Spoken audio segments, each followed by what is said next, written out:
What's up, duelists? Gathered in chat right now. Welcome to the Thursday stream. We're going back to the normal schedule. This is not a Pokemon stream. This is back to Yu-Gi-Oh for now. We might play some Pokemon after the 5 hours regular stream time are done. We might play some more if I feel like it.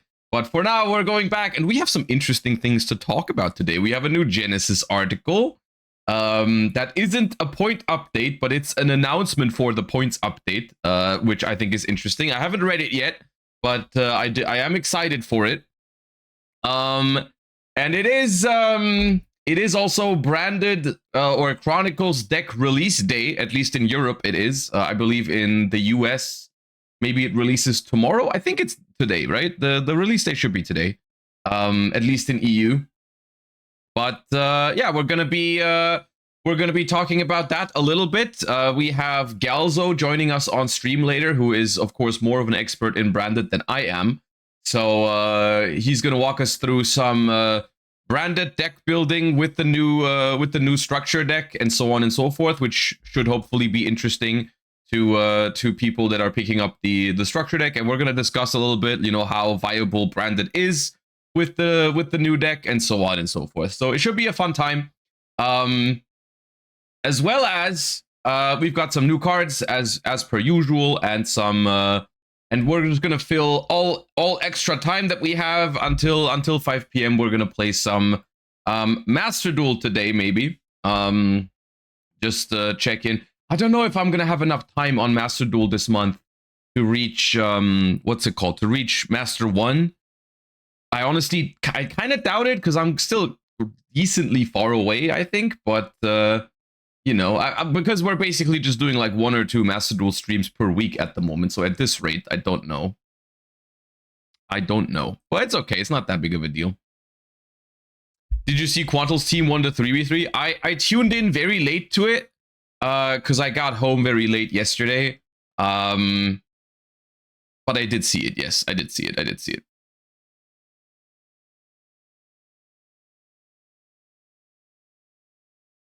Alpha is trying to get Master 1 from Gold.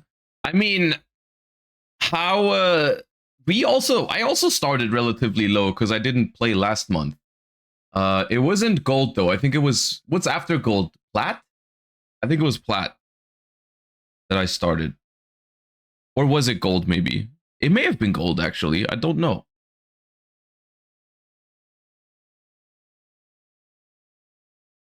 Where do you start from if you're in Master 1? Diamond?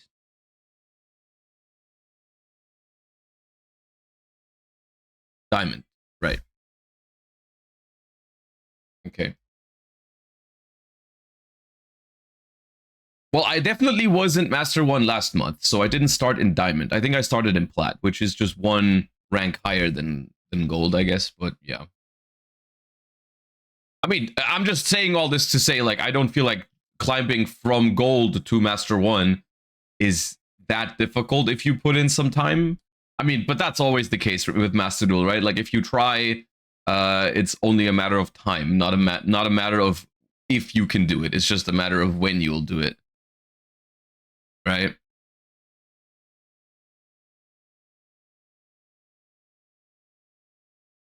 It's Farfa though. Now, even Farfa, if Farfa tries, he'll make it to Master 1, right?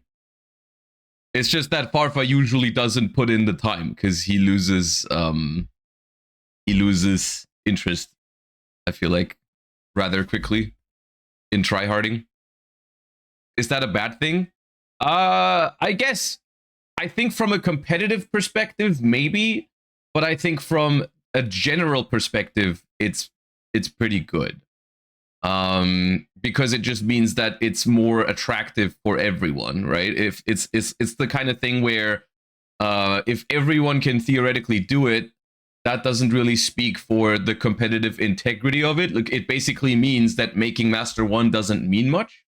But it also means that everyone can do it, so everyone is in theory more interested in playing Master Duel. Because if something seems too hard from the get-go, then people don't like doing it, you know. And that's yeah. That's why rated ranks were requested so much. Exactly. That's why it was such a big deal that they eventually added the ladder once you get to Master 1, the rated duels thingy, where you can actually rank and get, and it's like basically an elo system, because that is something that actually reflects, you know, the better players, because those who put, of course, they still have to put in more time, but the better players will still rise to the top in that system. Anyways, we can do more of that yapping later. Let's warm up real quick and get into some of the news that we can talk about today. All right. Now, get some cards, shall we?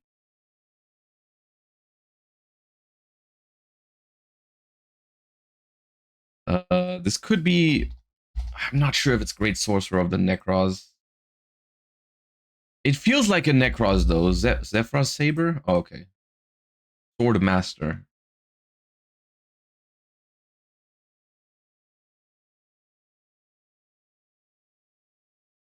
I don't know what that is. B Salamander. Ooh, not magical arm shield. Double.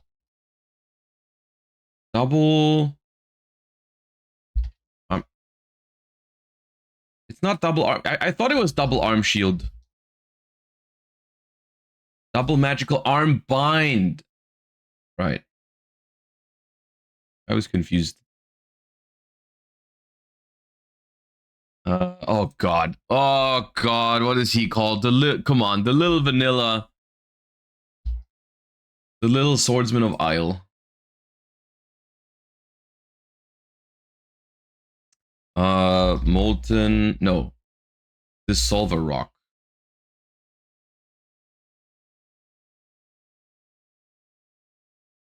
Brickstar. Ah, but that's not that's not one of the good ones. That's not one of the ones you play. Bat Cat. Black Bat. Trickstar. Black Cat Bat.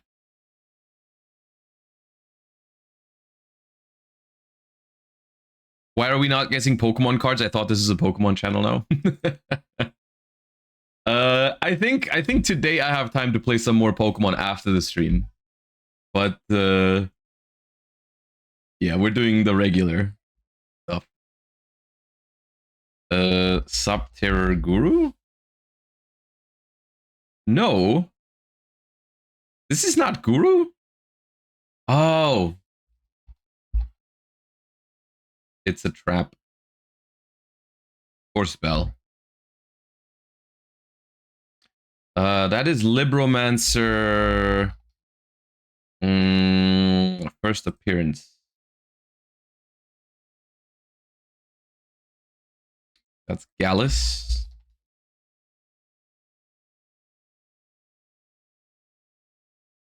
That is the creator.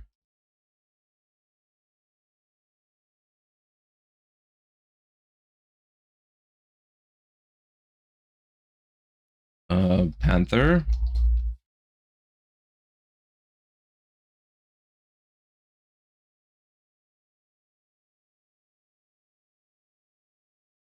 Could be a Performapal, but I actually don't know the name. It is a Performapal, like the stars give it away. Wimwitch.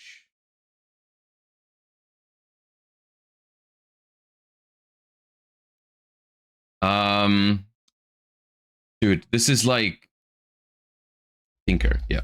Dark Tinker.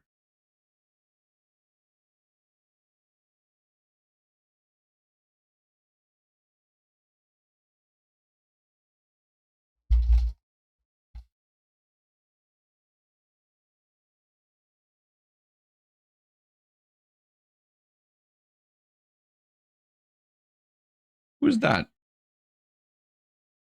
I feel like it's a Mist Valley card, but I don't know the name. It feels very familiar though. Mist Valley Watcher. That's Lekunga.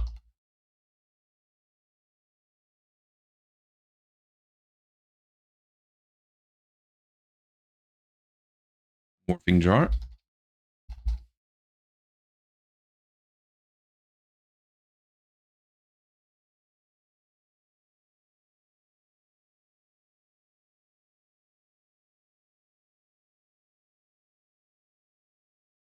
No. A gladiator beast? Really? That's Sprite Elf.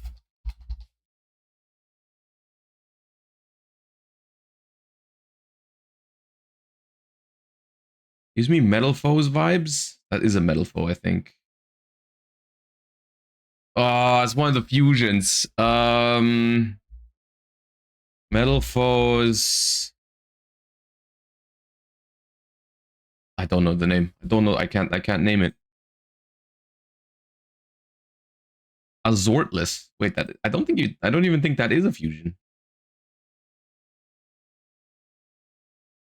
Something evening,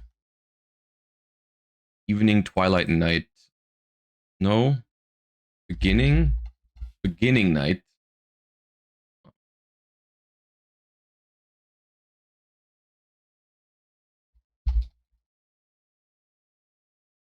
Hungry burger.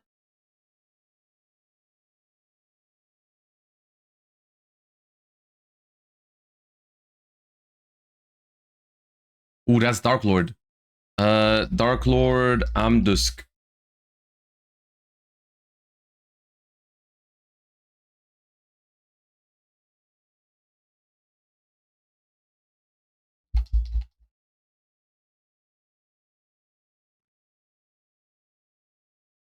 Wind up factory. Is it factory? Oh, it is factory, right? I should know that one.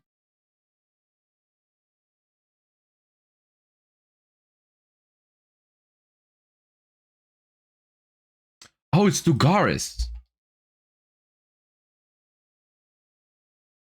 I feel like I got that one way too late. Dude, we had him recently. The Neos. Magma Neos.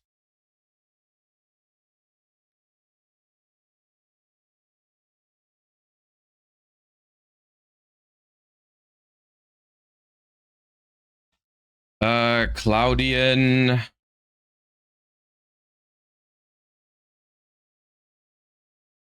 Ghost Fog? It could be Ghost Fog, yeah.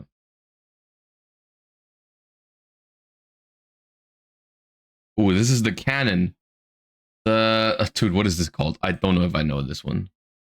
Yeah, it's like Megaton cannon? No. Megaton magical cannon, that one.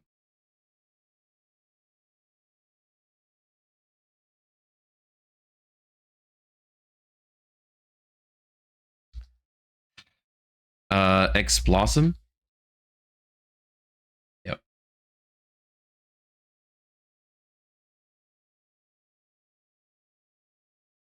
Another Performa Pal. I have no idea. Dagger Man. That is black Brachios.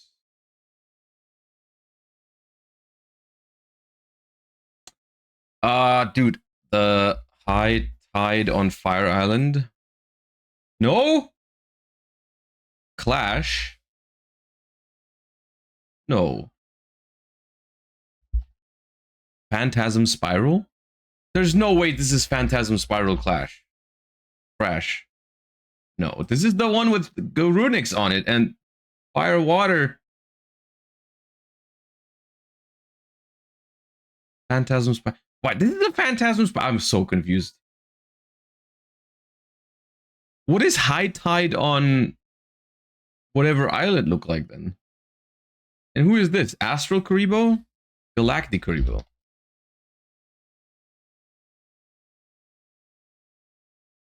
What does Phantasm Spiral have to do with Pyro Kings?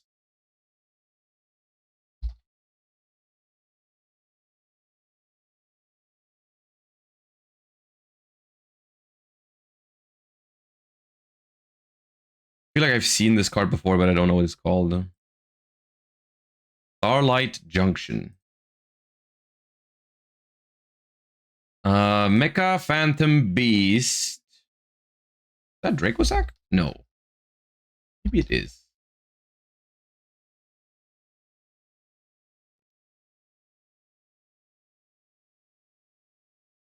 Oh, not a symphonic. Oh god, I'm skipping the symphonic. I'm not in the mood. I'm not in the mood. DJJ.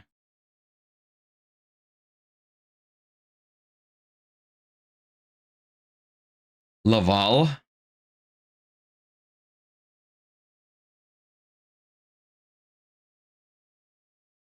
Bolton. Okay, not even a Laval. Good thing I didn't try. Green layer.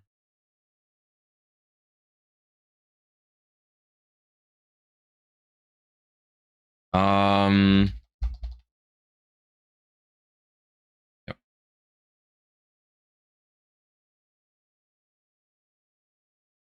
Oh, I think this is a Gemini. Dark Fire? Dark Blaze. Dark Blaze Dragon? Is that a Gemini?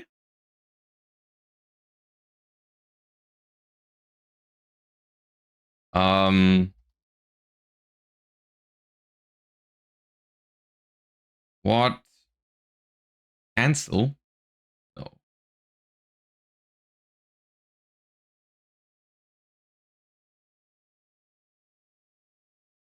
What Keeper?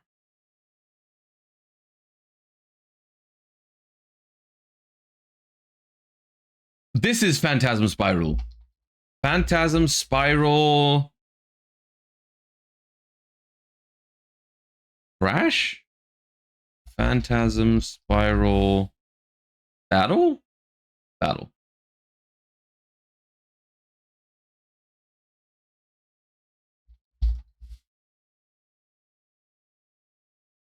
What is this called? I thought it was Gadget Gamer. Oh no, it's a different card. That's Earth. Is that Earth Arctic? That's Earth Arctic. Yeah. Mega Polar. Ooh, this is a Destiny card. Destiny Mirage.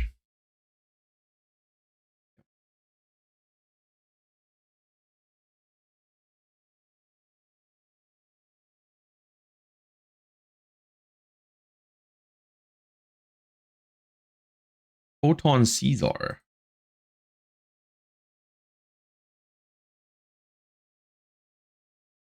What is that? A Potan?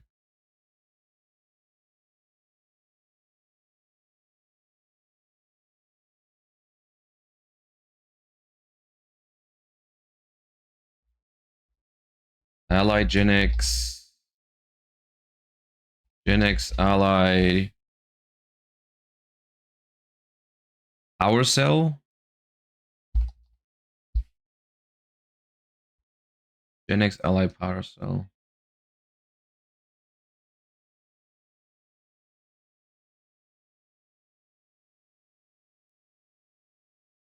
Is that Horse Prince? Yeah.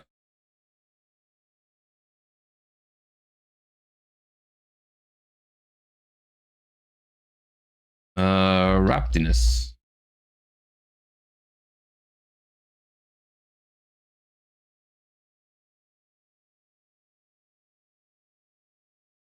Is this the zombie? Yeah, I don't know its name. It's a zombie stuff, but I think it's, yeah, zombie necro dragon.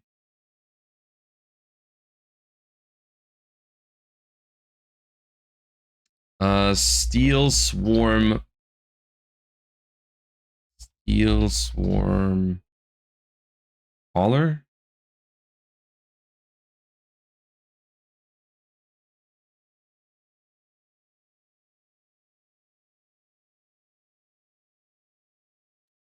Is that Cherubini?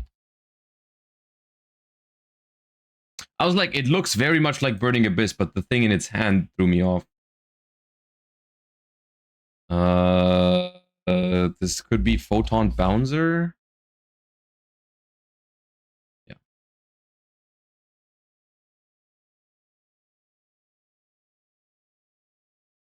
Yeah. Ghost Drake. 9. Ghost Drake. Cool. Cool. Fabled. A bunk.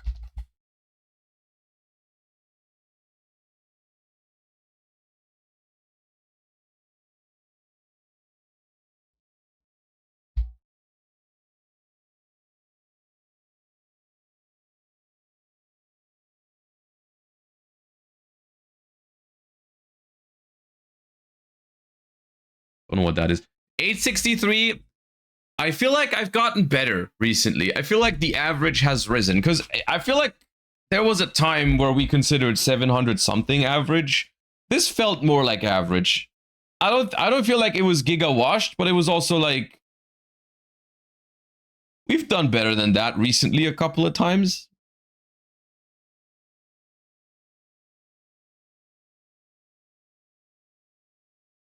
All right. Wrong go. We are looking for a low level 1, 2, or 3 dark monster with high attack, high defense. Now, which level 3 or lower has more than 1500 attack, more than 1500 defense? It is not an exceed. It's not a link. It could still be a synchro. Level 1, 2, or 3, but big stats. Malice angle? It's not a malice angle because they don't have that high attack. What's a big dark level 3? Or I mean 1 or 2 as well, I guess.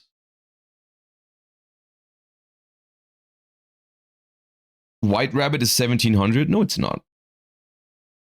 White Rabbit is 1700 after Dormouse resolved, but we're playing the yugioh. We're not playing the yugioh after Dormouse resolved. That might be a different website. But in this one, White Rabbit is 1100.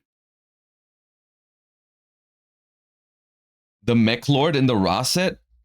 Mech Lord.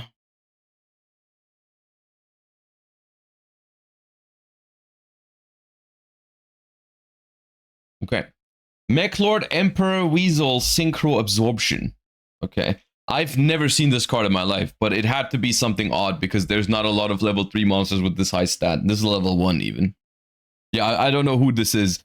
Cannot be normal summoned or set. Must be special summoned by its own effect.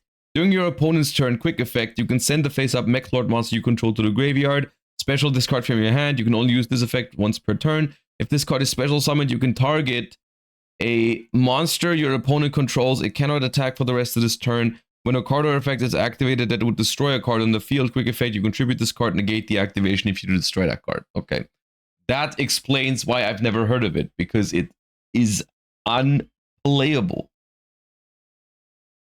Okay. And with that, gamers, welcome to the stream. Like I said earlier already, we have a couple of different things planned for today. We're doing a little bit of everything. I went to buy the Chronicles deck. There was one left and it was ripped open and resealed with... People really just rip it to see if the promo is a Starlight? That is crazy, yeah. Has Yu-Gi-Oh! Finally reached a point where we're getting Pokemon standards when products release? I mean, probably not. It's probably not that bad.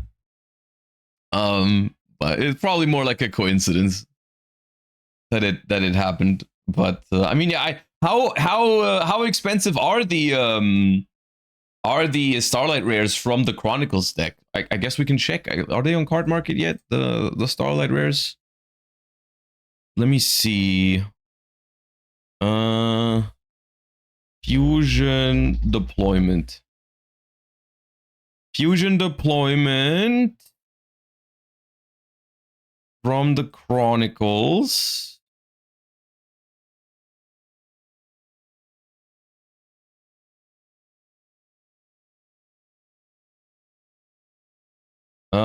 So this is Starlight Rare. Okay, dude.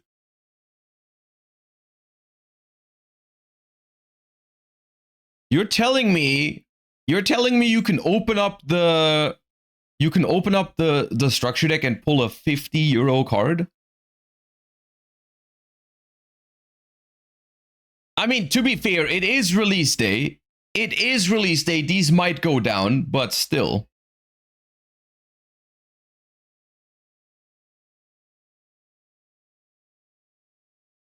Ooh, Thrust is even more expensive. Do you see what I mean when I say chase cards as alt arts as chase cards can help the Yu-Gi-Oh market a lot, because no one is forced to play this. This is not a mandatory investment for everyone who wants to compete. This is not at all necessary. This is literally just a bonus that some people will really like, but no one has to do it. This is what I mean by that. And now imagine these type of things happening in a core booster set where you can pull a chase card like this that is not mandatory to play whatsoever. But yeah, that's awesome. But I guess, yeah, I guess at that price point, some people in a freaking store might be tempted to freaking check if there's a Starlight in there, which is pretty scummy. But yeah. That's how it works. That's how they need to do it. They need to give us exclusive chase cards, Starlights, alt arts in core sets as well, and then we're Gucci, I think. Do we know an exact date for the Genesys update? We do, yes. I believe it said in the someone told me in the article that they posted today that we're gonna read later. It said that they posted the exact date on when we're gonna get the thing, but we're gonna read that in a second. We're gonna read that in a second because there is communication on the upcoming Genesys Point update, and I do want to check that out in a second as well. So, just quickly, for all of the ones that joined during the warm-up, what we're gonna do today is a little bit of everything. We have a few new cards. That we can take a look at real quick. I'll go over the branded cards real quick. I will go over the branded cards really quickly because we did that yesterday, but yesterday it was like an off-schedule Pokemon stream, so I didn't really. I don't think a lot of you guys have seen it. But we can quickly talk about the branded cards. But realistically, I want to talk more about the branded cards later, because later today we have Galzo joining us on stream, who is someone who's very familiar with the branded deck, I guess, someone who mainly creates content on branded, and we're going to talk about how viable branded is going to be in the current format and how you would approach it, and we can ask Galzo as well about what he thinks the new cards can do. Yeah, exactly. The Yamcha of Yu-Gi-Oh is going to join us later for some branded discussion. But yeah, we can talk about it real quick. The two new branded cards that arrived yesterday. Now, this is not my initial blind reaction, because like I said, this is what I did yesterday. But they announced a new Albaz, basically, Fallen of the White Dragon, which is always treated as Fallen of Albaz, which is a very interesting trait, because this even applies when you're building your deck. So this means you can not play 3 copies of this and 3 copies of Fallen of Albaz. You have to choose. You can only play 3 in total. You can mix between the two. You can play 2 of this and 1 of the original Fallen of Albaz, but you cannot play more than 3 in total. Which is an interesting concept for branded, and I quite like it, because historically, Fallen of Albaz has been basically an engine requirement in the deck, right? Of course, you need to play it, and you even need to play usually 2 or 3 copies of it, but it was never really a good draw, because it didn't really do anything on its own unless you were going second. But it was like it was definitely an engine requirements that you had to play, and so giving you the opportunity to actually replace some of these Fallen of Albaz with another card that does a little bit more is good, right? It's because this is a better draw than Fallen of Albaz. You can only use the first and second effect of this card's name each once per turn. If this card is in your hand, send a monster that mentions Fallen of Albaz from your extra deck to the graveyard, special summon this card. Also, you cannot special summon from the extra deck for the rest of this turn except level 8 fusion and synchro monsters. If this card is normal or special, you can special summon an Ecclesia monster from your hand, deck, or graveyard. And then we have a new synchro monster, which is Ecclesia of the Black Dragon, level 8 light spellcaster, generic. You can only use the first and second effect of this card's name once per turn. During the main phase, quick effect, banish this card until the end phase, and if you do, special a Fallen of Albaz or a level 4 or lower that mentions it from your deck or grave. If this card is in your grave, you can target a level 8 fusion in your grave or banishment, and one card on the field, shuffle both and this card into the deck. Now, I've had some time to think about these since yesterday, and I still feel like these are good, but still somewhat awkward. I don't know. I feel like it's like is the type of support that doesn't really slot in super easily into a classic branded deck, which of course, when we're talking Fallen of Albaz, is the first thing I'm thinking of. So that's the first deck that I'm evaluating these in, is like a classic branded deck. And in a classic branded deck, these two are weird in my opinion, because while this one is a pretty neat card, all things considered, it basically promotes a playstyle that doesn't really fit into actual branded, because it conflicts with branded fusion. The synchro plays conflict with branded fusion, and branded did not really play Ecclesia for a reason, right? Like, you didn't really play Ecclesia for a reason. And this is also something I said yesterday when I saw these cards, is I feel like we are in a weird spot with this because of branded fusion being the main card for branded, locking you into fusion for the entire turn, which is why I said in the past, I don't like that they made that card. I don't like that.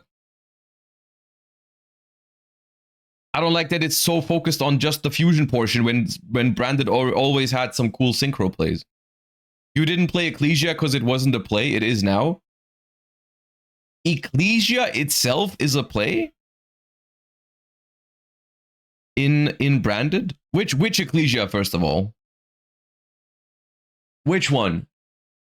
The Sword Soul one or the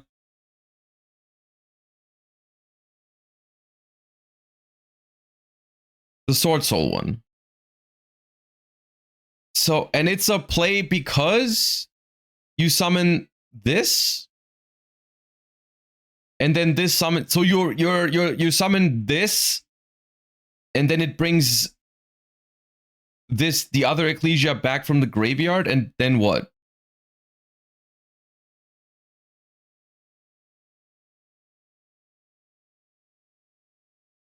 Then you synchro? Okay, but that's what I'm saying. That's weird. Because then you're not activating branded fusion. Does that count as a good draw? Is Ecclesia a good draw in classic branded? Because I haven't finished my thought process here, all right? Like, I think maybe this will spark a new way or a new deck. You know, maybe synchro branded will be a thing, and it might play like less branded fusion or no branded fusion or whatever. I'm just saying, like, in the classic branded aspect, in the classic branded deck, this is a little weird because it promotes a playstyle that needs synchro summoning to make anything happen. That's exactly what I said. So it's not as simple as to just look at these cards in the context of a deck that already existed and just say, like, yeah, they're good or they're bad, because this really feels like, and that's not even a bad thing, because I thought it was always kind of boring that branded only revolved around branded fusion. I always felt like the synchro aspect of branded was the one that was more fun, and I wish people did more with cards like Quem and Ecclesia and stuff like that. Like, the whole synchro aspect was always cooler to me anyways. And I thought it was kind of weird that they made branded fusion the card that it was when the lore was so focused on fusion and synchro, making a card that's by far the best card in the archetype, and then making it lock you into fusions for the entire turn was kind of like a bad move, right? Whereas, like, now they're actually making cards that play into a different direction, which I think is cool. That's why I like these cards, because they don't just make the existing way to play Branded stronger, they give you a new way to play Branded, and I think that's awesome. I do think that's awesome. I didn't mean it in like a negative way. I just meant like there's we need to do more than just throw these cards into Branded and call it a day. The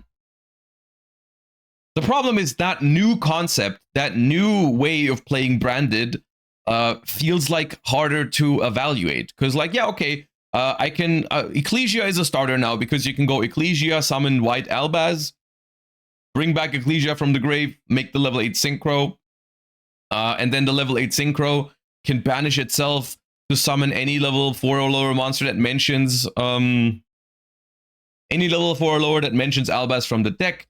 But at that point, what do you do with that, right? It's like, what does this one card starter Ecclesia lead to, right? Like, because I'm still not really seeing it. Like, I'm gonna go normal summon Sword Soul Ecclesia. I tribute it, summon the new Albaz, bring back Ecclesia, make the Ecclesia level 8 Synchro, banish itself until the end phase, and summon a level 4 or lower monster that mentions Albaz from my deck. What do I summon? I can summon Springant's Kit, but Springant's Kit searching Branded Fusion isn't a play. I can search like Branded in white or whatever, or I can search Quem, but I have already normal summoned. I can go Springant's Kit to search, you know, Branded in High Spirits. I can summon Cartesia and fuse with a monster in my hand. None of that seems very powerful to me, though. I'm not gonna lie to you. None of that seems as good as activating a Branded Fusion. Galzo has a combo, bro. I've seen the combo that Galzo posted on Twitter. That combo is not real. If you think that combo is real, then you've never played actual Yu-Gi-Oh in a game environment. That is a clickbait combo, if anything. Because that combo is like you have like 3 extra cards left after it, and go through like 15 engine requirements in your deck. It's not a real Yu-Gi-Oh combo. No one's gonna do that.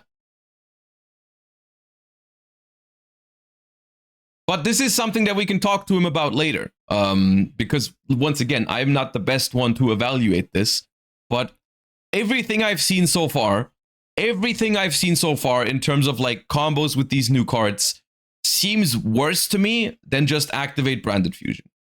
And that is a position that they have put themselves in years ago when they made Branded Fusion. You have to give these decks a really good reason not to activate Branded Fusion, because Branded Fusion is a broken Yu-Gi-Oh card.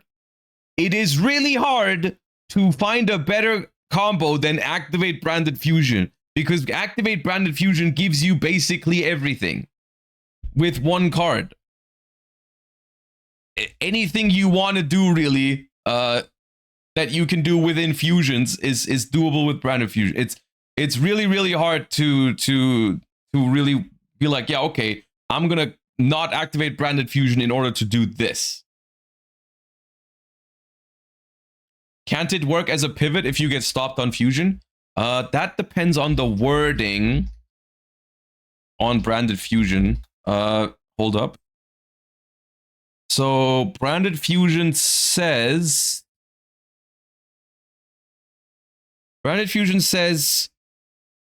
you cannot special summon from the extra deck except fusion monsters the turn you activate this card. So the lock on Branded Fusion is not part of the effect.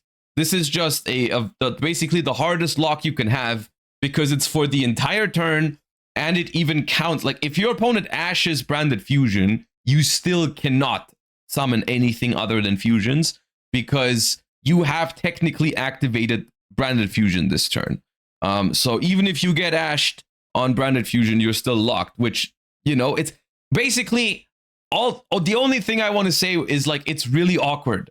I think this is really awkward, and this is not the fault of the new cards being bad or anything like that.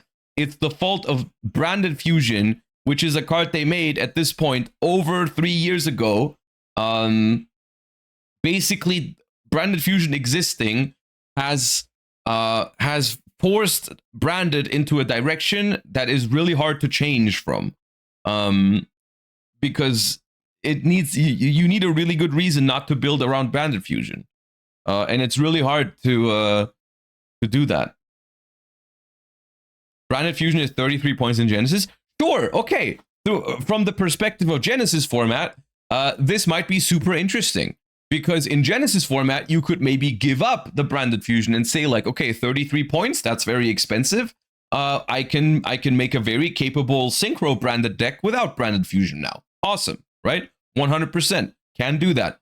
But that is because that is a reason not to play Branded Fusion. That doesn't exist in Advanced Constructed, right? In Advanced Constructed, you don't suddenly get to put other better cards into your deck because you cut Branded Fusion. You don't gain points for cutting Branded Fusion from your deck in Advanced Constructed. But yeah. Another angle that you can look at these cards with is you can play them in outside of Branded. Like, these cards seem good in not Branded. These cards are good in... I think these cards are solid in Sword Soul. Someone has pointed out yesterday that not that hard to point out, but the Fallen of the White Dragon is a starter for Sword Soul, and even a pretty good one because it special summons itself.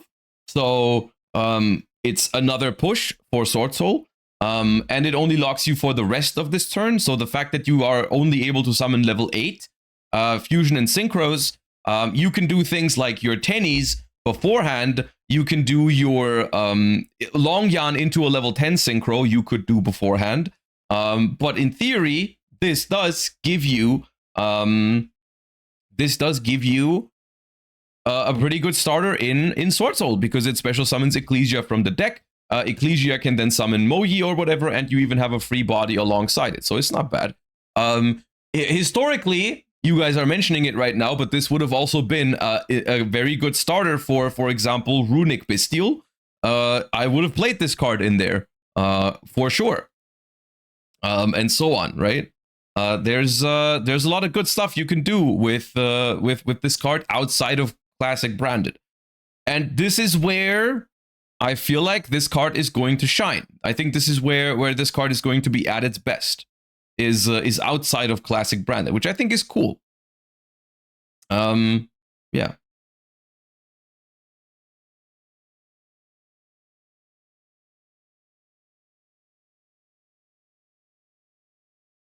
With this card, you can go into Mitsurugi combo. How does it go into Mitsurugi combo? I mean, the thing is, the funny part is you're probably correct, but how? Dogmatica cards? Oh, okay, that's, yeah, right. You just search the Dogmatica. Right.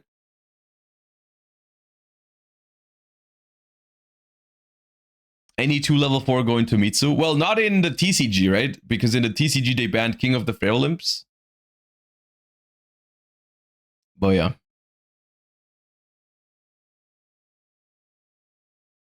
Stop putting Mitsu into everything. It's very funny. But I get why people are annoyed of it, but I do think it's very telling. And it's funny because they might actually have to freaking ban Habakiri to stop people from doing this, right? It's like, even if they put, realistically, if they put Habakiri to 1, the deck it punishes the most is pure Mitsu, but all the hybrid decks might still freaking play Mitsurugi because they can search the 1 of Habakiri, right? That's the entire, it's the entire premise of playing a Mitsurugi hybrid, is that you can search the Habakiri. It's very, very, it's funny and sad at the same time, because I think they have no choice but to murder Mitsurugi, like absolutely murder it to the ground. Otherwise, there's always going to be that one combo deck that just searches Habakiri for free. Which is a little sad, because I liked pure Mitsu, but I guess it needs to be done. Well, yeah. Ban Kusanagi could work. Ban Kusanagi is an even worse solution, because Kusanagi is not necessary in the hybrid versions, bro. Like, I feel like at least 50% of Yami Mitsurugi don't play Kusanagi. Because there's two options how people play Yami Mitsurugi at the moment. Basically, two different combo lines that people take depending on whether you play Kusanagi or not. Because you go, let's say you have Habakiri, you go Habakiri, Tribute Saji, search Ritual, summon Habakiri from hand, and now there's two options depending on whether you play Kusanagi or you play Pre-Prep and Mirror. But if you don't play Kusanagi, what people do is they summon Habakiri from hand by tributing Murakumo from the deck, searching Mitsurugi Mirror, and then they go Mirror, tribute the Habakiri from the field to bring back the Murakumo from the graveyard. That is basically the small Mitsurugi package with only one Saji, no other Mitsurugi main deck monsters or like effect monsters. Or you do the traditional like tribute Kusanagi to add back the ritual spell. But it's technically the same thing. So a lot of people have been cutting Kusanagi from the Mitsuyami deck. So banning Kusanagi for Mitsurugi is not very smart, I think, because it's not necessary for the splash versions. If anything, you would have to ban Saji. Saji would work. Because if Saji is banned, Habakiri just isn't one card combo anymore. So all the decks that relied on searching the Habakiri won't be able to really do it anymore. It could be Saji. I'm not gonna lie, it could be Saji. That's gonna hurt Pure Mitsurugi as well, but I think Pure Mitsurugi could theoretically still exist without Saji. Theoretically, it could still exist.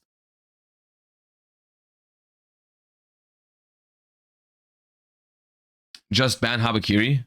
I mean, yeah, that also works. I mean, banning Habakiri solves all of the problems, but it also kills all of them. I don't think you can play pure Mitsurugi without Habakiri. I don't think you can.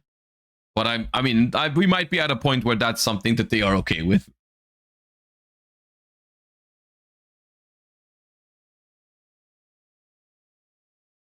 Leave pure Mitsu alone, ban Herald.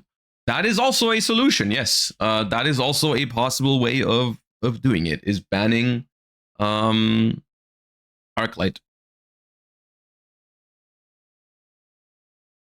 I honestly, I don't think that's too unrealistic. But then again, if you leave the Mitsurugi engine intact, there's still going to be other ways of doing it. Like, for example, the one that Jeff Jones did to search Habakiri with Ashlan U1000 would still work, right? The K9 Mitsurugi thingy could still do it. Arclight is an Omni-Negate, a Floodgate, and a Searcher. I agree with you. I think Herald of the Arclight is a very bannable card.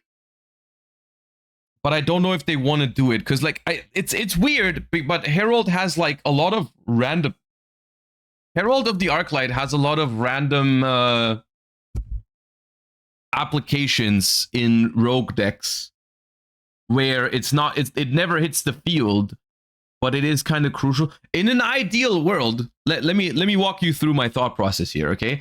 I think the way that certain decks use Arclight is fine, like Dogmatica or even Necros to an extent. You know, the interaction between Necros Kaleidoscope, send Herald of the Arclight, summon Necros a Unicorn, search for a card. Like, that's something that they want in the game, I think. I think Arclight is something that they want in the game for these kind of interactions. The solution is easy. Just make another level 4 synchro that does the same thing in the graveyard but isn't an Omni-Negate, and so on. Like, where maybe make it harder to summon, right? Like, make a level 4 synchro that searches ritual monsters, but it needs a specific tuner or something like that, right? And therefore, right, would still be Habakiri. Yes, but if it's harder to summon, then it's way harder to do that, right? It's not easy to do that in most decks.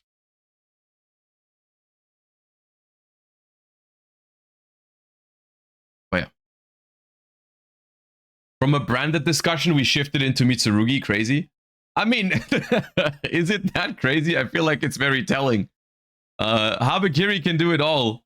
It can turn a normal discussion about new branded cards into a discussion on the balancing on Mitsurugi. Anything in 2025 is Mitsurugi.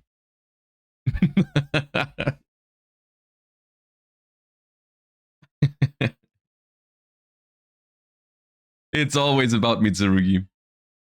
Still time. Thank you for the 2 months. Genesys Paleo when?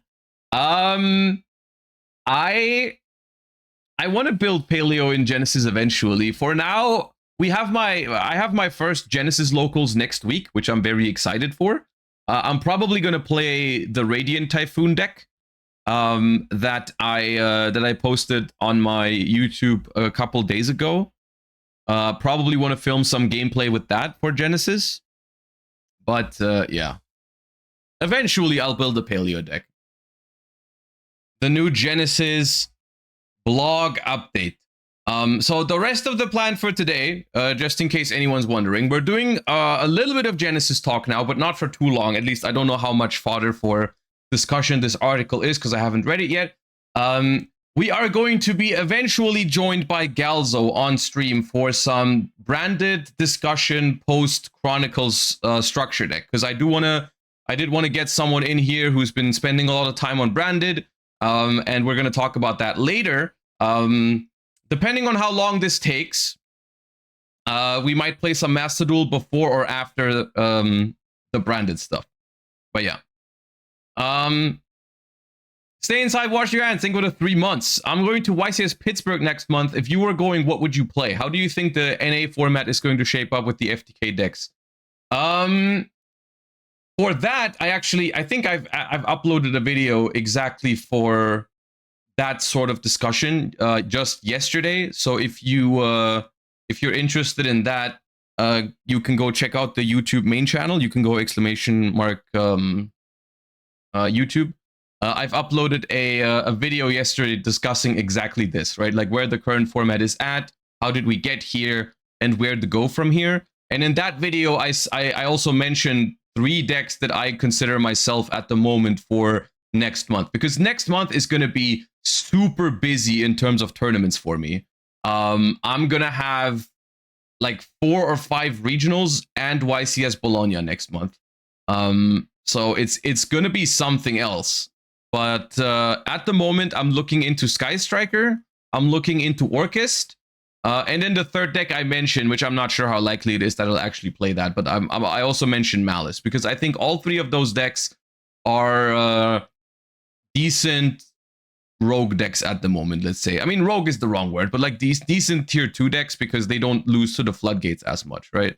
Like all 3 of those decks have a couple things in common, like they don't care as much about D-Barrier, and so on. And I thought about, that might be something. Also, in the case of Malice, like I hate the deck, but bro, what do you want me to tell you? I'm trying to make good Yu-Gi-Oh content. I have to tell people, like, yeah, technically Malice is pretty good into the non-engine that people play at the moment.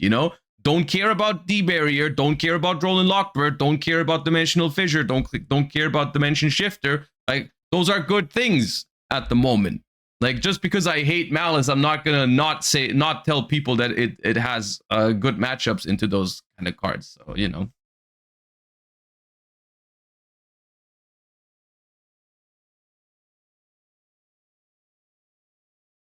But yeah.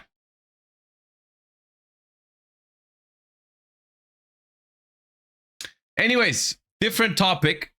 No Malice in this format.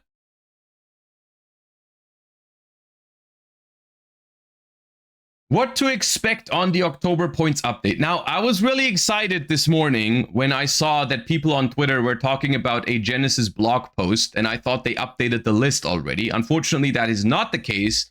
But fortunately, we've got a little bit of a blog post and some communication regarding the upcoming points update, because it seems like, I'm just now glancing over the first sentence here, it seems like the point update isn't quite done yet, but they are announcing it and talking about it a little bit here. So we're gearing up for the next update to the Genesys point list, which will occur next Monday, the 27th. Okay, so from today where I'm reading this is going to be in 4 days. So we have an announcement for the announcement. POG champion, good communication, W. Okay, after pouring through all the results from Anaheim and Sao Paulo, here are the categories of cards we're planning to adjust. We are still reviewing and fine-tuning for now. Okay, so we get a first look as to what is to be expected. Nice.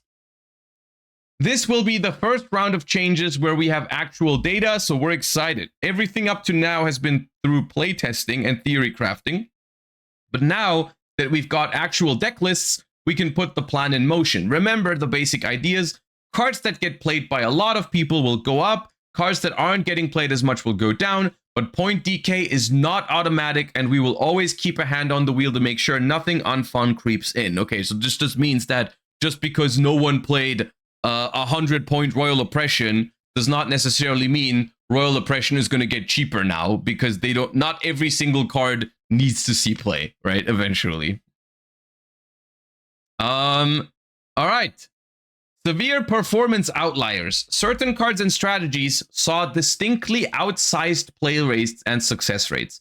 We mentioned Pot of Extravagance being everywhere in an earlier article, but it's not the only generic draw card that's gone overboard.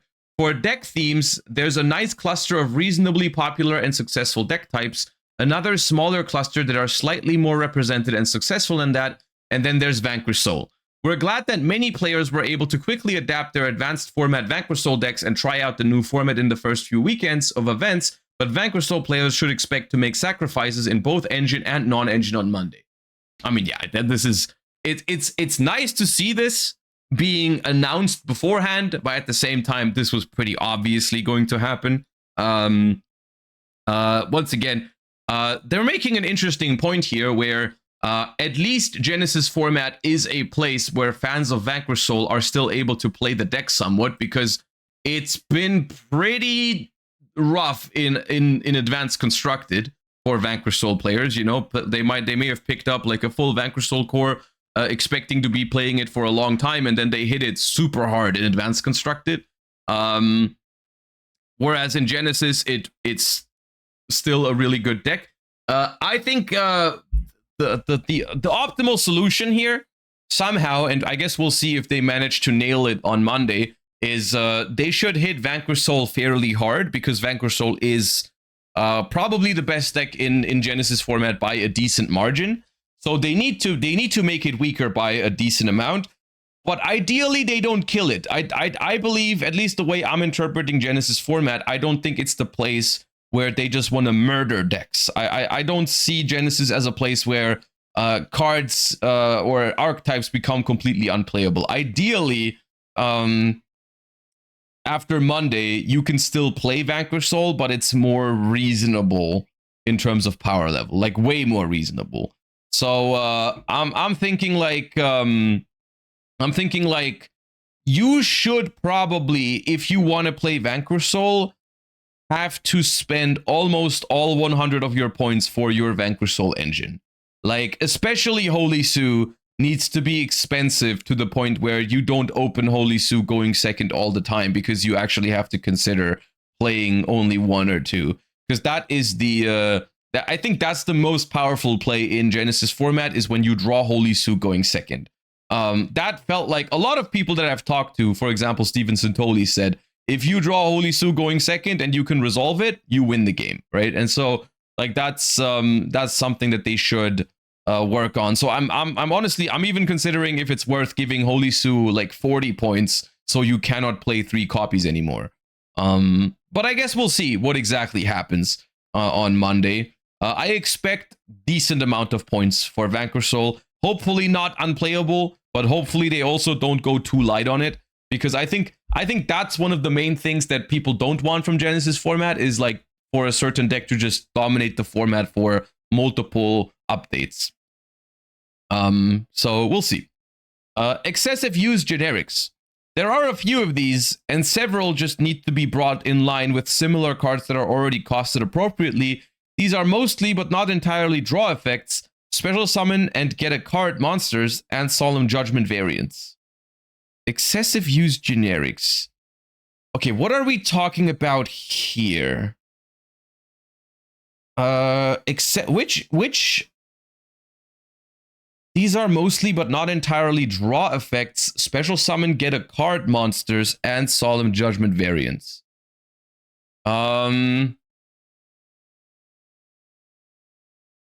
Okay, draw effects. I can think of a couple of cards. I can think of Radiant Typhoon Vision. I mean, they've already mentioned Pot of Extravagance. Upstart Goblin, I think, is 0 points. But what is special summon and get a card monsters? Art mages? But those are not generics.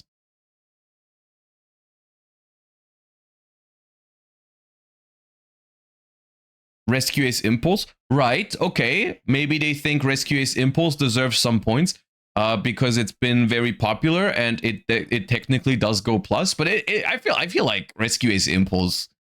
I mean, okay, fair enough. It's been pretty popular. I don't, you know. But don't all the Solemn Judgment variants have points already? Solemn Strike has points. I'm pretty sure Solemn Warning has points. I guess what doesn't have points is like Iron Thunder, as well as there's a couple of in-archetype counter traps that you can search, right? Onomat, I think, plays one. I've seen that. Okay. New cards for themes with points already. You will get 1 weekend to play it for 0, but the Fallen and the Virtuous will be getting some points come Monday. Ooh, okay. This is a very interesting one because it further solidifies the idea of how they are dealing with new products. You know, this was something that people were worried about in the beginning, is like, oh well, doesn't that just mean that if new decks come out and they're all 0 points, that now everyone is forced to just play the new stuff? So it is fair, you know, if a really good card releases, why not give it points immediately? You know, like I guess maybe it starts off rather low and then it'll increase over time, but like new and powerful cards and archetypes should not be free in Genesys format, because then it's going to be very obvious what you are going to play, right? And so this is a good thing, that even though I'm a big fan of this card, I like this card. I've talked about it on stream a bunch. I've talked about the Fallen and the Virtuous for like Radiant Typhoon as a generic card, because it like gets you card advantage over time. Really good grindy card in Genesys format. So I'm excited for this card. But the fact is, even if this card gets 5 points, 10 points, or maybe even 15 points, I'm still gonna try it. I'm still excited to play it. I think 10 points is probably a fair deal for this card, at least. Like if this card is 10 points, I'm still willing to make room in my Radiant Typhoon deck for it. Yeah. Yes, Josh, but Branded is already heavy hit in Genesys. Good. Branded is very powerful. It's fine that it's hit already. Like, Branded is already doing well. Even though it has points, it's doing well. Branded should not get a free 0 point really good tool in Genesys format. That shouldn't be happening. Yeah. Okay. Spells that weren't tempting. There are a good number of powerful spells on the list that seem a little too costly to tempt duelists into playing them. Mirage of Nightmare is a good example of this type. Ooh, I'm excited for Mirage of Nightmare.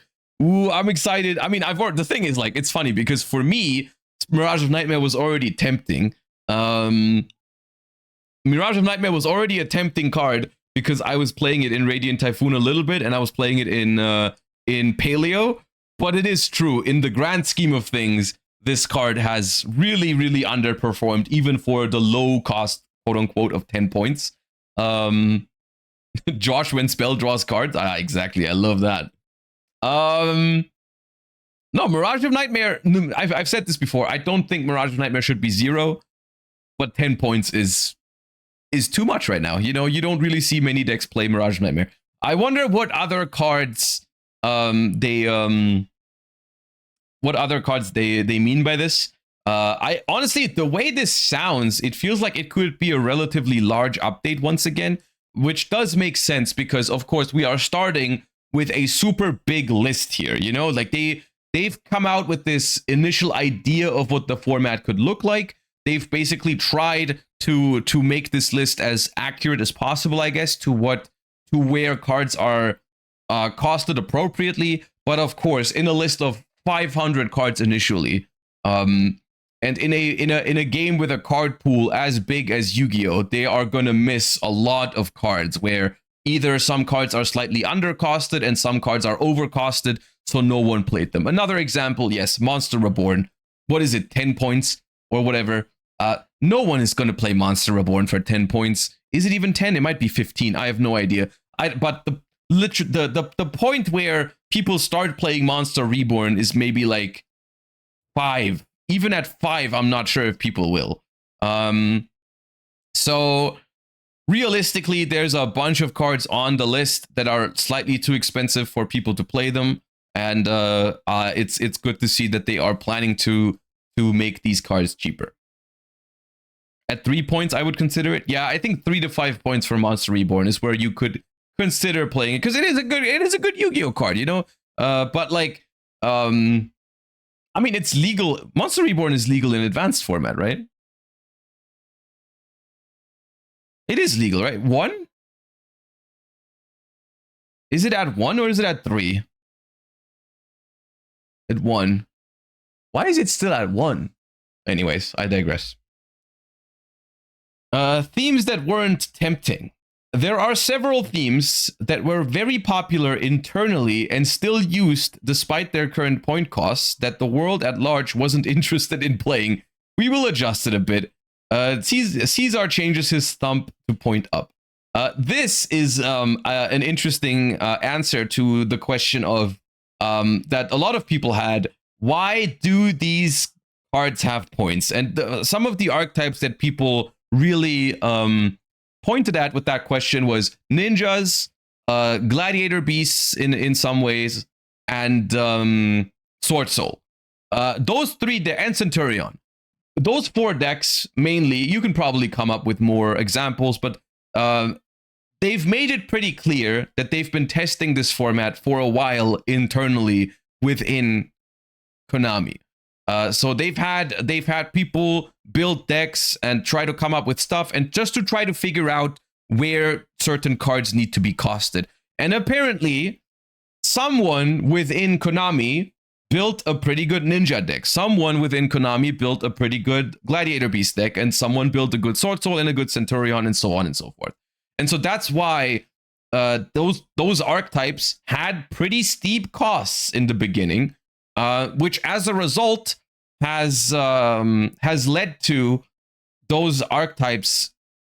They are not in a balanced spot right now because they are basically completely not played in Genesys format. No one, I haven't seen anyone bring Sword Soul to a tournament or do well with it. I haven't anyone mess around with ninjas. I haven't seen anyone mess around with glad beasts. I haven't seen anyone mess around with Centurion simply because those point costs to the archetypes seem to be too harsh. So, and you can't really argue with that logic, you know, like they thought the decks were going to be good, so they put points on them. Fair enough. But now in reality, no one wants to play them anymore. So you should reduce the points. That's how this format should work. And that's good. So I guess the question is, how far down are we talking? You know, like how far down are we going to go with the Sword Soul cards, for example, you know? Okay. Extra deck cheat cards. When you have extra deck monsters summoning other monsters from the extra deck, like Bahamut Shark did, it's going to draw some attention.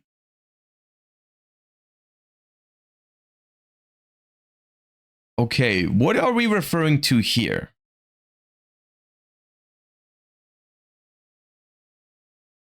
Utopia Dragonair? Ah, the one they make in Onomat, right? because I mean they are certainly not pointing at Bahamut Shark, because I don't think they're going to reduce Bahamut Shark. The generator XCs, right? Levitin summoning out Jormungandr is also cheating a card out, I guess, in some ways. It must be some of the utopic stuff though. Okay. FTK combo pieces. Okay, what do we have here? Some players decided to just run various FTKs over and over again in the hopes of breaking through to the Invitational. None of them succeeded, and now we will force such players further into the unrealistic clickbait combo dimension if they want to try again. Based.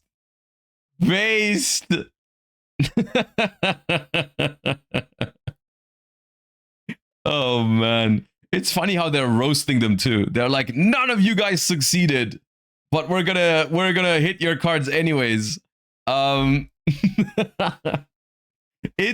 Dude, Genesys format feels so much closer to the community than advanced format. It feels like for years, or for 20 years at this point, the player base and Konami always felt so far apart. It always felt like there was it was like this almost this entity that you can't interact with, you know. You don't get anything out of it. You can't tell them anything. And here it feels so much closer. It's like you go to these tournaments, they see what you're doing, they see what you're playing, and you can quite literally have an influence on this format just by taking part in it. Because if you find something cool, or if you build something crazy, or if you come up with some crazy ideas, you know, it is literally, you know,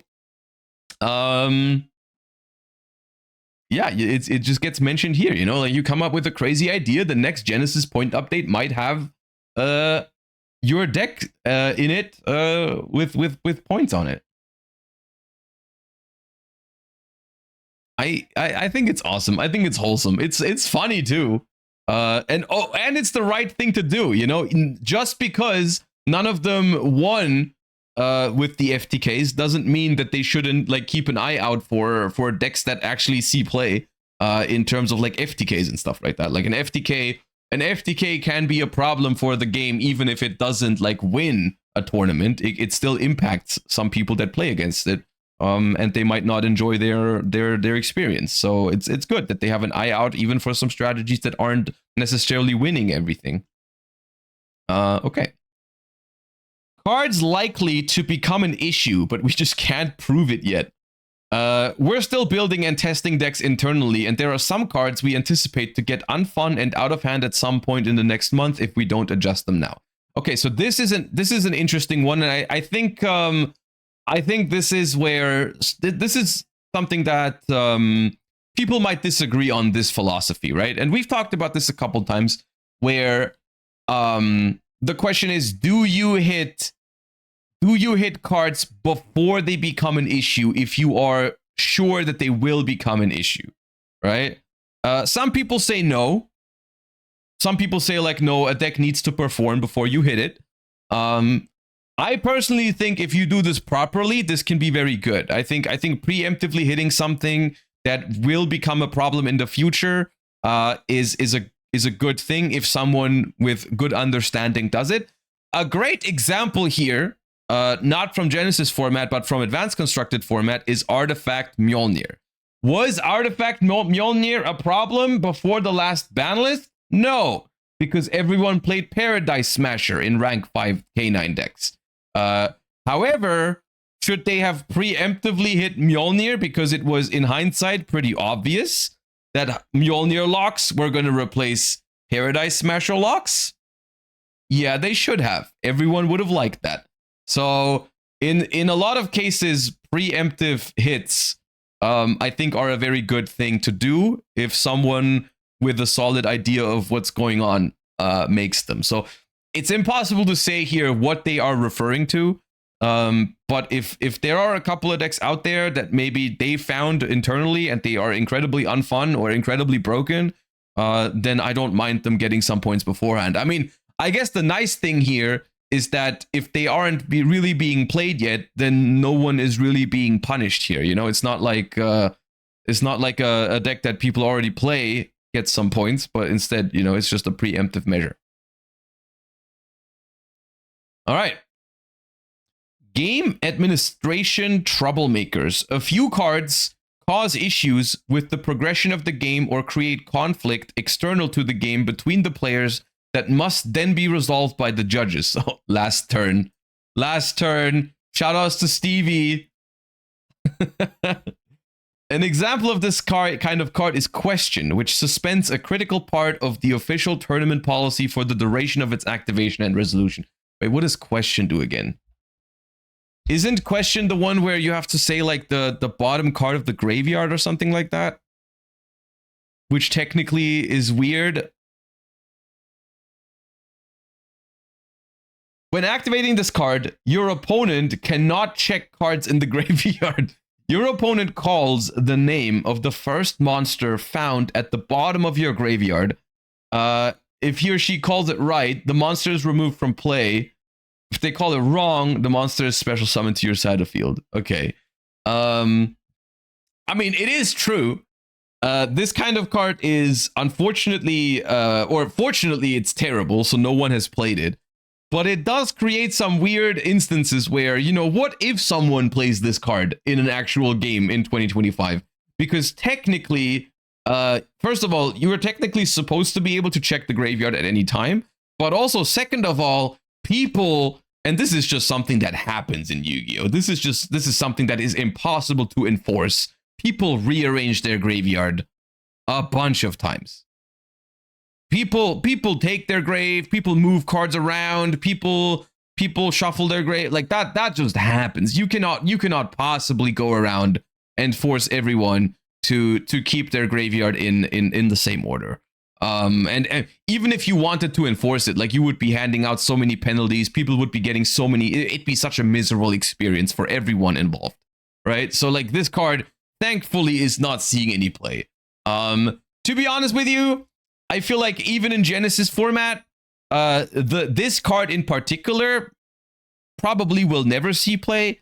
Realistically, I thought they were just going to mention last turn, because that's obviously, I feel like this is what we're referencing here. In case you didn't, in case you missed all of it, Stevie, a fellow Yu-Gi-Oh content creator, brought a last turn Dinomorphia deck to YCS Anaheim Genesys tournaments, and caused some trouble there, because last turn is a card that's last been printed in like 2003 or whatever, and the wording on the card is super weird, and it works in a super weird way, and there's no official rulings. It doesn't have problem-solving card text. There's a whole, Stevie made like 5 videos about it. You can go check it out on Stevie's channel if you want to get deeper into it, but it's pretty weird. There was like a video going around of like 7 judges around the table trying to figure out how this card interacted at this point.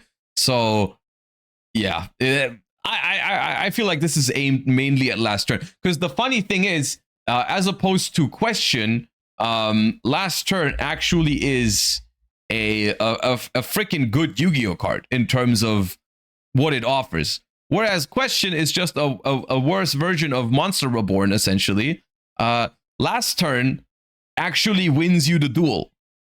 So last turn is an actual. There's reason to play this card. If this card was legal in advanced format, people would maybe try to make it work somehow. I don't know how you would, but somehow you probably could. But the way this card reads, this card can only be activated during your opponent's turn when your life points are 1,000 or less. Select a monster on your side of the field and send all other cards on the field and in their respective owners' hands to their respective graveyards. After that, your opponent selects and special summons one monster from their deck in face-up attack position and attacks your selected monster. Any battle damage from this battle is treated as 0. The player whose monster remains alone on the field at the end phase of this turn wins the duel. Any other result is a draw. The wording on this card is a nightmare, and some rulings from back in the day make it even worse, because apparently the way this has been ruled in the past is that the only way for two monsters to battle is in the battle phase. So instead of just saying like, yeah, okay, these two monsters battle during main phase 1 or something, it opens up like a mini pocket dimension battle phase that you go into to then attack, and then it's completely, it's stupid. The videos about it were very funny. But I look, the premise of Genesys format is that technically every card is legal.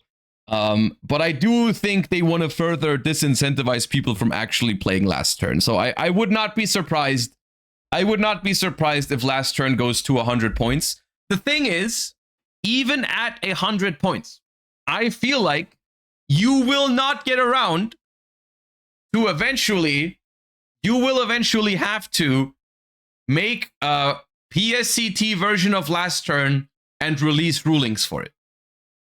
I don't think there's a way around it. Even for 100-point last turn, you can theoretically play the card. And I personally don't believe they want to make it 101 points.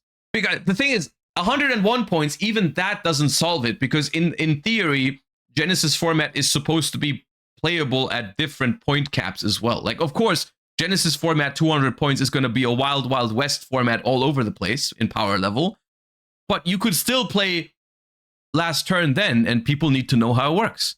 Like, last turn is a legal Yu-Gi-Oh card now. So this issue that we have basically ignored for 20 years with last turn, because it was just like, okay, we'll ban it and we will never look at it again. Now it's legal.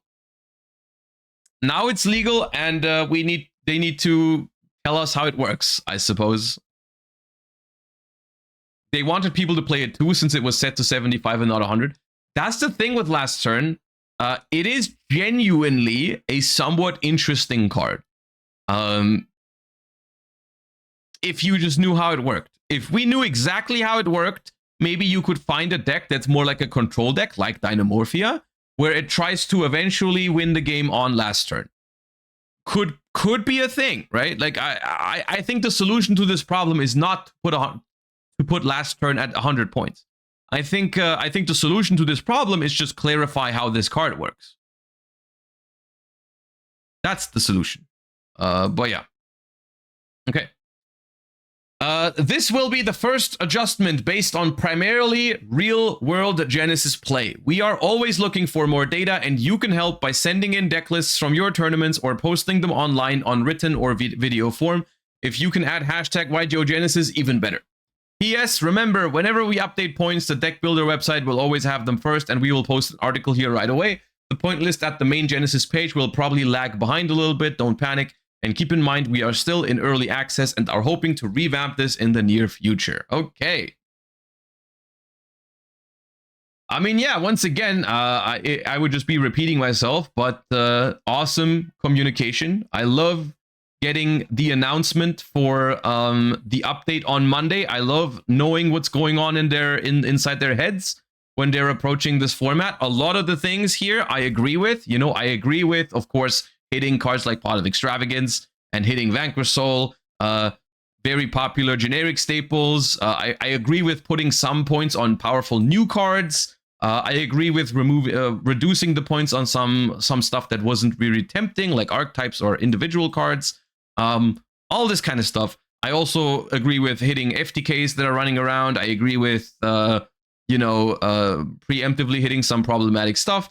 It's all good news, as per usual with Genesys format. It's good news, I think, and it addresses a lot of the things that people were concerned about with the first couple of weeks in Genesys gameplay. You know, every single discussion on Genesys format that I've seen had a lot of these things in there. You know, it said like Vanquish Soul too powerful and so on and so forth.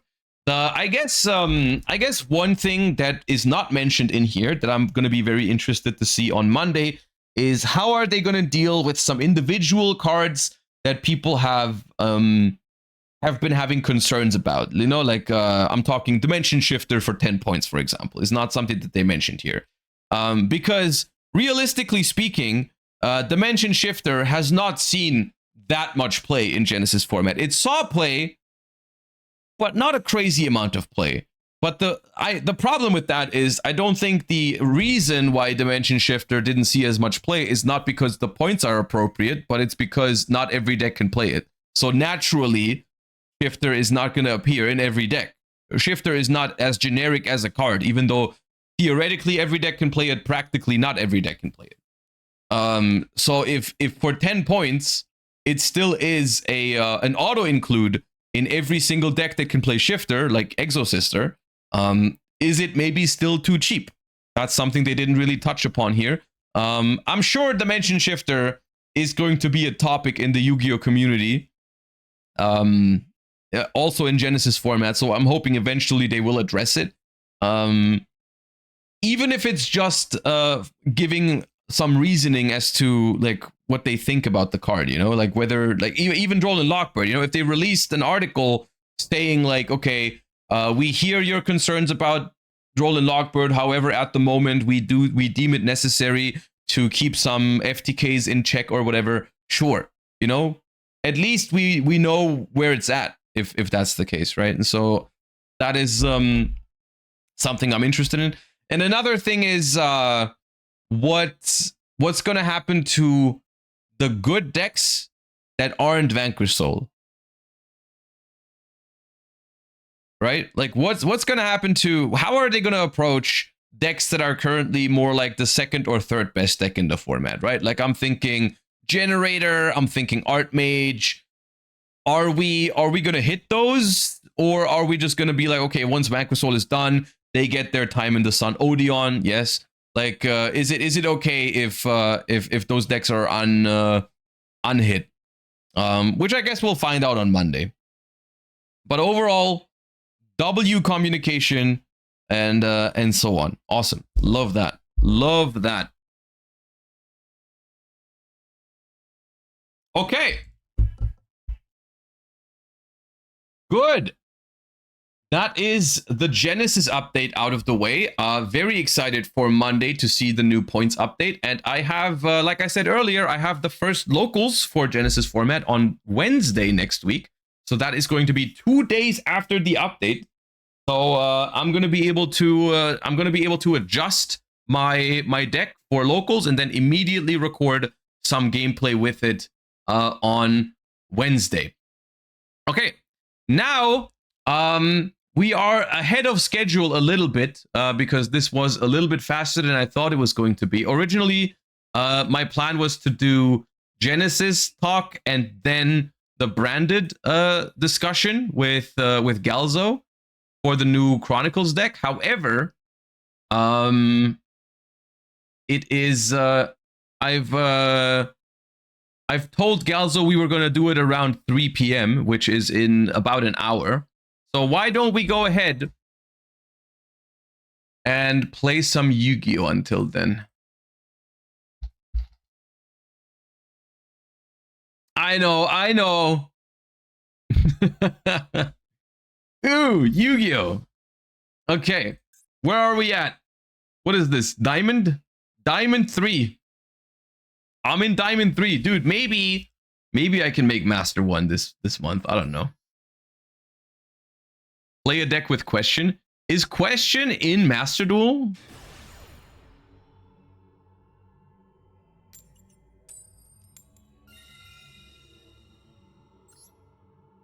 About Question, what if there's only one card in the graveyard and I spotted my opponent looking at the graveyard?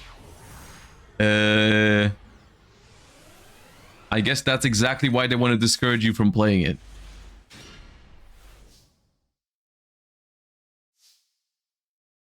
Ooh, I should have done prayers in draw phase. It took me a while to process my hand because I drew mirror plus pre-prep.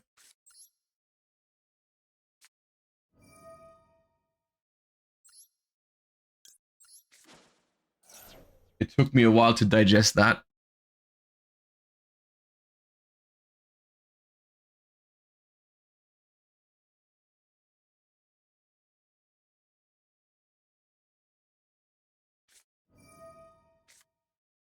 Okay, I'm not too mad about that.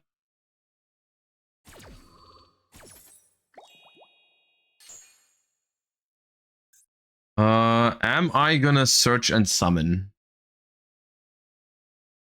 Because if I search Aramasa here, how do I? I should have done this in draw phase. It's so bad into draw now.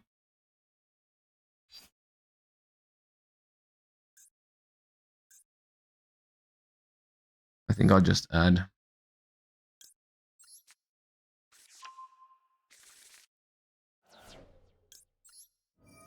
I will just add, and if they droll me,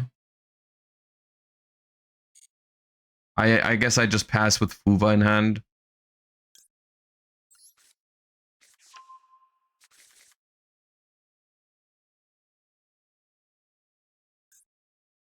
So, ritual from hand now. I don't want to use Habakiri under Fuva.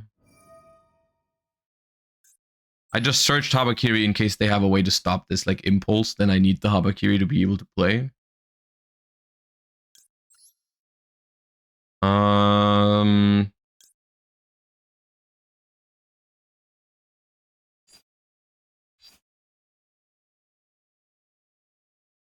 Saji Kusanagi. I can Saji search. Yeah, that's good.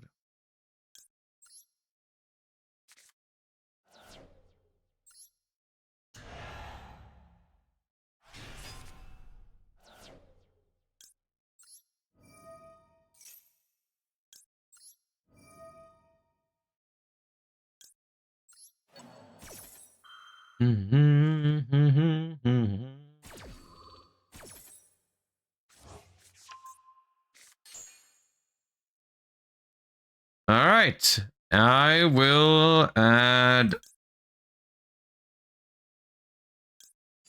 Which one first? Crap.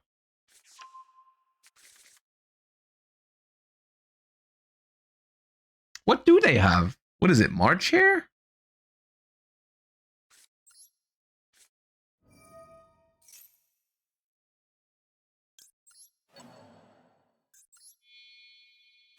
Second Fuva.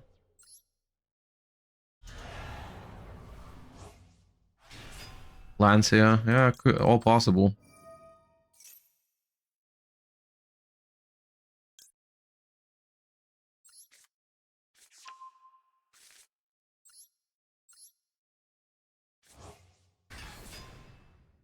Okay, I have summoned 3 times now.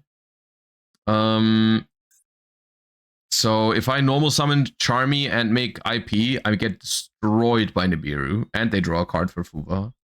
I think it's just set 3 and pass here. It's not the worst spot, honestly. 0 Fuva draws. Them being lower in cards makes my Murakumo discard a little bit better. Arias, the Labyrinth Butler. Uh-oh.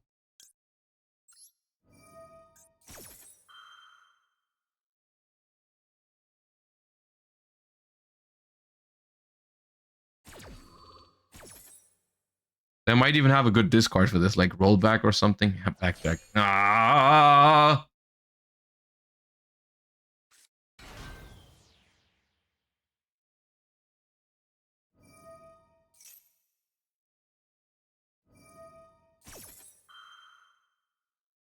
Oh, they're doing it the wrong way. Okay, chaining 1 Ariana, chaining 2 Backjack is bad because they're going to basically reshuffle their deck immediately. But knowing my luck, they're still going to hit a crazy trap.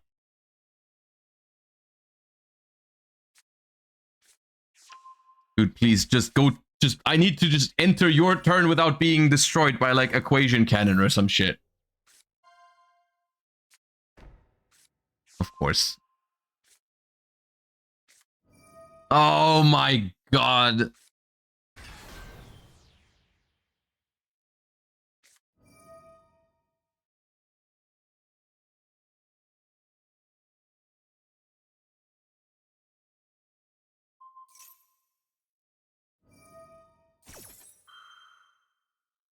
Bro, none of this. They had nothing.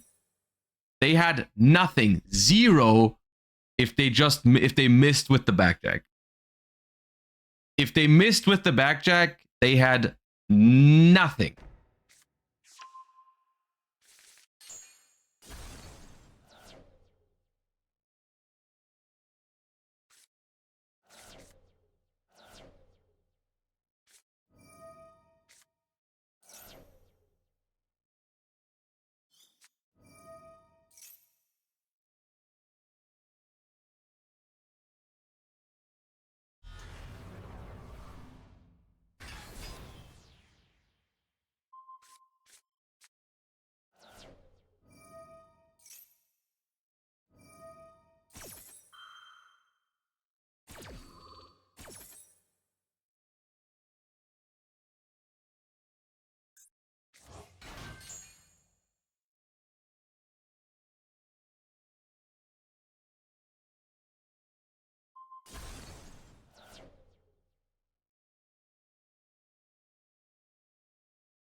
I thought about normal summoning Fuva and making SP to banish the lady, but I don't think I want to commit. Also, if I like make Dynamondo first and then SP, I don't have access to anything.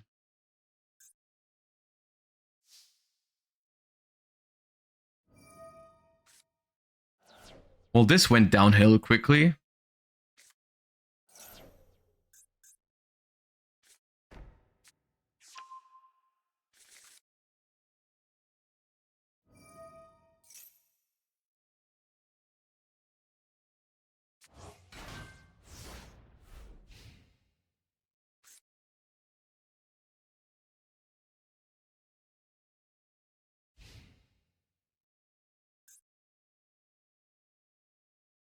Why Dynamondo now?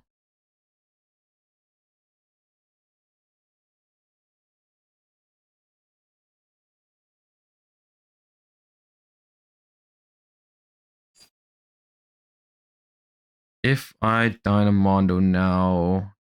No, that's worse.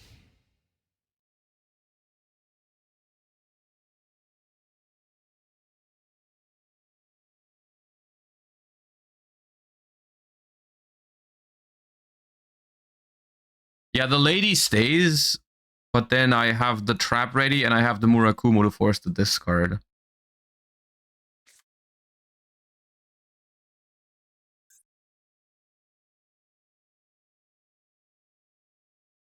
Surely they don't play Anima? I mean, Anima is not that big of a problem here, though. I mean, that just forces my Dynamondo early. Not the worst thing.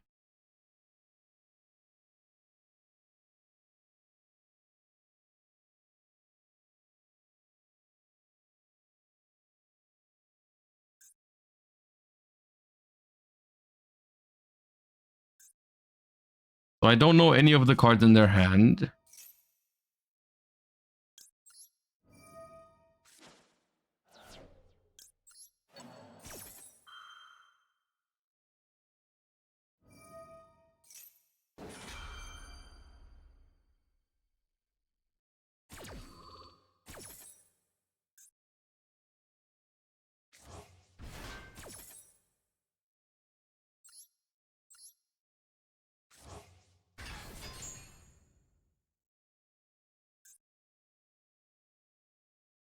They also hit.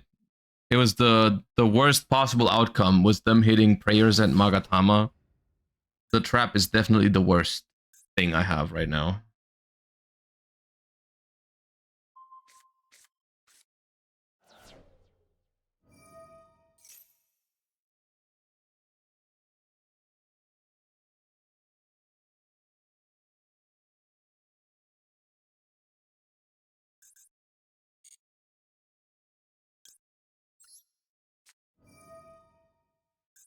Unless they just don't chain block the Lovely, which was pretty bad.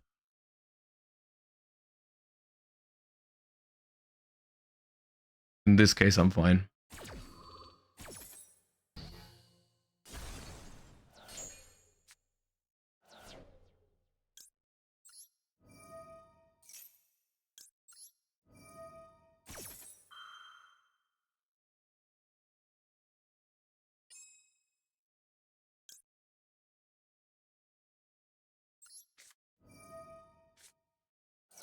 I doubt I'm gonna draw with it, but it's gonna make it a little bit harder for them.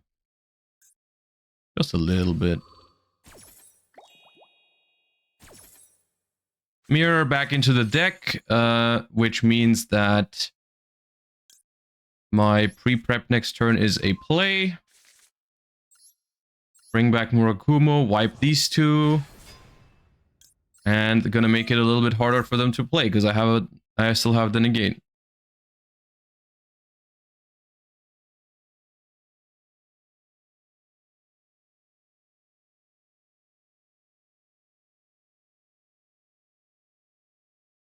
I'm so happy Josh is playing Master Duel.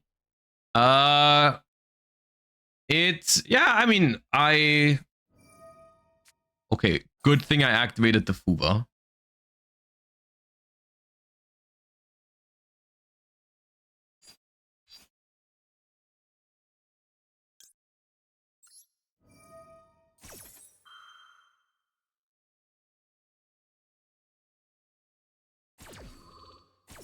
Not another backjack, please.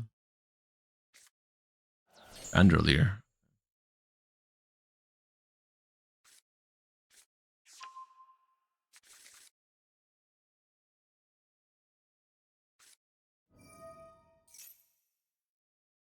I just came to realize this past couple of weeks and months that, like, I think the best approach for me is just to not all in on one of these games, especially in terms of content creation, because then I'm gonna be forcing myself. Because they all have their good things, they all have their bad things. Master Duel, TCG, all that.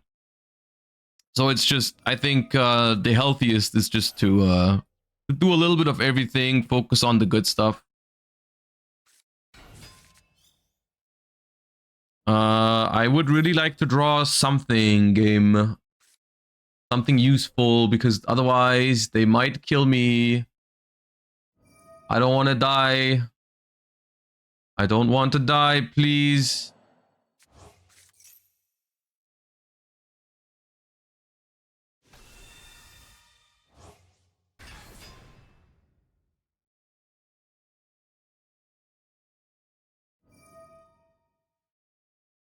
Okay. Surely if they pop my Murakumo, I'm gonna be fine, because I can activate another Fuba. Yeah.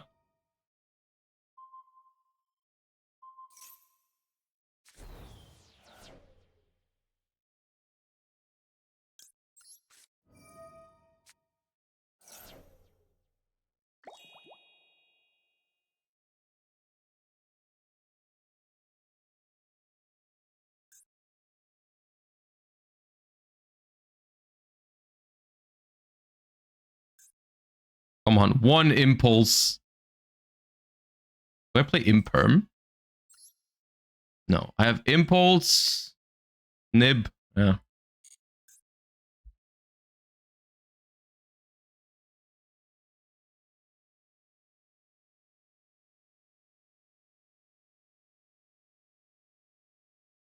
The problem is, from their perspective, I don't think they can pass. They have to go for it. We're gonna have to play this mini game now. If I don't draw an answer, they win. If I draw an answer, I win. Because Like, they know I have prayers in hand. Oh, okay, never mind.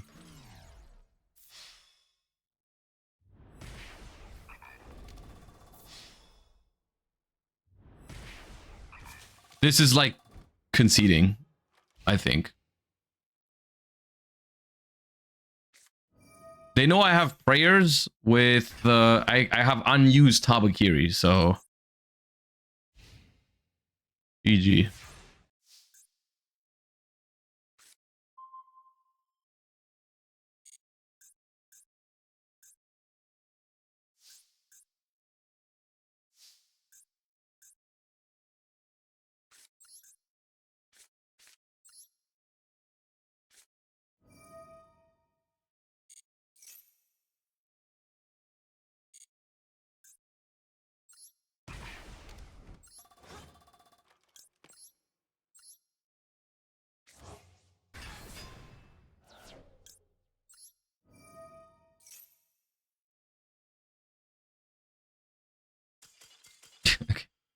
How on? I could not see that one coming.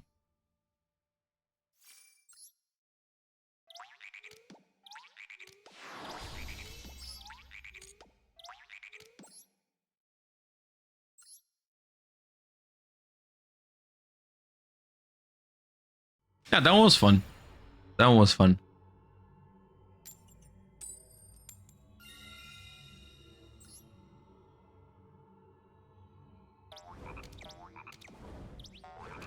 The problem is, I'm not sure, at least my impression so far, is that the higher you climb in Master Duel, the more of a the more miserable it gets at the moment. But because then you're gonna start running into Malice and Mitsu Raizio.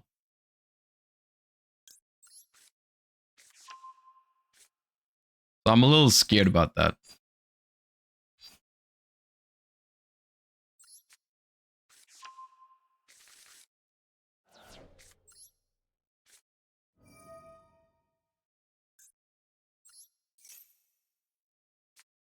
Ah, 60 card maxi special.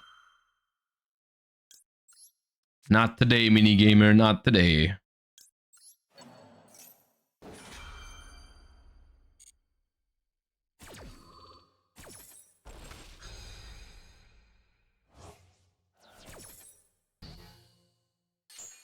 Not today.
Well, that's inconvenient.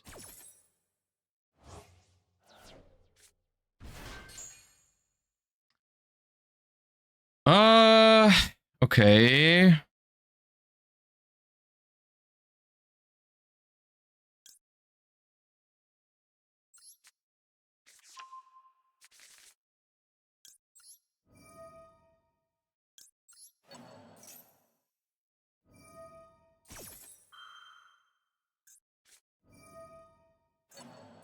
Yeah, naturally.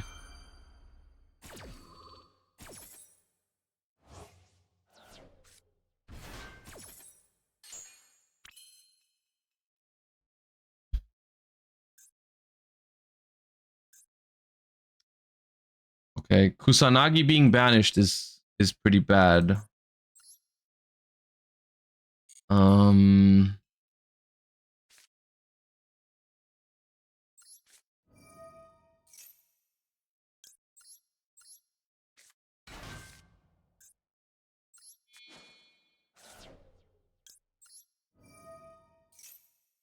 I do have to get a second Murakumo out here, yes.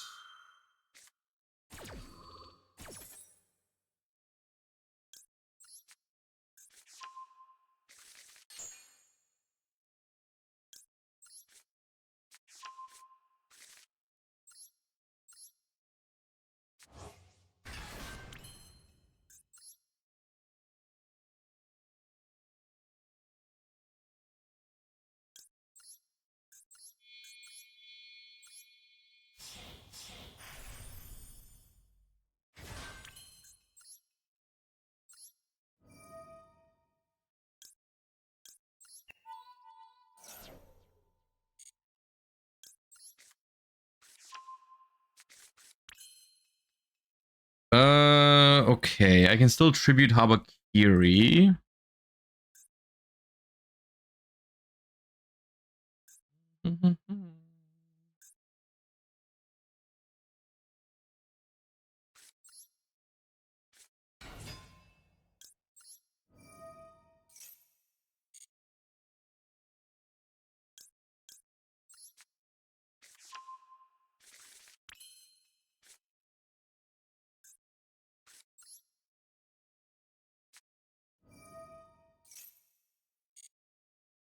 Summon Murakumo, tribute Habakiri.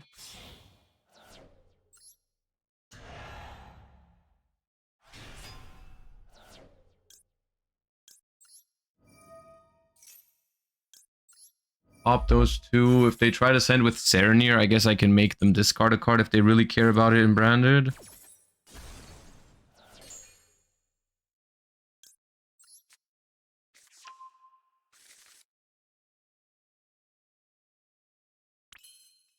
Didn't even bother activating it. Okay. The problem is that there will be another Bestial in hand in the end phase. It's not that big of a deal, but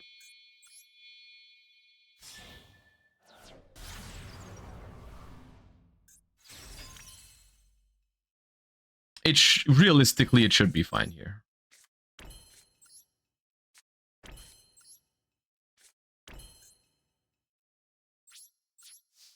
Should be okay.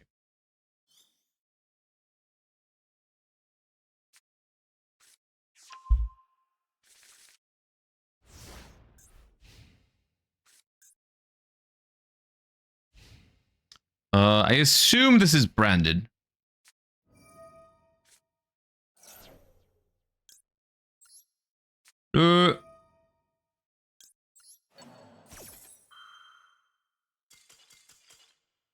Was it branded? Or dragon?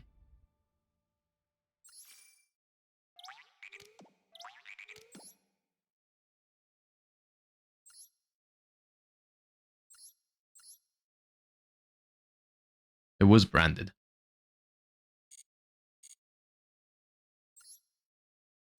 Branded always draws custom, but today I drew more custom.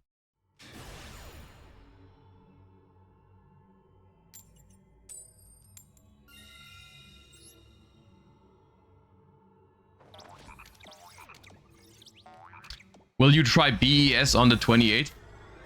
I am not sure. It double called by again.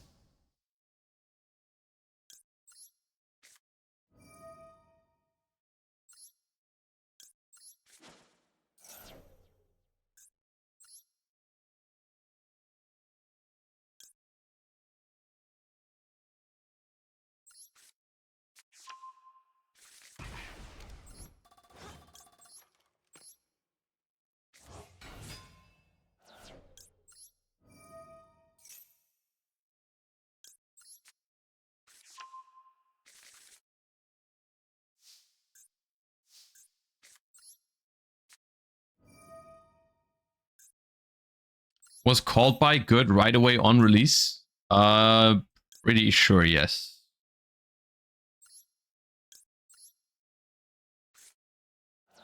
It was, I think it came out like towards the end of 2017 and then people played it all over 2018 already. Yeah.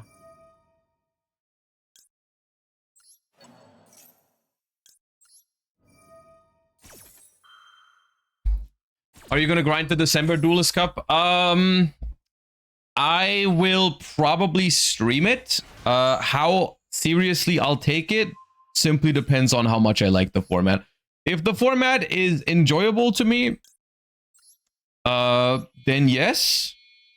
If the format is not enjoyable, then no. I will simply ask myself this question more often now from now on, rather than just forcing myself to try hard every single time. That this goes for TCG and Master Duel. I'm just at a point where I want to play what I enjoy. Or when I enjoy it.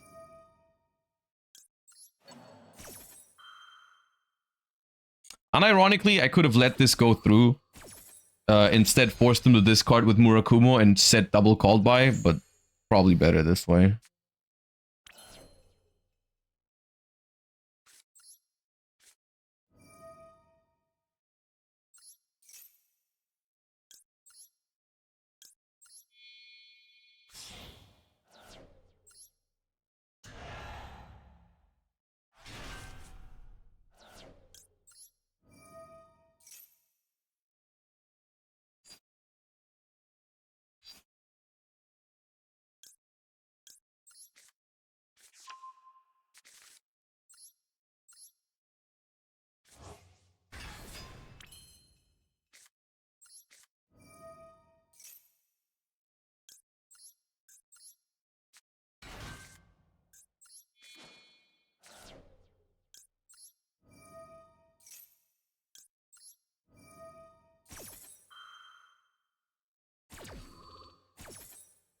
Are there any Discord servers for TCG players to discuss deck building, etc.?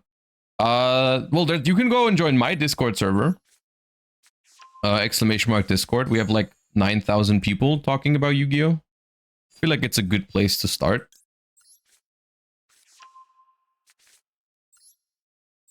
I'm happy about it. It seems pretty active.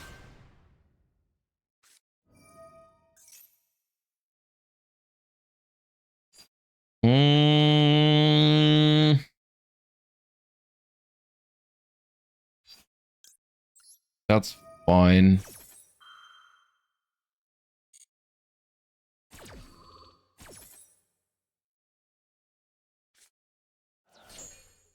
Oh, discarding Crescendo is not great for me though.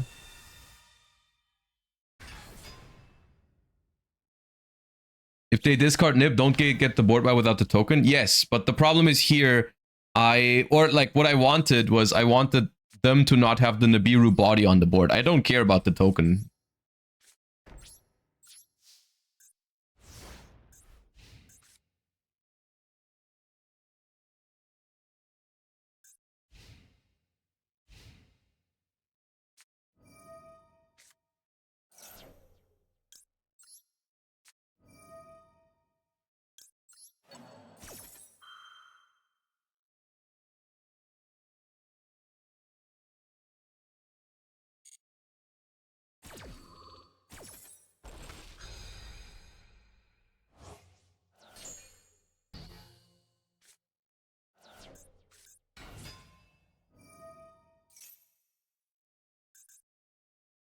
It's a good hand, bro.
Could have brought back Futsu, maybe.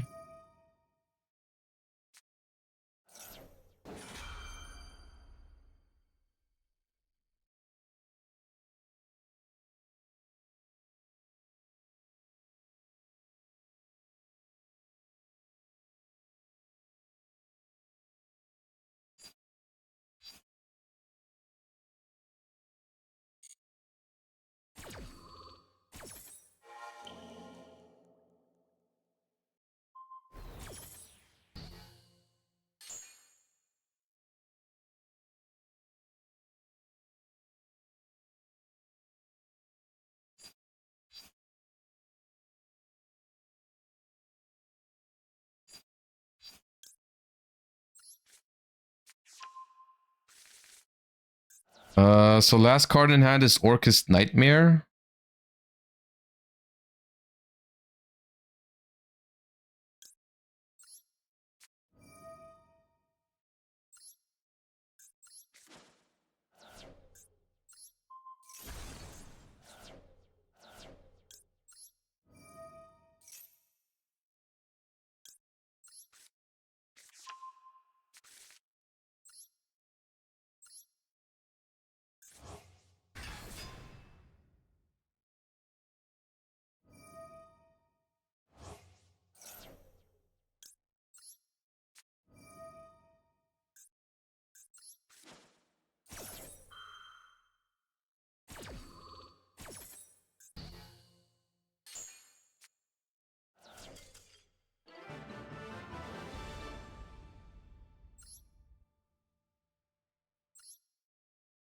They didn't send, they did not send the Nightmare for Droplet because they wanted it as a discard for the Link 1, I believe. But that was the problem with Nibiru against pure Mitsurugi. Even though you can hit it at the end of their combo, if they've already searched like all the spell traps, it's still a lot of disruption on the opponent's turn.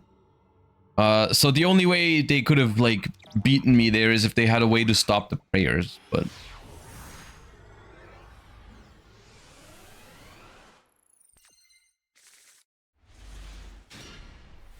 Okay.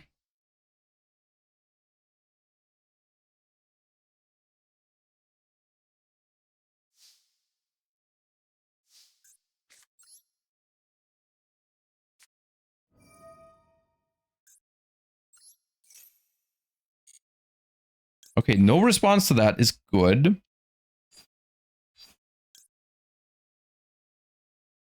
Problem is Kusanagi right now doesn't give me much because I already have Ritual in hand, a second copy.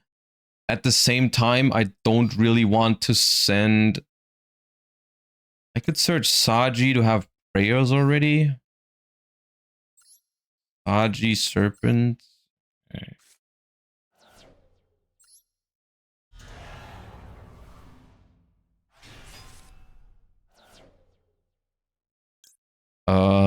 I'm gonna Ash Bait here with the Saji.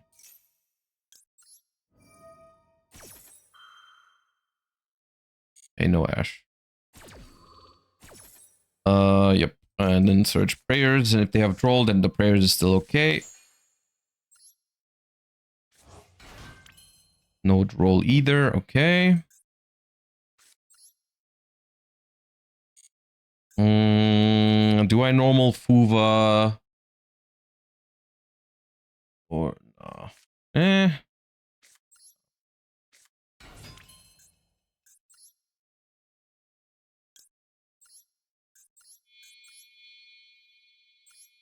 Tenpai? I haven't played against Tenpai in a long time. But I doubt it's Tenpai on 42 cards.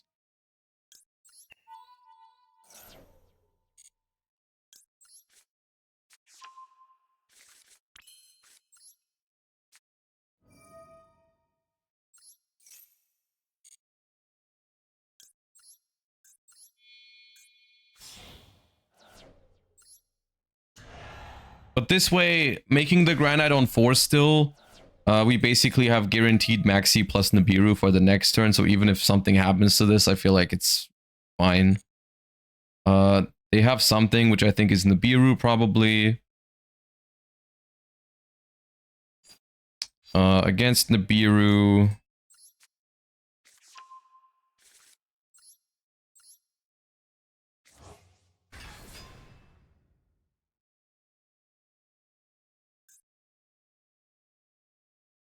I can just go IP here now. Okay, never mind. Do I want the token to be here or not? Do I want them to have the Nibiru body? Do I need the token? Yeah, I think it's fine.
This should have been...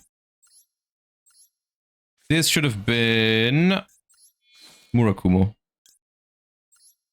To destroy the nib.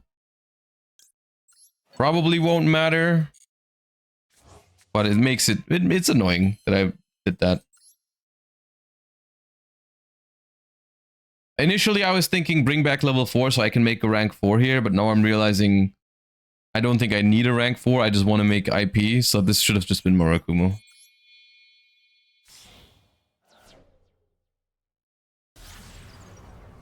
Thank you for the kind words, Ludo Shell. I appreciate that. Thank you.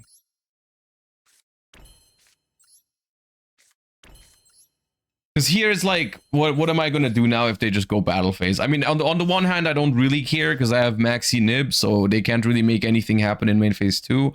They run over if they want to give up the battle phase to run over the IP, then I guess that's fine.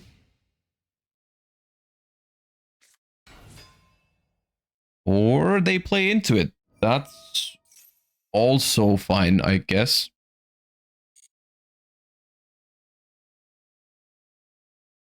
Did you like Pokemon ZA? I did, yeah, we're gonna play a little bit more later. There's a lot of Orchist, yeah. I mean, Orchist is like the perfect, Orchist is like the perfect deck for Diamond and Master, because it's just like more fun, but still good enough. It's worse than Mitsu or Malice, but it's fun.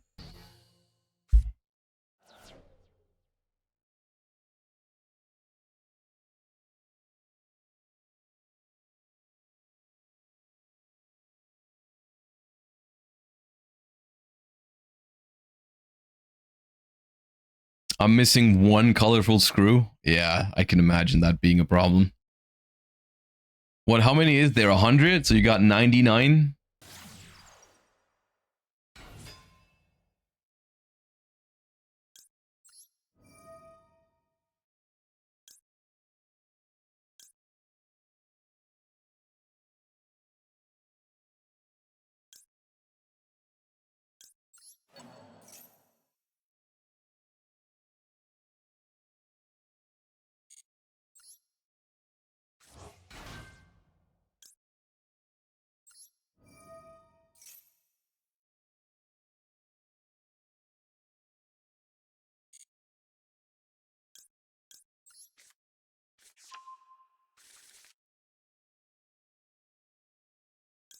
I feel like this is a pretty good SP banish because it forces them to commit more.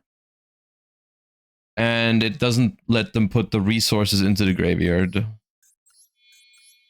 I keep forgetting Appaloosa is in Master Duel. I'm so used to making SP or Dynamondo in this deck all the time, but alas.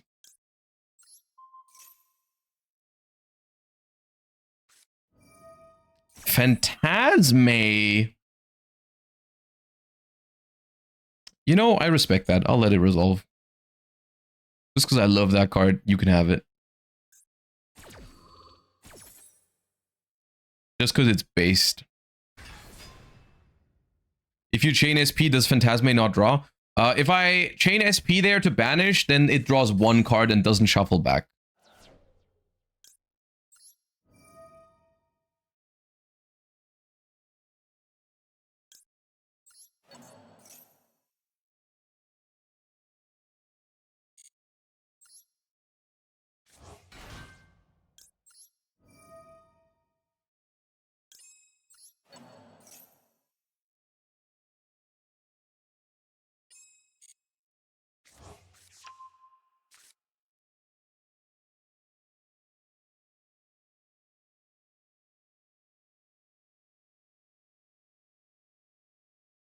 Yeah, it's the same with Requiem. If they activate Phantasme on your Requiem, you should chain the Requiem to go down to 0 link monsters.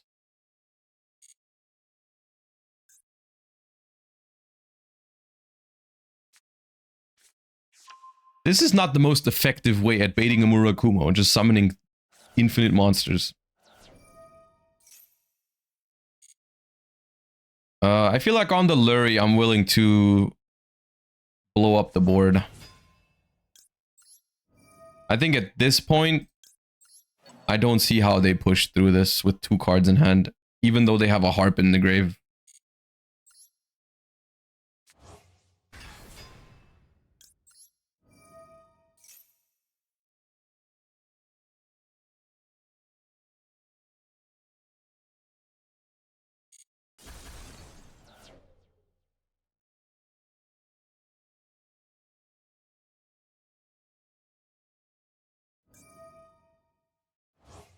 I'm honestly not even sure that I should use the Murakumo, because I might just give them a way to extend.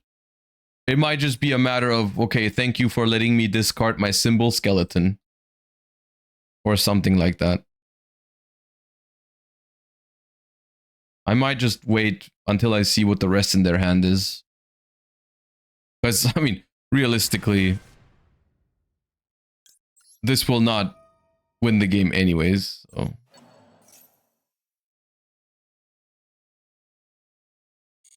They have something that can be activated.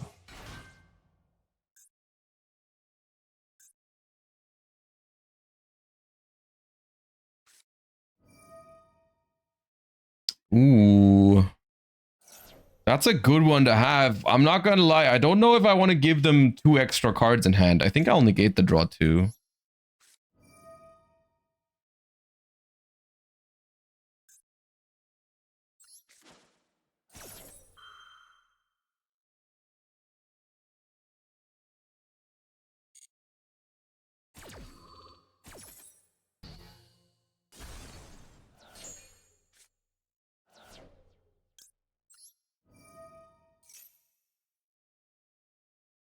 Thing is, like, from their perspective, I don't know what they are trying to do right now, because they know I have a Nibiru in hand and there's like no world in which this works out.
Oh, it's cross out.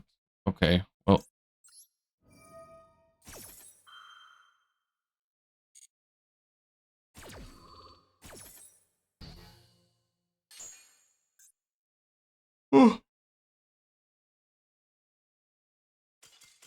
Nib him?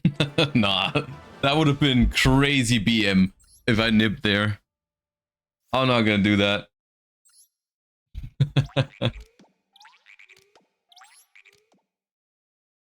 Alright, we're zooming. I also think we've won every single coin toss so far, so that is significantly boosting my enjoyment of Master Duel, I guess.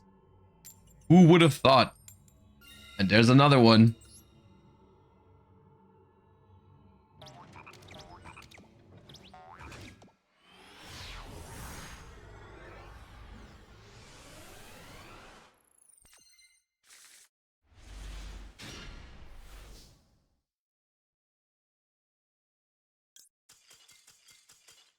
Okay. Someone really doesn't like going second.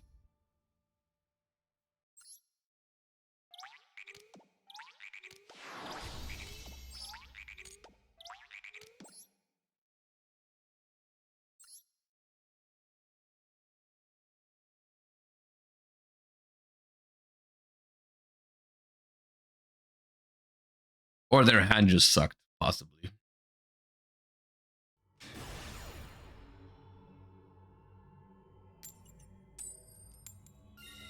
Dude, what is this? 6 in a row? Hello?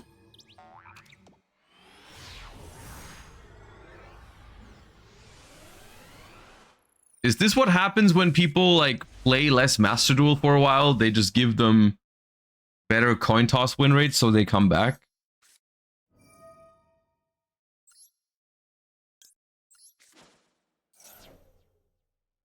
Who knows? Hey, Ash the prayers were.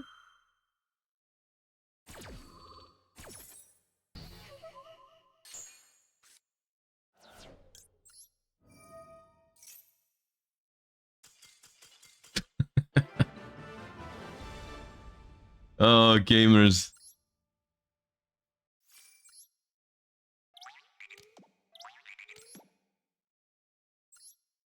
Okay. How many coin tosses in a row can we win? So far, we're on 6. Can I get a 7? Yes, I can.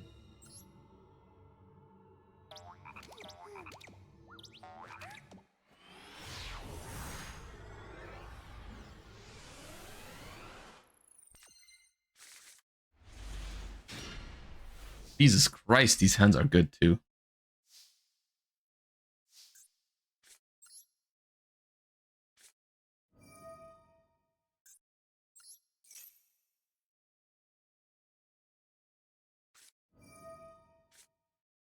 It was only a matter of time until this was gonna happen.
Rolling your own maxi. Is this better or worse for me?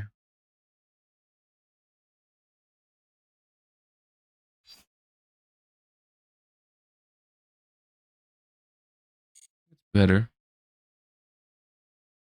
Make them discard. I think they maybe they just wanted to get it negated.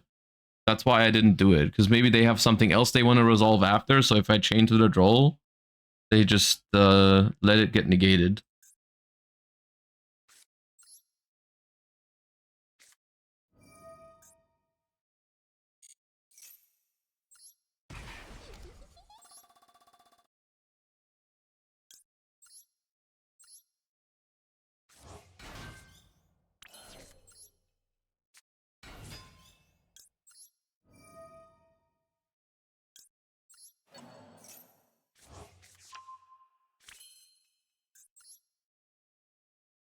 They could have just discarded the droll to prevent negation. Right. Yeah, I guess. I was happy to be under droll, so I didn't want to give them a chance to go back on it, basically. Is why I did that.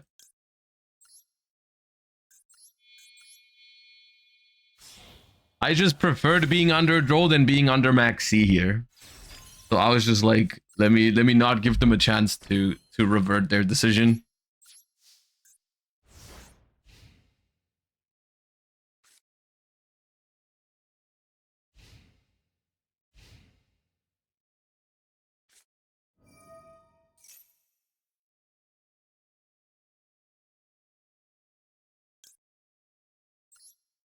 This blue eyes, 45 cards here.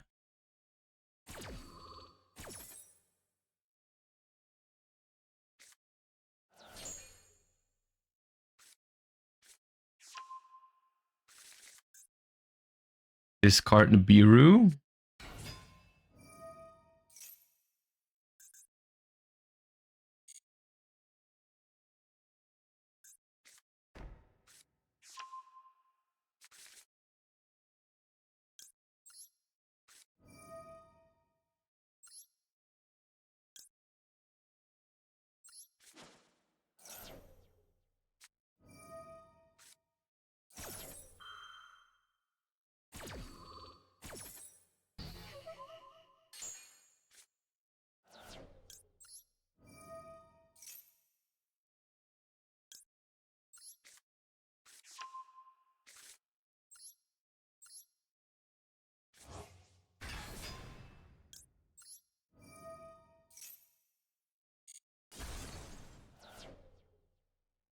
Not ashing the Murakumo. They wouldn't have been able to. Bro, is that 45 card Max Seed Roll Nib Ash Primite Sage? Are you kidding me?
Drill Beam, True Light,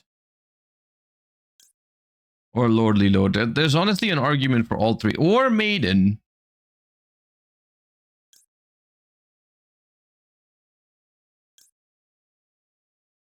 I think it's this.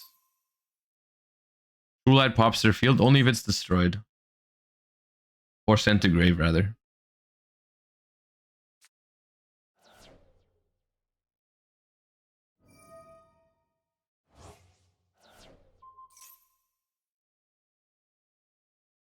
Special summon a Blue Eyes White Dragon or a level 1 Light Tuner from your graveyard. So that brings back Sage, but Sage only triggers on normal summon. So if I chain SP here, they can replace the tuner, but I get an open board. And I keep SP and I can Fuba.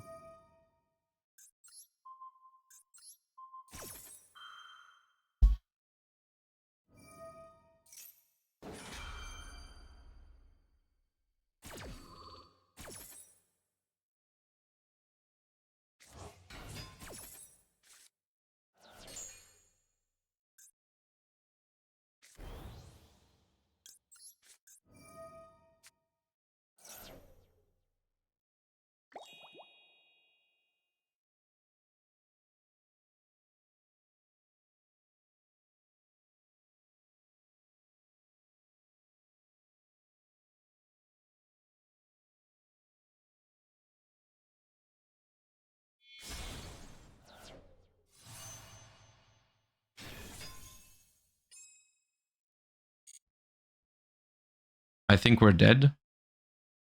Oh, did they put Ancient Fairy Life Dragon in the game? Uh-oh.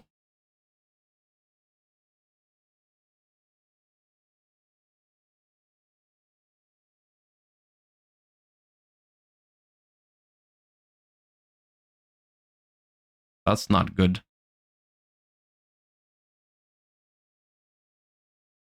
Was that in the Mitsu pack? Damn, I missed that. That is game, yeah.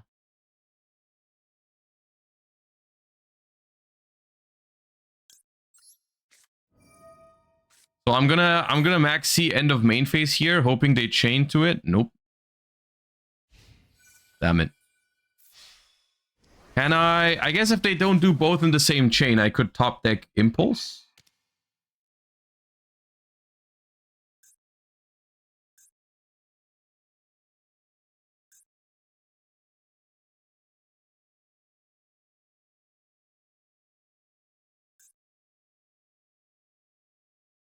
Maybe they don't play it.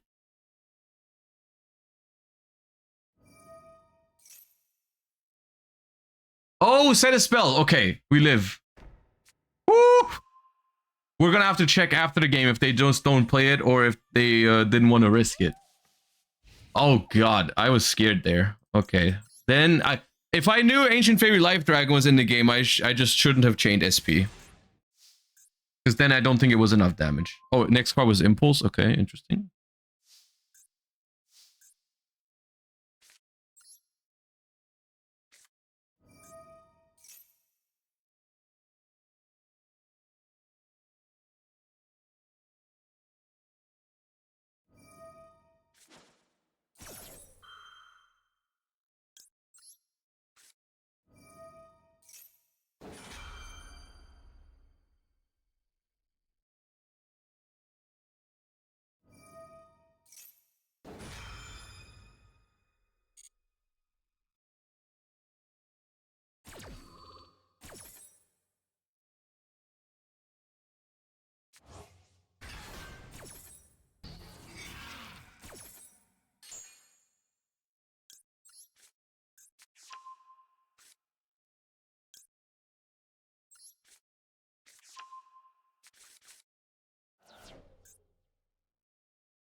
I shouldn't have searched Murakumo. I don't think it matters.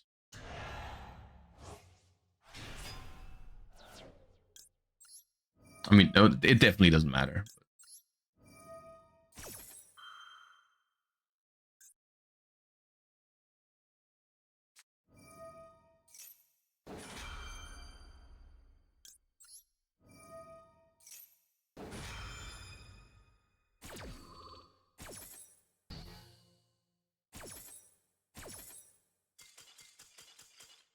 Okay, did they play Ancient Fairy Life Dragon? I need to know.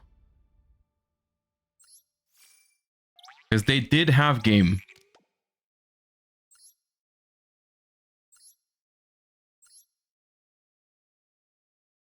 They didn't play it. Oh, thank God. Okay, they just didn't play it.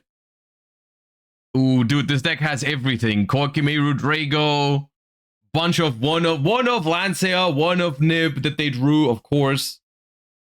Awesome. One of Skill Drain. This deck is a treasure. Break target for Crimson Dragon as well. Not scared of anything.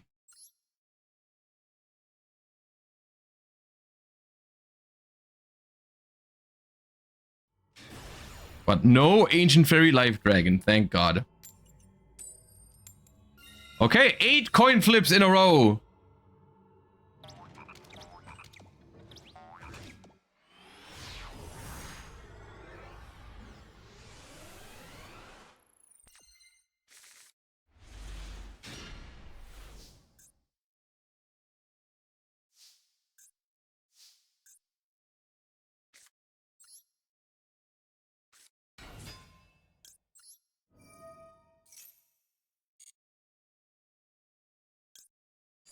This plays into Droll. But I wanted to... I was trying to bait a hand trap, but I guess I should have played around Droll better.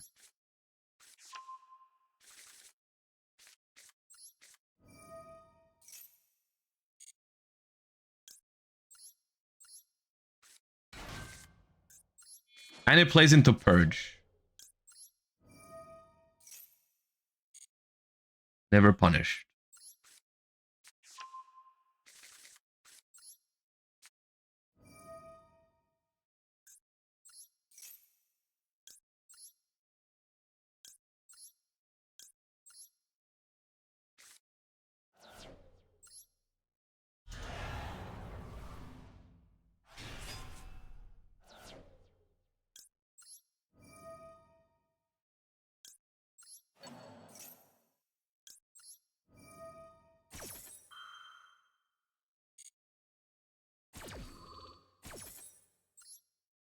This deck is like Nib immune.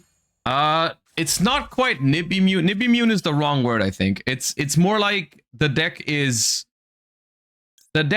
can always get Nibiru'd, but usually it still ends on a lock.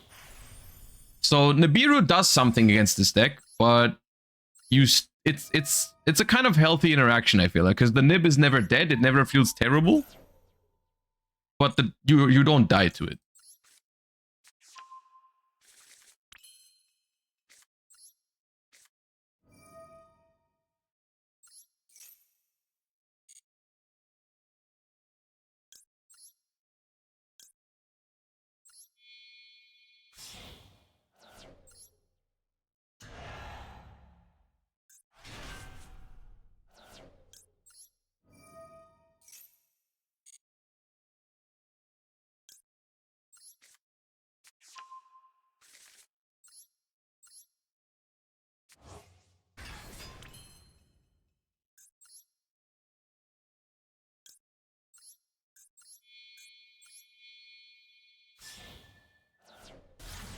Is this deck Maxi immune? No.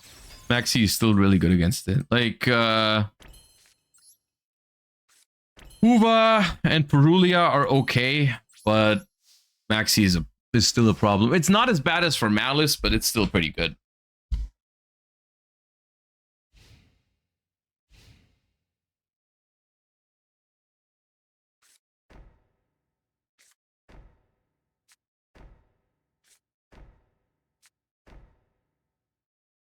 What do they mean by this? What do they mean by this?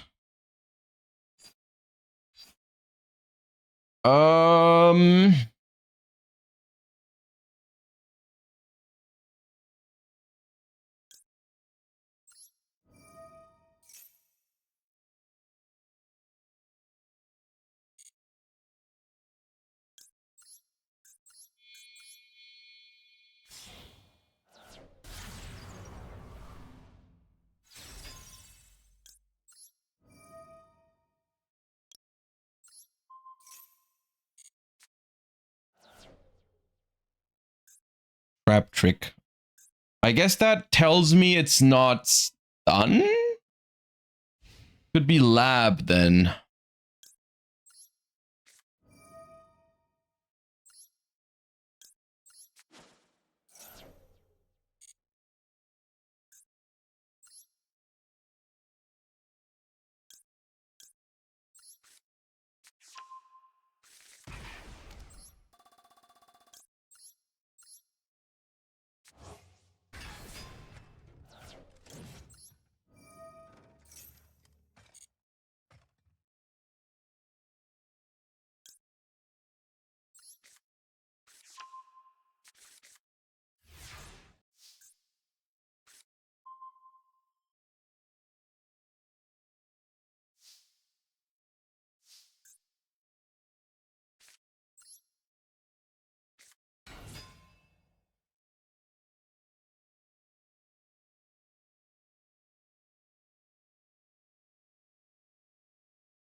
I don't want to go for some damage before I make a second SP.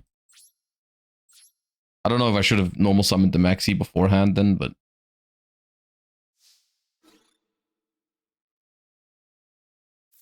Oh, this can't attack, right?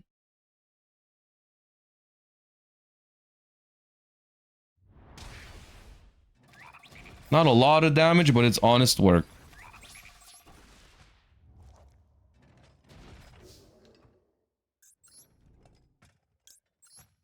They never expect the second SP Little Knight.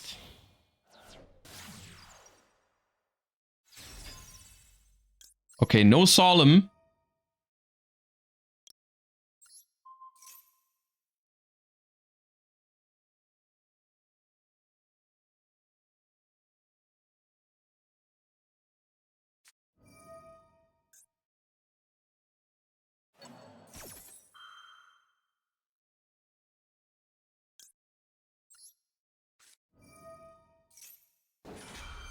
Okay, we get value from the Dominus Impulse. That's good.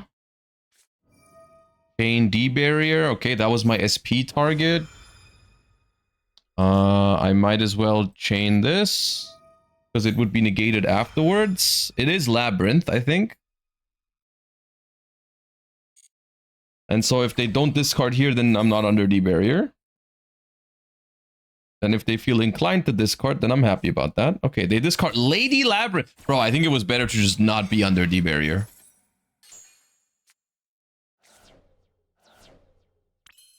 Okay.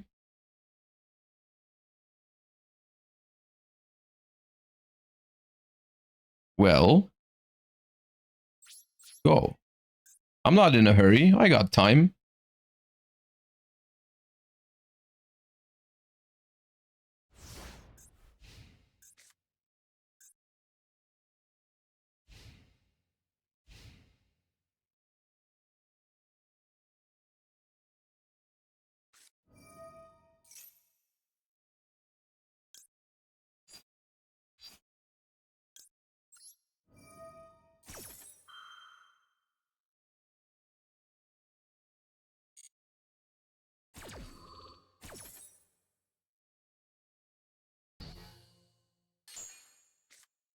Okay.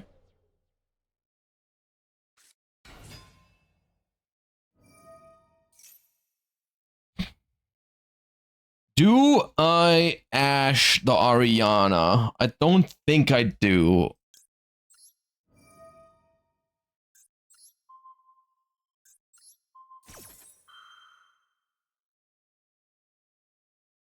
You have 5 minutes? Oh yeah. We do have 5 minutes.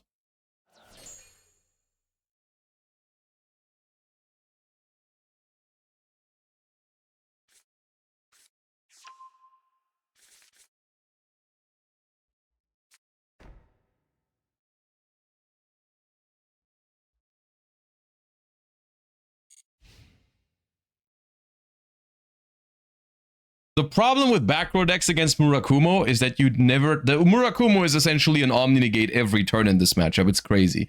Because they're just on no cards in hand.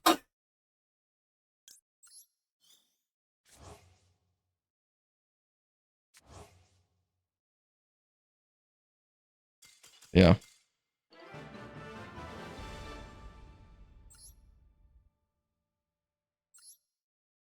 All right.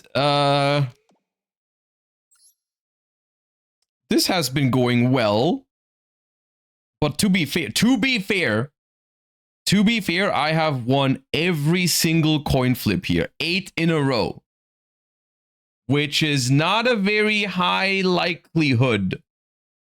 It's not a very high likelihood. But, yeah.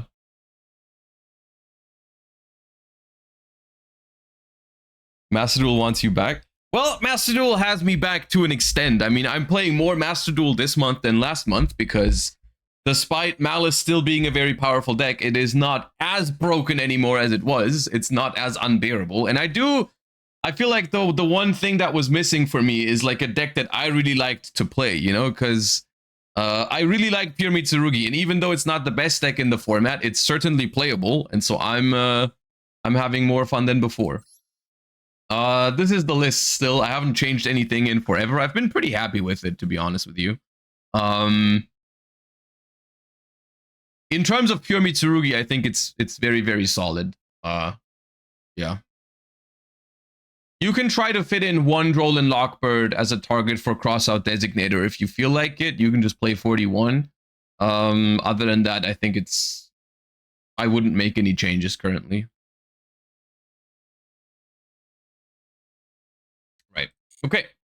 We're going to play Master Duel more later today, I think, because now I have another segment planned real quick. So let me introduce you to what we're doing next. Because today is somewhat of a special day in the TCG, because the Chronicles deck is releasing today, and the Chronicles deck is a pretty cool product for, I guess, all kinds of different players, because it's going to make Branded hopefully a pretty accessible and more budget strategy, and it also brings a couple of new cards. And so today, I want to take a little bit of a look at Branded for current TCG format, and I guess some of this might also be a takeaway for the current Master Duel format, because Branded is also a viable deck in Master Duel. In both formats, from my perspective, Branded is fine, while not in top tier. In both formats, I think it's playable. So because I personally am not the biggest Branded expert, you know, I've played Branded. I've played Branded in the past. I topped like a regional with it in like 2022, but that was way back when people still called it Branded Despia, because there was a lot of Despia cards in there. It feels like ages ago. In recent times, there's definitely people that have played more Branded than I have, and so today I have invited someone who's been making a lot of content about Branded. It was just the first person I was able to think of when I was thinking of Branded, and that is Galzo. So we're going to have Galzo on stream in a second, and we're going to talk about Branded and maybe discuss the position of Branded in the current format, as well as like how would you play it, what are the reasons to play it, how good are the new cards from the Branded structure deck in it, because there's a new quick play spell card and there's also a new fusion monster, all the good stuff. Those are things that I wanna talk about, and I want Galzo to walk me through it. So we're gonna have Galzo on for this segment and talk about some Branded. So let me set that up real quick.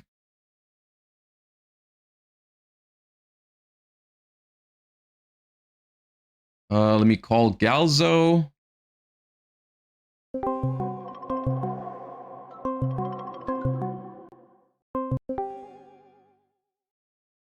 Dude, the Halloween friggin' Discord sounds threw me off there for a second. That was awful. Hello, sir. How are you doing today? Good. How are you? Thank you for having me. No worries, no worries. Okay, so I see that you turned on your face cam. Give me a second. If you want. Yeah. I can put you up on screen, but I do need you to give me the face cam in a different manner. Hold up. Oh, okay. Mm, just join the room here and give me your face cam through that. Yeah, we'll do. Man, it's been a crazy 24 hours for branded Andes. I gotta tell you that Oh yeah, we much. can talk about the new cards too. That's Did you also react to them something. already? I've read them yesterday. Yeah, it was very rude because they interrupted my Pokemon stream. Oh, yeah, that's pretty rude. Allow while visiting this site. Start. That is not the right source.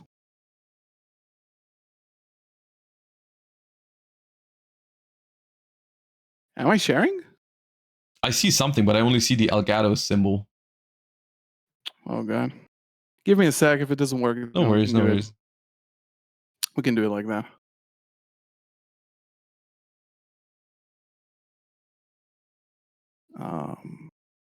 USB camera.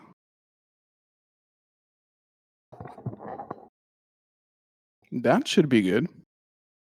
Yeah. Okay, now I need to just put that into OBS. Nice. So yeah, it's been a crazy 24 hours, and I'm suspecting. Oh, they didn't reveal any new cards today. I was suspecting a new Ecclesia main deck monster for today, but I don't think that happened. How much more do you want?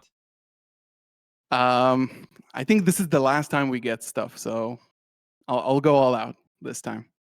It might be over for us. But I don't think they revealed anything, so you guys are safe. Yes. Now, the new cards are crazy. We're going to talk about them.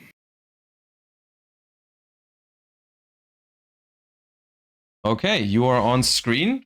Okay, so I wanna divide this into a couple of segments before we start actually building the branded list for a current format, I guess.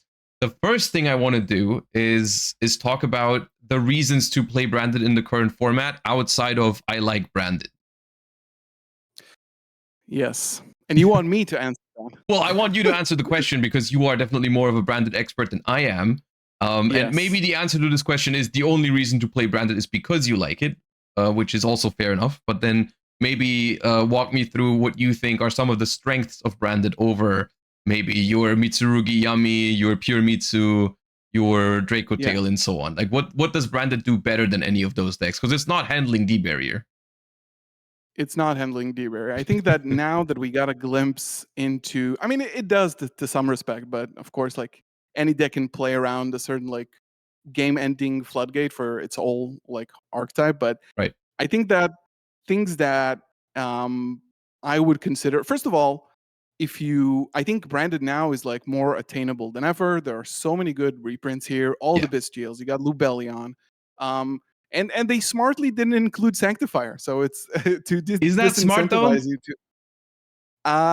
No, because it's gonna rise up in price, and it's a good Yeah. card to do certain things. And of Yeah. course, in Draco Tail, it's obviously pretty crucial card to get your engine going. Yeah. So, I mean, on the other hand, I think it will dissuade some people from including it, which is, it's not good that cards are $40. That's Yeah. like period, right?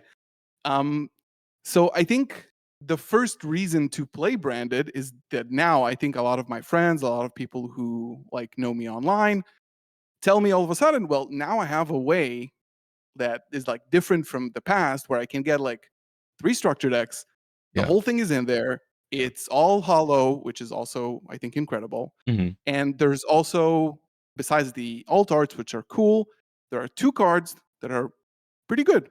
One of them is exceptionally good. I think the quick play. Yeah. So that's another layer to playing branded that you wouldn't have before. And Mhm. because it's so attainable, I think that more people will be just naturally incentivized to play it because this is a good product to buy. Yeah.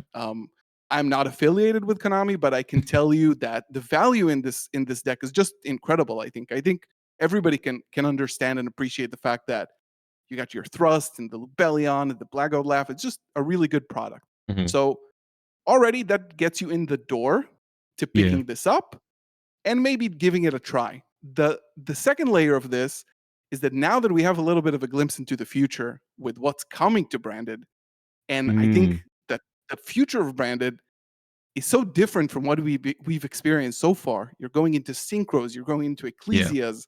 Yeah. That really changes what people think of branded, and maybe not the boring line of I will resolve branded fusion or I lose. So Right. that's like a good long-term investment. Right. In That is terms of meta something I implication, especially want to talk about once we've gone through like how you would currently play the deck. I want to look at the new cards because they very fundamentally shift the direction that branded wants to be played, I suppose. Or if that's even the preferred way to play branded, because I still think it's branded fusion is such a powerful card that I feel like it's almost weird that they printed it so early on for the deck, because I feel like it was very hard for them to ever push branded into a different direction with and there was a lot of cool synchro stuff that came out for branded afterwards, but it never caught on. You know, I don't know if I've ever seen anyone summon a synchro with Quem in actual branded decks, because it's just always the branded fusion direction is so tempting, so powerful, and it takes a lot of good reasons to not activate that card. Yeah, that's true. We've always had Nash on the branded synchro train. Right. He's been on that since like I think it was like Cyberstorm Access when Lulu came out and Bestial Despotter, and then you can just play it. I think it really tries to take the deck into more directions, maybe not a different directions, but more directions. Yeah. The new Albaz is really, really versatile. Like it's basically Ice Ryzeal for a lot of different things. Right. And you can just normal summon it and not get locked. Mm-hmm. I think in terms of meta implication for today, we're looking at Draco Tail, we're looking at Yummy, we're looking at Yummy Mitsu. I think that one thing I think that bothers this deck a bit could be Herald of the Arclight. Right. I think games against Mitsurugi, games against Pure Yummy, Draco Tail a little bit as well. Mm-hmm. Your Branded has always been a deck that has a very good engine going second. Six cards that are all engine in hand, maybe a droplet, maybe a super poly, could deal with a lot of these things. And I like to say now that we're looking at a light dark meta in terms of like Yummy Mitsurugi. It's really good for the new fusion that requires like you can clear up 2 bodies and put up a small little towers on the board. Right. So I think again, Branded has always been I mean, I think it has been a pretty skill intensive deck. People have been playing the deck for a while, and it takes time to learn these ins and outs and the sequencing, because every hand is a 5 or 6 card combo. Like that's the nature of Branded. Right. You need to put the puzzle together in order to break it. So I think it's a good investment to start looking into it, trying it in the current format, and it has a really good future. So I think even if it's not the best deck in this format, it can deal. And I've seen people playing like Brandon in the current format and doing well. So it's always good to try up something new if you haven't. Yeah, Branded in hindsight now is like one of those decks that it was a good pickup even like 2 or 3 years ago for anyone who picked it up, because it was always like sort of playable. It's one of my favorite examples in terms of like where I would want balancing to be at, even though some of the win conditions the deck has used in the past, mainly due to Expulsion and Sanctifier, I was not the biggest fan of those. But just in terms of raw power level, like where it was at in most Yu-Gi-Oh metas, it was pretty well balanced, I would say, because for the longest time it kept getting new cards, but those new cards only kept it alive. They never pushed it over the top, where like now Branded is Snake Eye level broken and gets even more like Azamina cards or whatever. It was always like, okay, this is this lore archetype that is somehow surviving on tier 1.5, tier 2 level for years. And they don't manage to make that happen super often. Like that is something I feel like special about Branded, where, you know, people have picked up the archetype and have been able to play it for a long time at a pretty competent level. And I do think in the current format, an opening that I do see for this deck is really at beating those kind of like lower ceiling type of decks. I think going second with a super high engine deck like this, you're going to struggle into stuff like K9 Crystron. I don't expect that the list we're going to do today is going to have a great chance against K9 Crystron, especially going second. Like going first, we might be fine into it, but going second is going to be hard, because we're never going to be building this deck as like a hand trap deck and have like enough ways to stop that deck from setting up like a Mjolnir lock or anything like that. But it's been proven that high engine decks like Yami Mitsu can easily beat decks like pure Yami or pure Draco Tail or pure Mitsu going second. And specifically in a format where Super Poly is a very, very potent card, I think that's where I would see branded. I would see branded, at least that's how I would approach it when we're building it in a second, is I would like to play like high engine, maybe Fuvas or probably Fuvas, probably Super Polys, and then maybe some other like thrust droplet type breakers, and try to beat like the lower ceiling decks going second consistently, and probably throw the K9 Crystron matchup out of the window if we're not drawing Fuva, because I'm not sure how else we're going to deal with that. Yeah, that's a bit rough, but I think they're like in every format, some decks can FTK you, some decks can do it more consistently than others. Yeah. Playing a deck like this, even Triff's deck from YCS Lima, it was, I think. Yeah. I don't think he had a lot of hand traps, or if not at all. It didn't even like play Fuva. It was just basically just breakers, and I think it had Ash to beat opponents' Fuvas, but it was essentially the same ideas, like very high engine, very high power, beat the fair decks in the format, and then if you're playing against K9 Crystron, it's a coin flip, or Onomat Ryziel or whatever. So yeah, we can maybe afford like Droll or Fuva, like the high impact ones we could throw in there. Yeah, I agree. But I don't think we can really mess around with actually trying to stop these types of decks consistently. Listen, just be like Triff. FTKs don't exist. The format is fair. The format is fun. Yes, it doesn't matter. Balls to the wall. It's okay. Yeah, the barrier is not a floodgate. No, not at all. No. Okay, before we build the deck, how many? There's only 2 new cards here, so we can go over these relatively quickly. You already said the more exciting one is the quick play spell card, and I do agree this card is the more exciting one. But I've been wondering, because I've been looking at this card from the perspective of various other decks, because in my opinion this is a very, very good generic card. And I'm not sure, or I wasn't sure how excited branded players are specifically for this card in branded, because the way I'm looking at this card is, well, send 1 monster that mentions Fallen of Albaz from your extra to the grave, target a face-up card in the field, destroy it. On a quick play spell, very simply in basically every deck, also particularly good in Genesys format, because that format is a little slower and lower powered. You just send an Albion from the extra deck to the graveyard, which gets you another copy of this in the end phase. And so you can basically, 1 copy searches the next one for the next turn. That's how I've been looking at this card in other decks, as just like a generic quick play, pop a face-up card on the field and get another copy in the end phase. I've been wondering how this slots into branded, because from my perspective, branded is already full with essentially a lot of searchable one-ofs, a lot of searchable like engine pieces, engine requirements, and already has a very, very strong grind game. So how necessary is this card really? And do we play one to search it occasionally? Do we play multiple? Like, is this ever better to set off of an Albion in the end phase than a branded in red, or a branded banishment, or any of that sorts?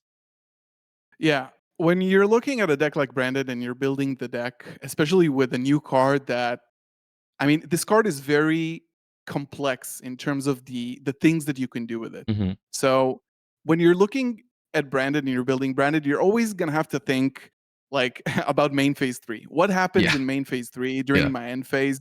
When, like, for example, you said, do I set this over branded in red? It's always situational, right? But I think that this card, like plain and simple in terms of strategy of this deck, this card serves multiple purposes, and this card can be an extender and advantage to your combo as well as an interruption. So I think the way I've been looking at it now, and also the second effect shouldn't be like ignored completely. Right, I was about to say, like, of course, when we're playing this in branded, we can actually also use the second ability here, which is if we have an Ecclesia in field or graveyard, we can reborn a monster in either grave, which I guess on a quick play spell might sometimes even be the stronger disruption. Sometimes. Yeah.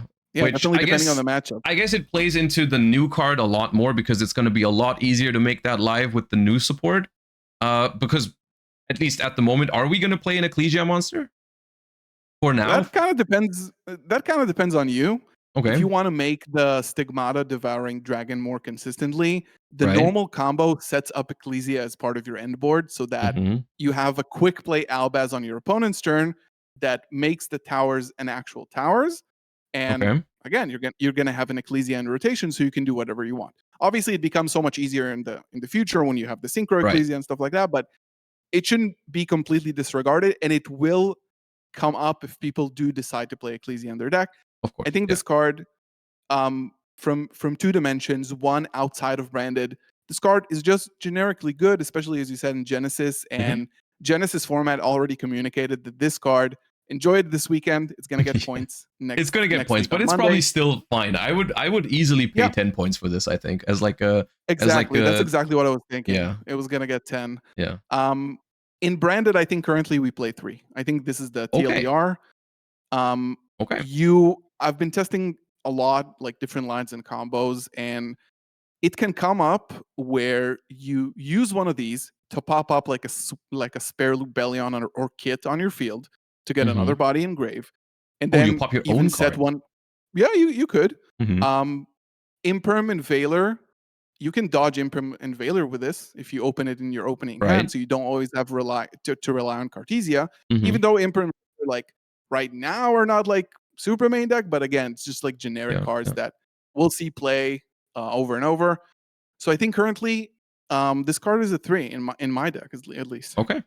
No, I'm down. I'm happy Yeah. to include some new approaches into the list today because I mean that's the whole point is like trying the deck post Chronicles deck.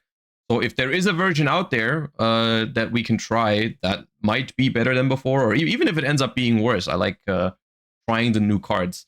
So before we get to building that, though, I quickly want to talk about the new fusion monster because that one I think is arguably, I mean, it's not bad, but it's arguably a little rough because branded extra deck I feel like is already a whole topic in and of itself where like it's so tight.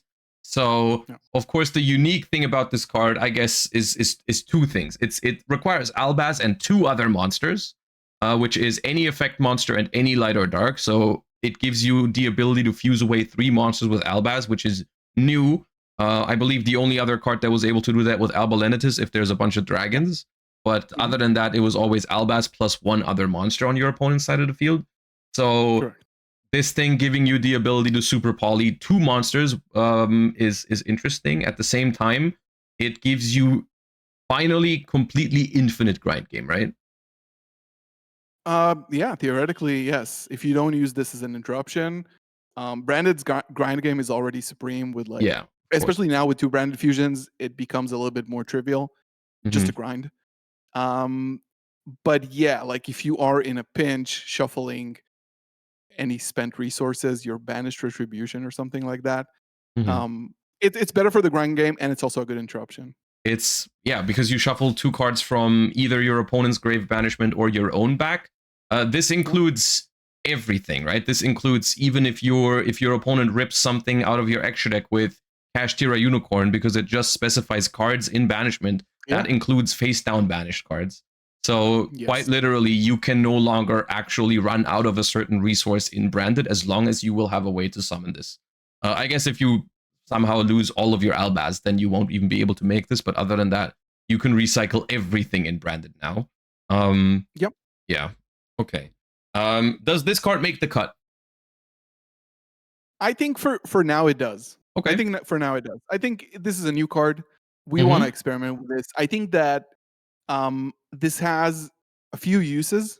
So one, obviously, removing 2 bodies with Albaz, which is a pretty unique effect that doesn't target, like Albaz's fusion effect is very, very unique across like Yu-Gi-Oh history because it is a very, very specific type of removal that like the only protection from it would be like either being unaffected or being unable to be used as fusion material. But besides that, like being sent to the graveyard, destroyed, stuff like that, it just runs over that. Especially now, I think with a meta that is dominated by lights and darks, it becomes even a little bit cooler to potentially try to take out 2 monsters with this. And also, you just have a lot of gas from other directions as well. And you do want to aspire to resolve Albus's fusion effect during your opponent's turn. Like this is one of your interruptions. It's almost weird that Albaz is once per turn to fuse, right? So I feel like at this point, Branded has like multiple ways and opportunities to fuse with it because you can like summon it. you said we can include Ecclesia in the deck to summon it on the opponent's turn, but you also, I always, the most common way these days I run into it is like Rindbrum, where they bring it back from the graveyard, like that. Is like very common. Yeah. Quem can get it. Yeah. Ecclesia can get it. Like there's an infinite number of ways. Yeah. This eventually, like if you do decide to play an Ecclesia, even if you don't decide to play Ecclesia, I think this card is worth it just because of how strong it is. Yeah. But also, this card, besides the on-field effect and the trigger effect on summon, besides all of these, and it's potentially a 3,500 attack towers, which then your opponent has to deal with the Ecclesia in rotation before they deal with your board, which is already fair. It has a good end phase effect. It adds Mercurier at the end of the day. That's new, sometimes, right? Especially that is not new because I think Brigand can add Tri-Brigade cards. Brigand. Yeah. Is Brigand also the one that deals with Contact Sea, or is that Sprint? That was Sprint. Yes, it's Sprint. It's the Spring Ends one. But now, theoretically, you can add Mercurier because sometimes you're gonna have, especially with the Fallen and the Virtuous, you're gonna have so many cards going into the graveyard, like with Granguignol, with Branded Fusion, stuff with the High Spirits. Your graveyard is gonna be so full that sometimes, I'll just send this, and instead of going for my Mercurier search on my opponent's turn with Branded Lost, I'll just get it now. I'll have it in the draw phase. I don't care. The other thing that this card can do, if you notice, it adds a Dogmatica or Tri-Brigade card. So this can add the Fallen and the Virtuous as well. If you are going into an end phase play where you want to play a little bit more in the end phase, you need another disruption, that does that as well. Right. It is treated as branded and Dogmatica. Yeah. Yes. Okay, so all things considered, only 2 new cards from the structure deck. I think that's still, I mean, I always say about new branded support is I never want it to be too powerful, because like I said earlier, I think the cool thing about branded is that it never was too broken, and I feel like the deck is still, even though it's not meta or like top tier meta at the moment, I still think it's like very close to breaking into that top tier position. If they make like even a single really powerful branded card, I feel like it could easily be one of the best decks in the format, if not the best. So the fact that these cards are in quotation marks only okay or only good, in my opinion, is not a bad thing, because it just leans more into what I like about branded design. But I'm happy to hear that they are able to be included in the deck, because ultimately that gives me the opportunity to play around with a new version of the deck, essentially. Even though I assume for now we're not going to fundamentally change the way the deck works. I don't think we're going to go into like a synchro direction yet, but we can talk about that once we're done building it. For now, what are dark mode? Okay, so do we still play 60 cards? Are we even going to attempt to make it any less than 60, or are we going to end up playing 60 cards? I think the minimum for now would be like you could do whatever, right? I think that you can do from 45. I remember Pac once went to a tournament with Branded, and he was trying to cut down the fat like a lot, and he aimed for like 45 or something like that. I think that there's for my build, this format, I have a version that is 50 cards that is really tight. It doesn't play additional fluff.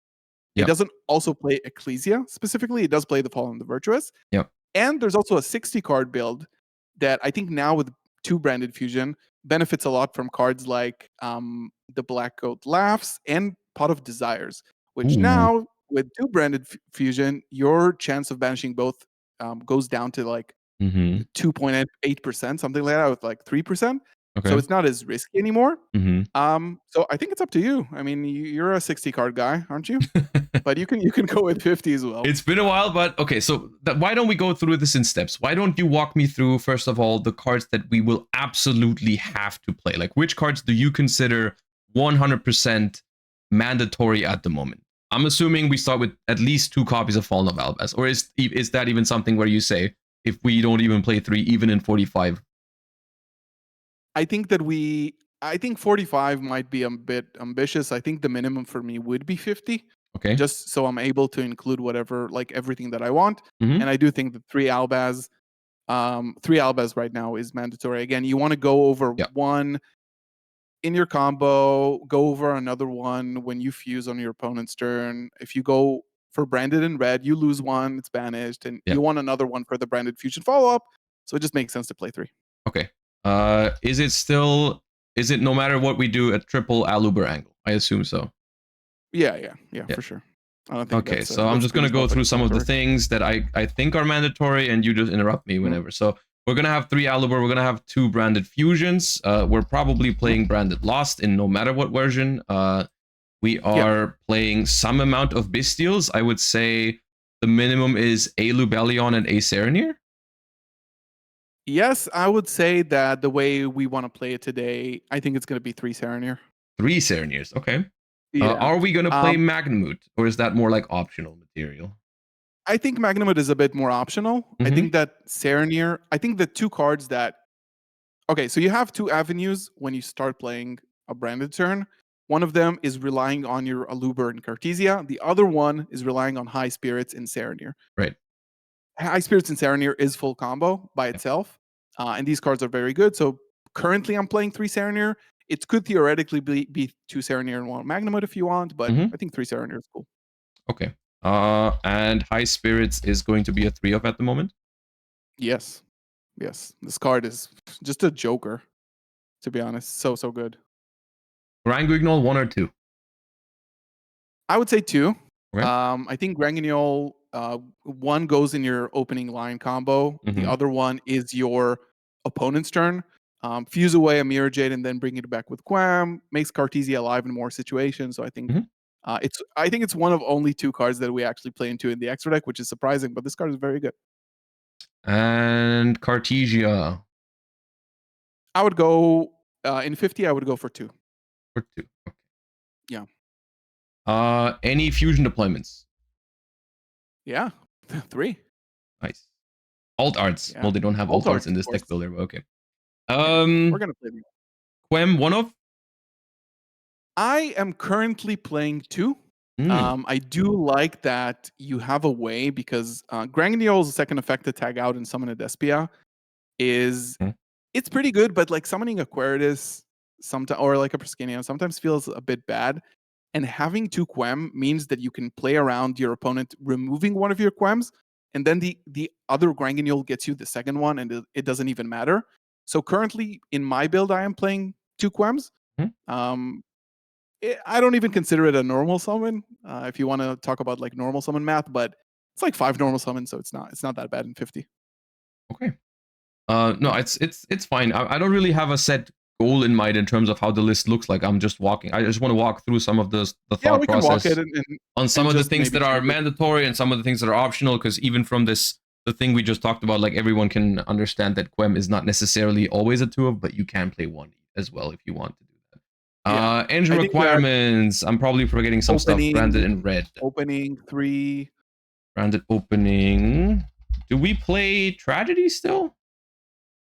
Yeah, we can play Tragedy. I think that Foolish Burial is a good card in this deck. It's also kind of a joker. It's like exactly the other piece you need. Right. And Tragedy is a good card. I do still play Tragedy. It's probably like possibly the worst card in the deck, but also it can open up a lot of like good plays. So I play the 1 Tragedy. I play 3 opening. Right. Branded in red. I think in terms of mandatory stuff, Branded Retribution, at least 1 copy of it is good. Mercurier and Springhand's Kit. I mean, Mercurier is a great card, and Springhand's Kit now can offer up a lot of lines of play, especially with the Fallen and the Virtuous. Like even searching the Fallen and the Virtuous with the Kit. Kit is a free special summon later on in the combo, so I think it's good. Yeah. And then you can decide if you want. I currently am playing Light and Darkness Dragonlord. 3 negates in your standby phase. It is a very cool card, which means that you do need to play Branded Banishment for that if you want, which is also a great card in my opinion. Must be fusion summoned while face up on the field. It's just triple negate, right? Yeah. So what you do is you set up a Albion fusion that was properly summoned and your Lubellion on field, and you fuse these 2 together to make your opponent needs to start with like into 3 Omni Negates, and then they continue playing. And it's on top of your board. 3 Shrouded is correct. And if we want to play 3 Virtuous, then we play 3 Virtuous as well. Yeah, that card is not in this deck builder yet, but I don't think it's on any deck builder so far. So let me just we can put in it's like a random find quick something play spell creative. that looks kind of like it. They're like a Dogmatica quick play spell or spell. You can go with Light of the Branded. Light of the Branded. Yes. Keeping it in theme. There's Albaz and Cartesia in the art. So right, okay. And then Fusion Duplication. Essentially, oh yeah, Konami we're playing Thrust, right? Probably. Has turned it. Yeah, we're playing 2 Thrust just to keep it at. Right. We'll do non-engine at the end, but I guess Fusion Duplication is kind of like. I think that's the engine. Basically, that is you the should be engine. on like 1, 2, 3, 4. You should be on 46 cards. How many 40. are you on? This is 40. So there what you are go. we I managed to make there? it 40. Oh, there you go. Just ship it. I think it might be non-engine from here on out, but we'll find out soon. Any gold strike? Yeah, it is. There's no gold strike for the. No. Okay. No, not in the 50 cards. You could play Gold Sark, but the problem is that once you banish, like it's only really like it's only good target is the Mercurier. You could do it with Tragedy. Mm-hmm. The problem is that if you have a line to Mercurier and a Gold Sark, it becomes kind of redundant. So I don't like playing it in the 50. It's not necessarily needed. You just want to search it off of Lost, and it's fine. I think that's the engine. Okay. Yeah, in the main deck. Okay, so non-engine, I want Super Poly in the current format. Good man. I want Uva. I want Roll. Ooh. And spicy. I think I want Droplet. So we're already past 50. I don't mind going past 50 because we're probably playing some triple tactics as well. Like I don't mind making this like for now a little bulkier, and then we can trim some stuff later. But this is what I would say is the non-engine that realistically makes games winnable going second for a high engine deck at the moment.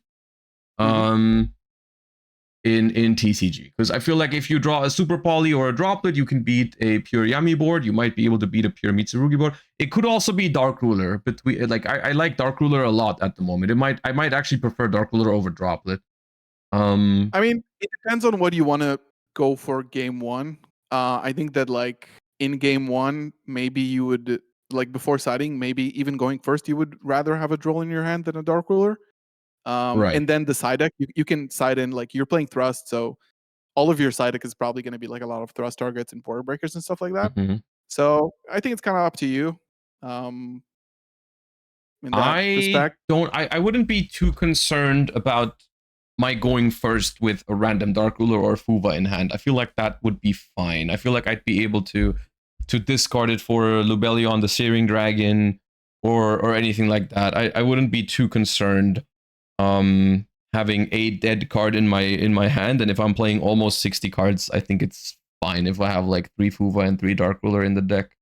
As long as those are, I feel like those are the ones where like actually games become winnable. Like that's what I want, because realistically, I think we're gonna draw like 1, maybe 2 non-engine going second, not more if we're playing this high of a deck count.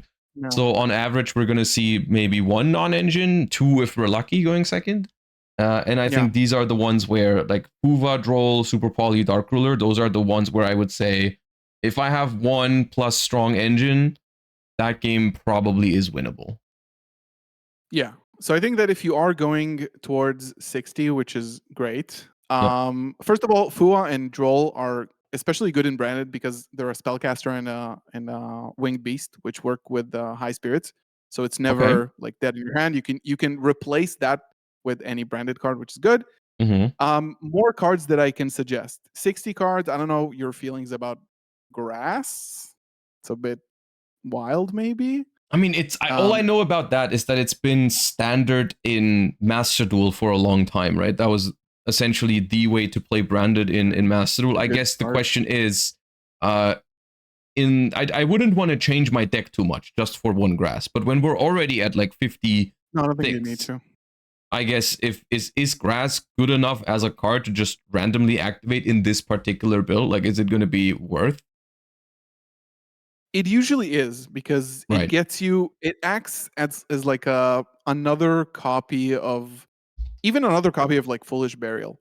Even Yeah. if the mill gets you one engine piece, like one Mhm. Shrouded, one Tragedy, one, like there's so many things that just unlock in the graveyard, one Serenir, Yeah. then it is worth it. In your engine, like your deck is obviously 60 cards, so you're not gonna mill out your entire engine. Mhm. So grass is an option. I think when it comes to 60, maybe now Gold Sark becomes a little bit better. Maybe Mhm. in 50, like maybe we don't have room for that, but maybe for consistency, maybe another Gold Sark or even another Cartesia for consistency could be goal. Mhm. I don't And mind then going the all the other way to cards, 60 just to be able to try all you, the things. yeah, you can do it. And then the other two cards, potentially are going to be Called By and Blackout Laughs. I Right. think that's it. Like you're covered on anywhere else. So called by mainly to beat Ash Blossom. I mean, just nice to have. I think it's a good card in the current format in general. Yeah, it's just a good card. And it puts us to a clean 60 with the third Cartesia. You know what? For now, I feel like I can get behind all of these decisions. Yeah, that looks great. Yeah. No, this looks like something I would start with. Okay, let me sort this a little bit.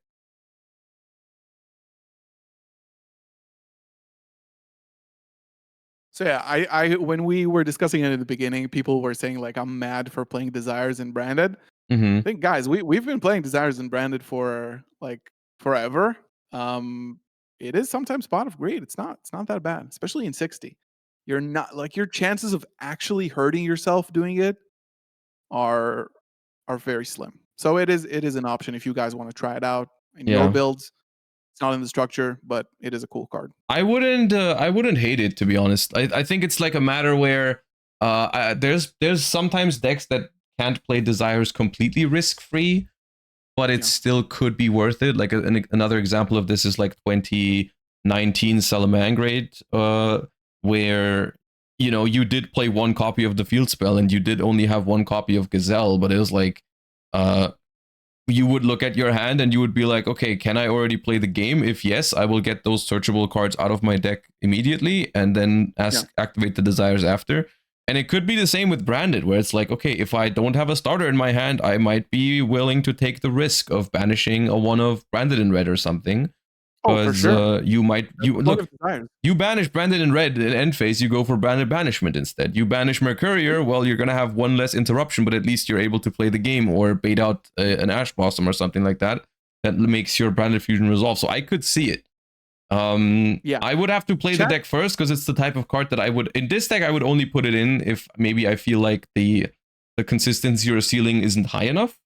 Then I would go and try the Desires. Yeah, for sure. Chat makes a really good point that I forgot. 60 cards really calls for Branded in White.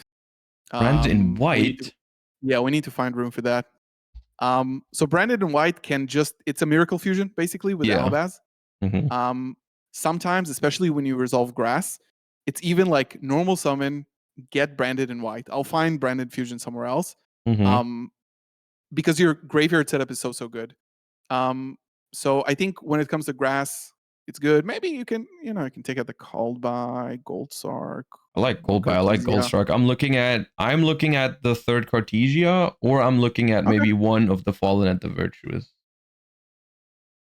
Maybe you can go for one Cartesia. We already have 5. Okay. I do like this. As someone who's played a little bit of Branded, not the most, but like a little bit, especially in Master Duel, it's something I can get behind. Yeah, it's pretty clean. I think Droll is a hot take, but you're still. I'm just Joshua looking Schmidt, for so ways to I'll give make you that. the higher ceiling matchups beatable, because I feel like going second, I'm not too scared of decks like Draco Tail and Pure Yummy. I feel like those are beatable with most of even with maybe just Engine, because the Fallen at the Virtuous is a really good card against Yummy because it forces the Herald immediately, because sending from extra deck to grave does work under Herald. Herald only affects hand and main deck. So Yeah. just forcing, because and it's cost as well. So you do go +1 in the long run against the Herald. So Yeah. I think Pure Yummy is quite beatable by just activating like something like that and then having a solid engine hand. Whereas I just don't see myself beating decks like Yummy Mitsu or K9 Crystron, and Droll is one of the cards that gives you a chance there. Yeah. That's agree. why it's that's why it's a priority for me in terms of non-engine. I really like this split at the moment in these side of like high ceiling decks where you play like Fuva and then Droll or another Charmy and like Super Poly Dark Ruler. That I think that's a very good non-engine split. Yeah. Very, very good point. I like that. Very Walk me clean. through the extra deck. So okay, Lubellion for sure a one of. You said the only two ofs are we only played two ofs, so I'm assuming that's Albion and Granguino. Yeah, it again, it depends. You do have flex spots, so Okay. you could theoretically go for like 2 Mirror Jade, if you want. So here's a few things that we need. We need Titaniclad, Rindbrum, and Lubellion the Searing Dragon. Titaniclad, Rindbrum. We need. Okay, I have Lubellion already. We need super poly targets, right? We need Mud Dragon of the Swamp. We need Garura. Yeah.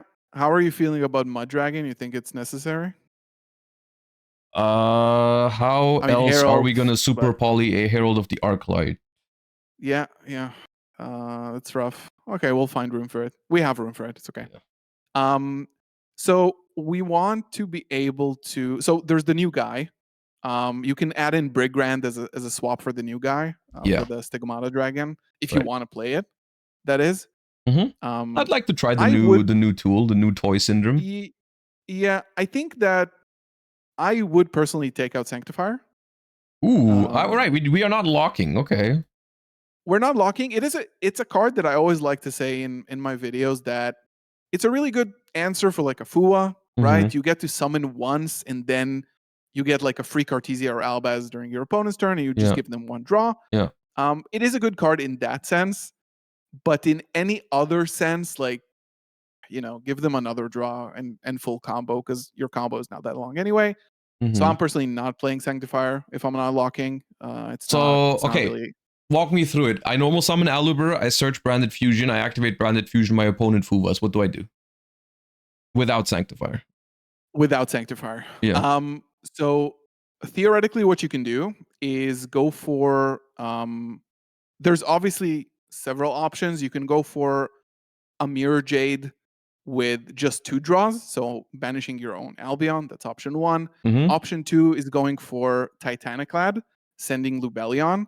Then you tribute the Titaniclad, summon the Lubellion, get Quem in the end phase, and then you have setup for like Albaz or Cartesia Engrave.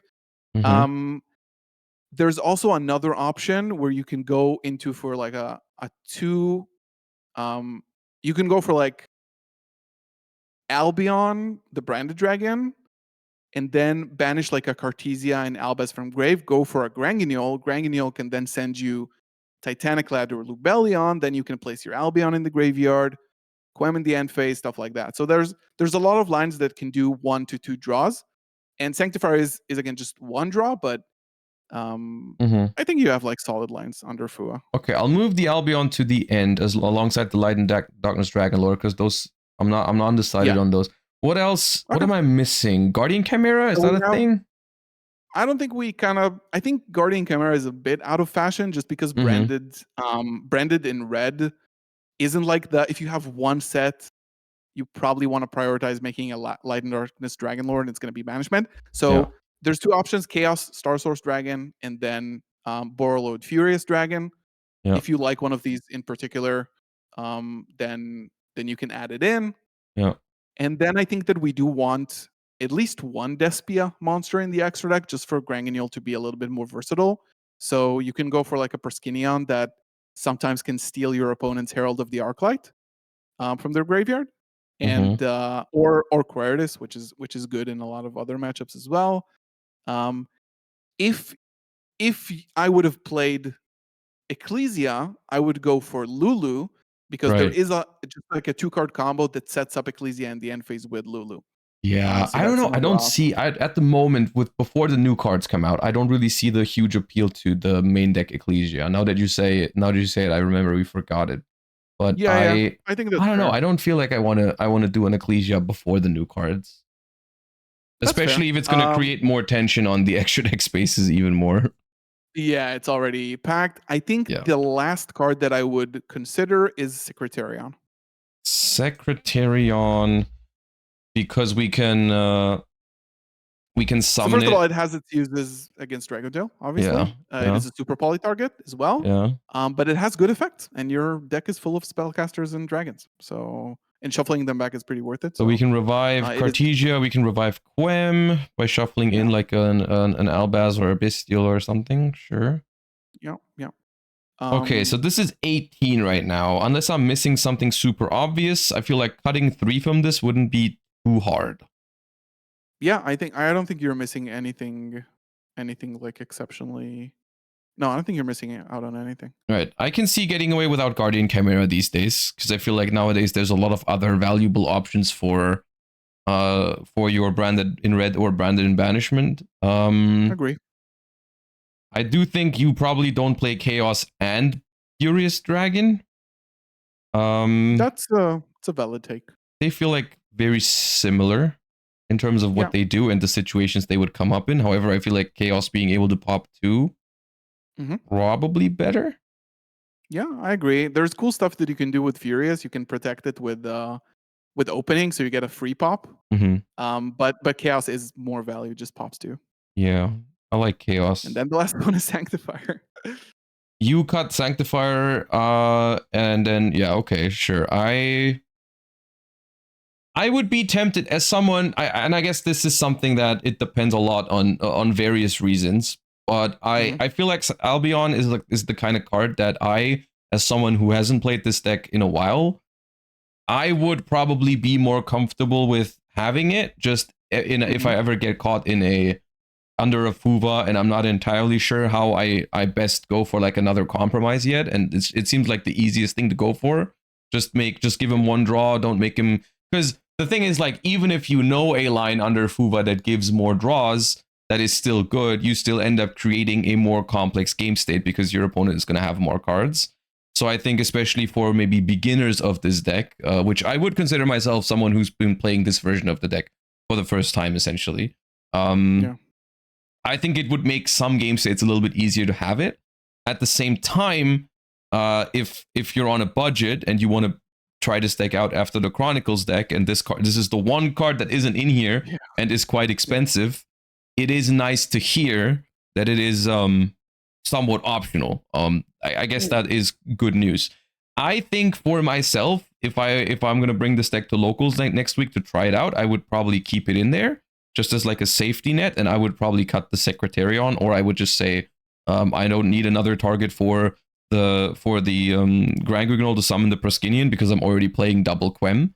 So that would probably be my cut, but I think we're fine to leave it on 16 for now, just with by discussing like the potential reasons to cut this or that card. I think that's completely fine, because I do think it's nice to be able to basically present this as a full budget deck if you take out the Sanctifier, right? Like, it is essentially, what's the most expensive card after Sanctifier here? It's like Secretarion is like a couple euros, I think, because it's actually quite in demand at the moment. Other than that, I feel like everything is... Yeah, you don't even have to play it, but yeah. Right, okay. I guess you can replace Fuva with different non-engine. At the same time, Fuva is like the card at the moment. For sure. That, like, I suppose anyone should have. What's the cheapest Fuva at? I don't know. 10? 15. 15 for one Fuva super rare from Rarity Collection? Let me look that up real quick. I don't know. But yeah, like, there's so many budget ways to play this deck now. So a Mega Pack Fuva is 14. And a super rare Fuva from Rarity Collection is 12. Okay, yeah. Not too shabby. Right. Okay.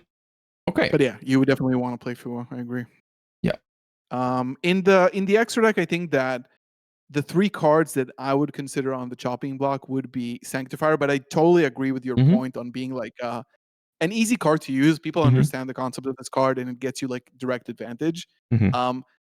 Despite what you said about Herald, again, I'm not 100% convinced that Mud Dragon is necessary. Mm-hmm. Sometimes Garura is even just a send off of Granguignol just to draw. Sometimes Right. you already have all your stuff, you just send it to draw. Mhm. And then the other thing about Proskinion, especially in a meta where you have end boards that are like light and dark, even normal summoning an Eluber and super polying the Eluber with a light and a dark monster, sometimes that also definitely happens. Mm-hmm. But these are definitely the 3 cards that could be cuttable, and Yeah. Secretarian as well. It's definitely Mm-hmm. not mandatory. Yeah. Mhm. Mm-hmm. Another thing, I So guess, good. since we are about to head into some quick side deck stuff, I do think there is some merit, probably, even though it's pretty toxic. But I think this deck produces some long game ones, so I think there could be some merit to playing like a target to lock with Sanctifier if we're going first, right? Post side. Yeah, I think that if you are considering to play it, Yeah, like if I'm playing then Sanctifier anyways, like what's stopping me from throwing like one, I don't know, like one of the DDD thingies in the side deck for going first? no, for Just nothing, in but I would case, even just in case I I would have a even I have a main it. I 30 don't minute know. game one after Dark Ruler. Oh, you're saying let's go for the fair lock, right? What, the DDD one? No, I'm saying like let's not main it. Let's do it in the side if we're in a pinch. Right. That's a compromise.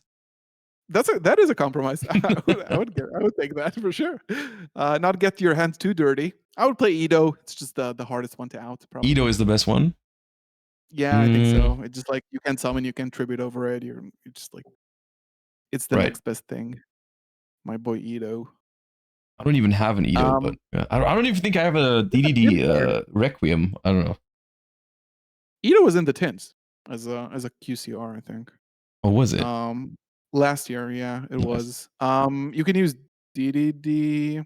Yeah, I mean you won't have a problem. Oh, well, finding a worst card. case, I'll just not side it at locals. That's also fine. Yeah, I'll just not do it to worst. my locals. Yeah.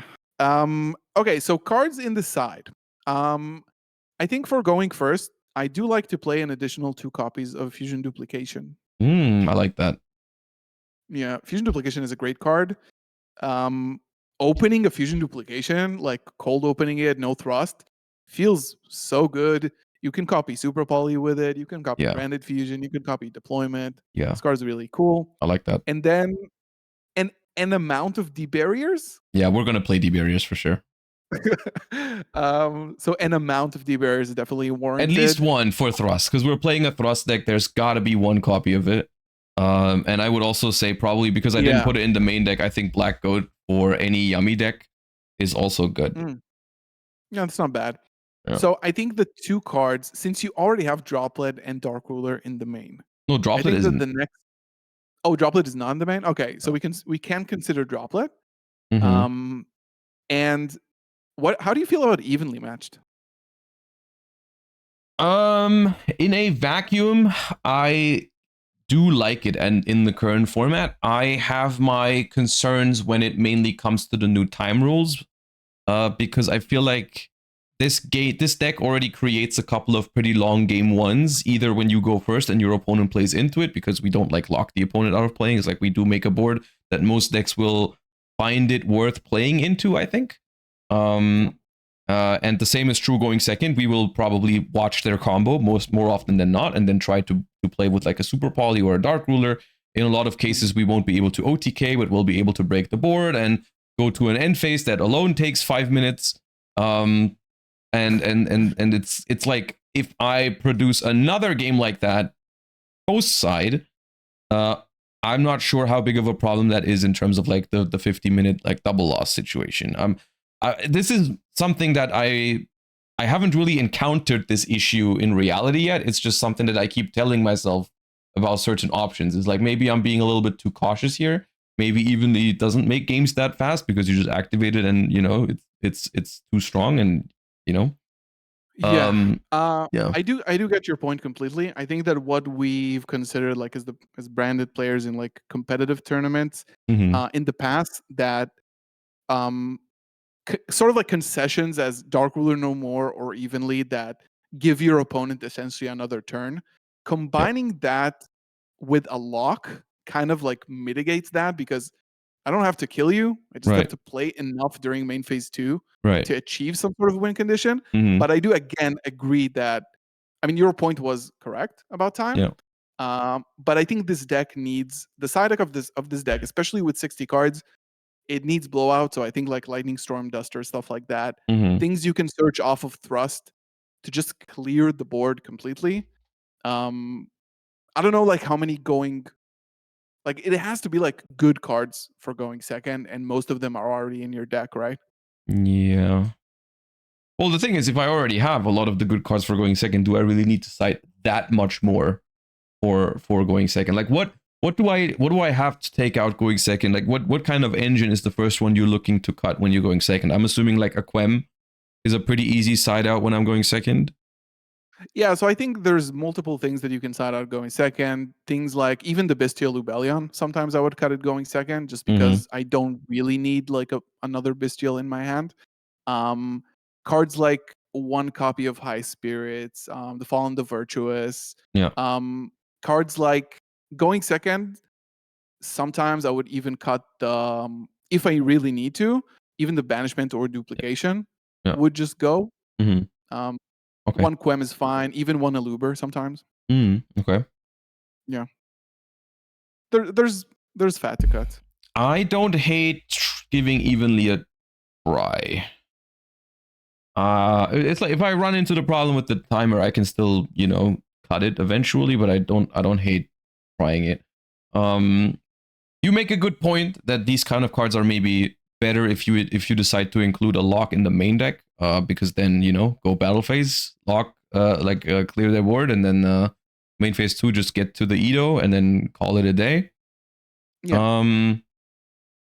But I'm interested in just to see how evenly works in the current format, and maybe it doesn't make games that long because ultimately your opponent might not have that many cards left after evenly, so it might be significantly faster than playing into a full board. So that's okay. Yeah, I think the only alternative here, and that is something that plays more into the time rules like in a better way, is treating considering cards like Perulia or Meowls, because they sometimes force the opponent to play a shorter turn, right? Because your opponent is like less incentivized to do all the things. Like when you put a Yami Mitsurugi deck under Perulia, they might skip a couple of steps in their combo. They might not commit to both, or they might, like Meowls, they might not commit to bridging one engine into the other because that requires a bunch of summons from the graveyard, and that might end up making their turn shorter, even though it might ultimately give you, like, even if the evenly in theory gives you a higher win rate, the Charmy might produce the faster game, I suppose. That's a solid point. Yeah. So it depends on what you have that you still feel like is missing. Because again, we said we have a lot of good board breakers in the main. We have Droll and Perulia and Fualos, great cards in the main. Yeah. Evenly's and Duster and Lightning Storm, stuff like that, we're all already considering, and we have our going first package. Do you want to like maybe consider cards for the Crystron matchup, maybe to save your life if that comes to it? That could be good in other matchups as well. I was about to throw Perulia in here because there's a few matchups that we're not handling super well at the moment, and that is namely like the Ryziel Protoss decks. We can't really board break those. And against K9 Crystron, I do think it's like the next best thing to a Fuva, because it does give us a couple of draws to try and find answers to something. Yeah, I like Perulia. Yeah. And then I don't know, is there anything else you're thinking of when you're saying the Crystron matchup? Like, is there anything else that you feel like could help this deck beat a Mjolnir lock? Because I don't know how we would consistently prevent it, other than maybe like Imperm, I guess. But I don't really want to be citing Imperm for K9 Crystron specifically. No, it's gonna be hard. Maybe, I don't know. I'm thinking about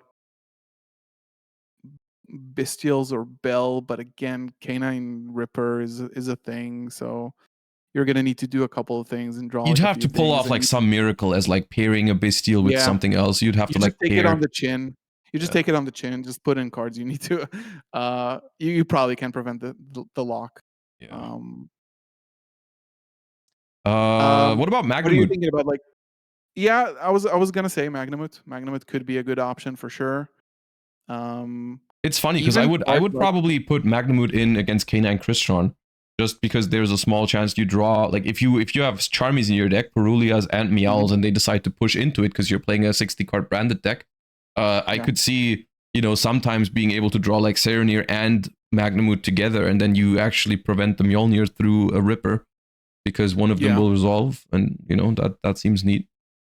And How do in you a lot of feel? other matchups like Yummy or whatever, it's just basically a starter going second because and a body on the board. Yeah. So maybe going in with Bestials is good. How do you feel about Phantasme? Phantasme.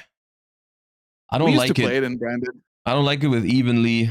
I guess. I guess That's if true. we That's true. didn't take the evenly approach, I think it'd be fine into like Yummy. I guess it could also just be for certain matchups where evenly is not that good because I'm not sure if we're aiming to side deck evenly for Yummy, for example. Mm-hmm. Even though you could, I guess, if you find a way to force the Herald, then evenly Yeah. becomes pretty good, and if not, then evenly could be your way to force the Herald. But I'm not sure if I would want to. I guess if you draw evenly with Phantasma, you can shuffle it back, but that kind of like defeats the purpose. We do need a little bit more for going first, right? We are siding out 3 Dark Ruler and 3 Fuvas, and currently we only have 4 cards that work going first all the time. So the last 2 in the side deck should probably be cards that work going first in basically any matchup. Which at the Mm-hmm. moment that it could just be the remaining 2 D barriers, as cringe as it is. Yeah, it could be. I'm thinking out loud, looking at some of my deck lists and seeing. Yeah, you make a good point. We need to side out 6 cards. That's true. Going first. Yeah, it could be a couple more D barriers. Theoretically, it could be droplets, which could be used like going first and second, but I don't know how it is, how good it is like putting into your deck going first. Mm-hmm. Edo Yeah, is 5. Yeah, Edo is 5, but we are not siding the black goat in every matchup, I guess. Right? So. well, it could still be useful in any matchup, right? It's Yeah. better than a Fua, But it's right? not better than the D barrier. It's not better than a D barrier. Um, another cool thing that we once tried Mm-hmm. was it's kind of weird, like going second, a Draco Tail package where you play 3 Ketu, Arthalion, and just like one of the dragons. Even you can then include like a Jizukiro or something like that. So going second, you have another way to just like break a board, start your fusion, and get cards in rotation. Mm-hmm. Kind of interesting to think about whether you put it or people at home can maybe tech something. Oh yeah, speaking of Jizukiro, how do we beat Liger? Can we? Currently, I don't think we can, right?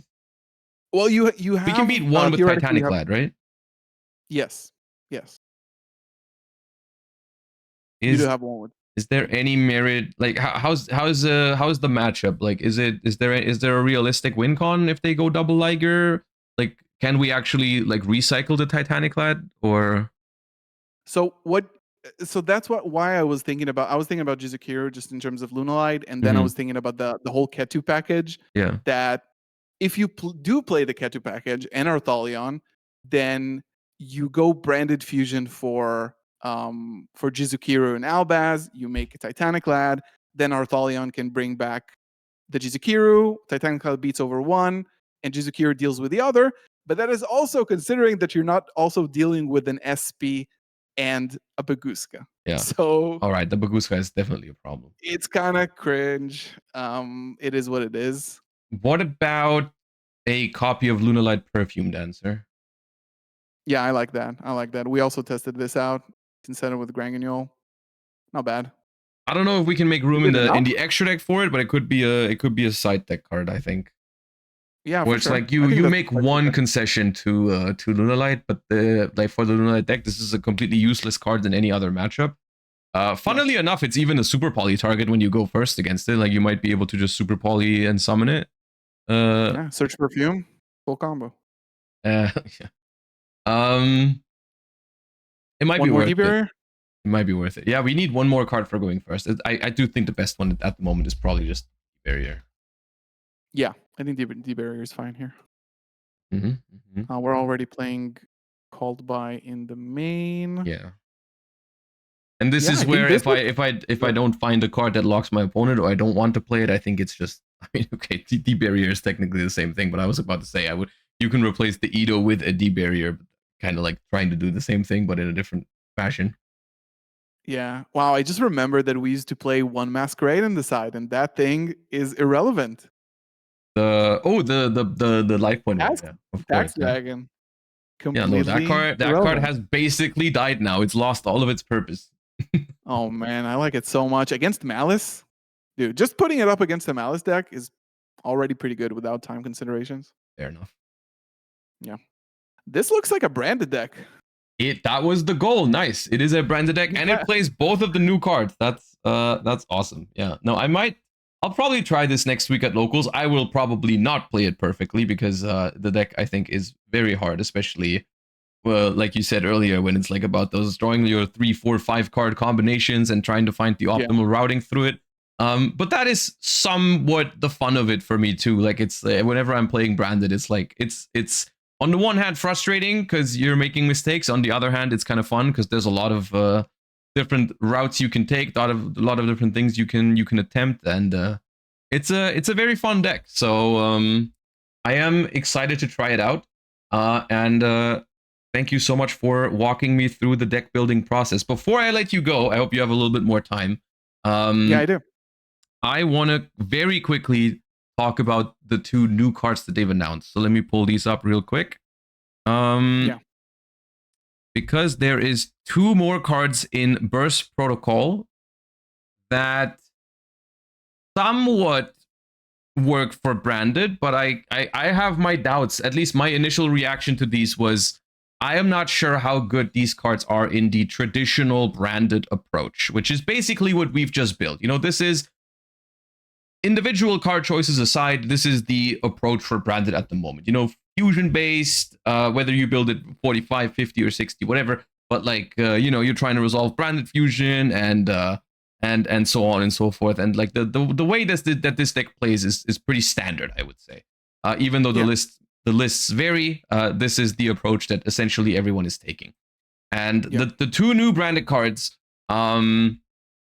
I feel like don't fit into this approach super well, at least not seemingly, because they promote more of the synchro strategy in branded, which I always felt like was fun, but never good enough to actually make people choose that route over branded fusion. So do you feel like these 2 have a place in this deck, or do they open up a completely new strategy? Like, do you play this together with branded fusion, for example?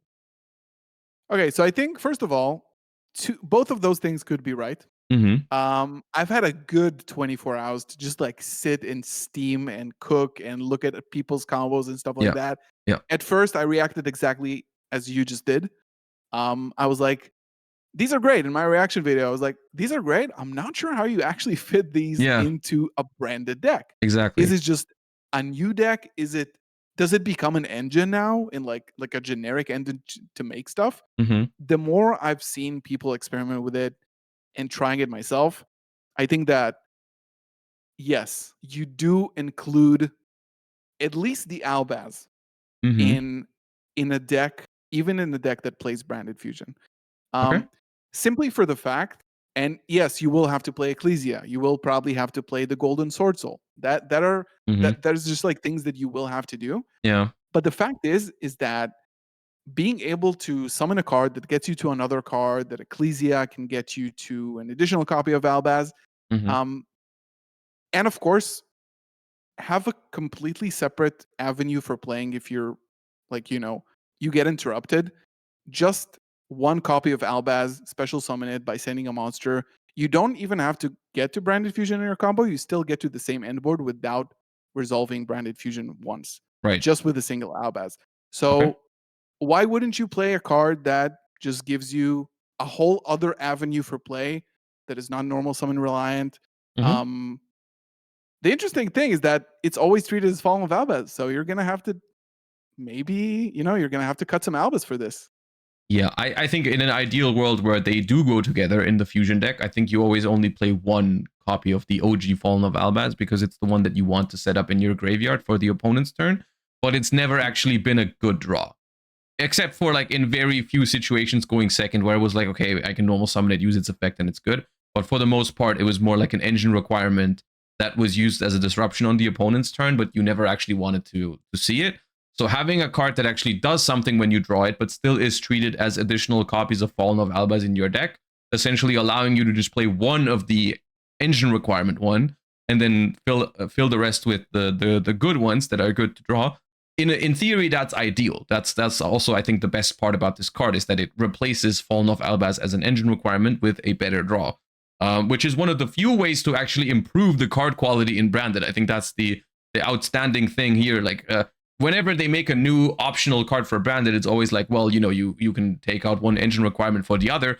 This card actually allows you to take out one of the core engine requirements that's always been in the deck, would probably never go away otherwise, and replace that with a better card. I think that is exceptional here. The only problem that I have with it at that point is it forces you to play other engine requirements, like you said, Ecclesia, Golden Sword Soul, and stuff like that, which is like, okay, it's not just a straight up positive for the deck, because you do have to make concessions at other places, which is not necessarily bad in terms of design. It's just I was wondering if that's something that people are going to prefer. So what is that? When you say this card performs full combo for Branded, even without resolving Branded Fusion, what does that look like? Can you walk me through like an example when let's say I normal summon an Aluber, it gets impermed, and I have access to this in my hand? Like, what can I do? Yeah, so if you have access to this in your hand, let's say your Aluber does get impermed, that was your only line of play. I'll special summon the new Albaz. I'll send Albion the Branded Dragon to the graveyard. On summon, it's going to summon Ecclesia. Ecclesia then can tag out into the Golden Sword Soul. And then theoretically, if you do play the Synchro card, so the card itself is good on its own, like you said, it's a Fallen of Alba's name, but it also has an effect. Yep. If you do just play the Ecclesia Synchro, then you go and Synchro summon using your Golden Sword Soul and the Albaz. Now the Ecclesia can tag out and banish itself, summon Quem from deck. You chain the Golden Sword Soul to summon a spellcaster whose attack equals to its own defense from the graveyard, non-targeting. Then Quem on chain 2 can dump Cartesia to the grave. Now you get to summon Cartesia, and you basically have Granguignol, Quem, that hasn't activated her effect to summon from the graveyard yet, and Albion in the graveyard for setup for, again, whatever and I have you a want. Cartesia on board, right? Yeah, and you have a Cartesia that you can, like, if you talked about the line with Aluber, you can fuse Cartesia and the Aluber. Granguignol will send something. You can then bring back the Cartesia with Quem, and then you have 2 fusion effects in the end phase. You can get Albaz in rotation. You already have Albaz in rotation, theoretically. And you get the Synchro back during the end phase, which also does a whole lot of other stuff during your opponent's turn. It can summon, again, any one of the girls and Fallen of Albaz itself. And you don't need to resolve Branded Fusion for that. You get to Mirror Jade, you get Granguignol, you get 2 sets in the end phase, stuff like that. Okay. So in this case, it's like a matter of these cards are worth including as sort of like a backup strategy in case you don't find Branded Fusion. You would be willing to give up maybe some engine spaces in the main deck for some of the requirements for this, and also a space, at least one slot in the extra deck for the Synchro that you would only be making just in case you can't get to your Branded Fusion. Because one of the problems with Branded Fusion is that even if it gets ashed, you cannot make Synchros. So that's kind of like how, if the activation is negated by an Omni Negate, could you still? I don't think so. I think it's a restriction that is separate from the effect. Similar to Pot of... No, I don't think it is. Same goes for Fusion Deployment. That also locks for the entire turn. And it's another restriction that is not tied to the effect. I think that we're 24 hours after these cards were released. I don't necessarily have all the answers, but I think that it really depends on your approach as a Branded player. I think that now you get a set of extra tools that can do so many different things that if you want to say, I'm not playing the super optimized build to beat Yomi Mitsurugi, but I am playing like a high ceiling, high engine branded deck that can Mhm. fork into different avenues, even with branded fusion, no branded fusion. And you can have fun with the lore and the power of the deck and like getting new things, new toys in rotation. Yeah. Or in the bare minimum, I think that you do still play. You still, I think, probably should play the new Albaz. I would say, even with an Right. Ecclesia, that again is not. Ecclesia is definitely not bad, especially going second. Going second, Ecclesia can summon this, Mhm. and you know, or Albaz. So I think it is pretty interesting. But again, we're like Yep. 24 hours in. We'll see what happens. Mhm. Yeah. Yeah, I mean, I could see both things. I could see these being included in some of the higher ceiling branded decks, higher engine count Yeah. branded decks, but I could also see this spark a new direction for the deck, which I think is, I feel like from my perspective, it's something that the deck needed for it to be more attractive to me as someone who hasn't been playing a lot of branded in recent years. I always thought the synchro stuff that they made for the deck was really cool, and I always wanted it to be better. But it was always, I feel like from their perspective too, it was kind of difficult to give branded good cards because they would usually just end up being shoved into the fusion version of the deck and not actually help the other versions. But Yeah. it's cool stuff, and now they managed to make something that definitely benefits the synchro version more than other versions. So that is cool. Okay. I think Um, I think that one last thing that I'm gonna yeah. say is that we are still due for another Sword Soul synchro in V Jump. Right. Um, The picture of that one, the artwork has been announced, but we don't know the effect. yes, we don't know what it is. We do know it's a level 8 synchro. Yeah. I'm thinking that these two cards, like this is not a coincidence. Yeah. This is definitely intentional, and I think that even outside of branded, I think people can be excited that this new Albaz being able to access even for Sword Soul, who has been This is a good dormant card for in a Sorcel. while. It's a good card in Sorcel. Yeah. Yeah. So imagine you're locked into level 8, but the new level 8 is also a really good Sword Soul card. Yeah. This can open up a whole new avenue. I think this Albaz has a really bright future also outside of branded. I'm really excited Yeah. to see what people cook up with it. And even Dogmatica, right? Even Dogmatica, you can use this card. You can just the other Yeah. Ecclesia. Yeah. It just becomes Nadir Servant. You Yeah. just send something to the graveyard, summon Ecclesia from the deck. Yeah. I tried testing it a bit. It's not particularly good. It's still Dogmatica. It's still gonna have problems with power level and ceiling and stuff like that. But it is a good card in other contexts than just branded. Yeah. Yeah, For we sure. needed a Dogmatica card that puts a monster on your opponent's field. That is what we Oh needed. yeah, because those cards always end up being very healthy Yu-Gi-Oh cards. Yeah, summoning stuff to your opponent's No, just field like a is cannon, awesome. just like a cannon again. But okay, fine. I'll concede to that. Okay. Thank you so much for joining me on this little segment. It definitely helped me get my thoughts in order about the new branded stuff. I appreciate that. Thank you for taking the time to hop on stream.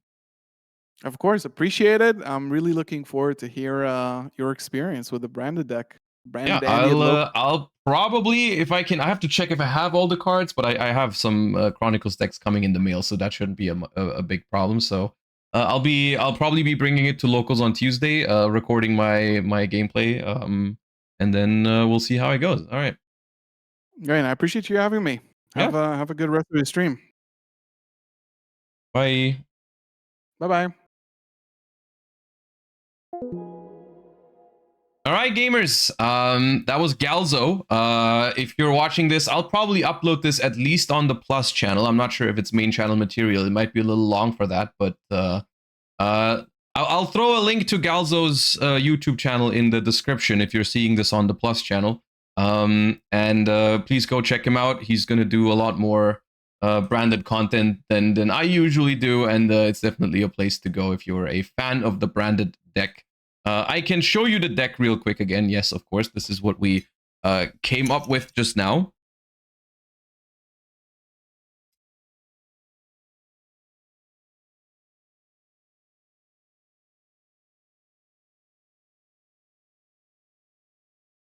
Pokemon time? Not quite yet.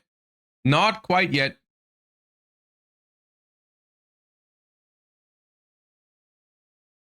I did have a good time playing Master Duel, and here's the thing. I still need to find out how many coin tosses in a row I can win. I don't want to leave. I don't want to leave on such a high note because we've won 8 coin flips in a row in Master Duel, and who knows? I might be on the verge of a world record with in terms of coin flips. So I should keep going, right? I should keep going.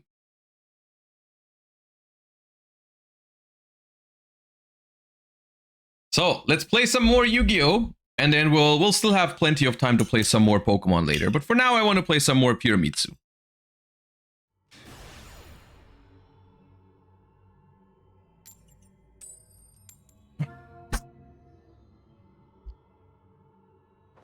I don't know what I was expecting, but it had to end at some point. But I'm sorry. I built that up to more than it ended up being.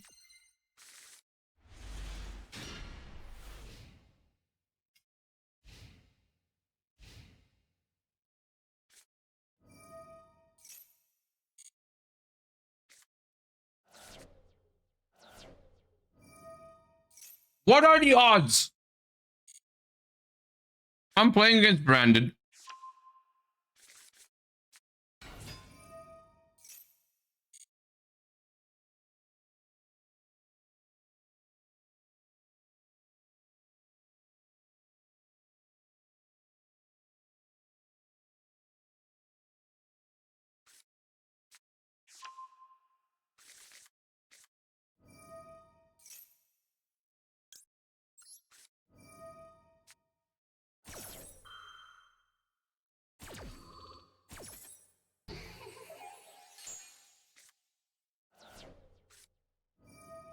So the problem is, a lot of good Branded players have been telling me that Branded in High Spirits is the way to play around Ash Blossom.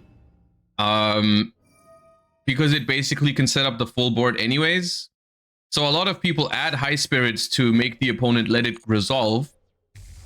Yeah.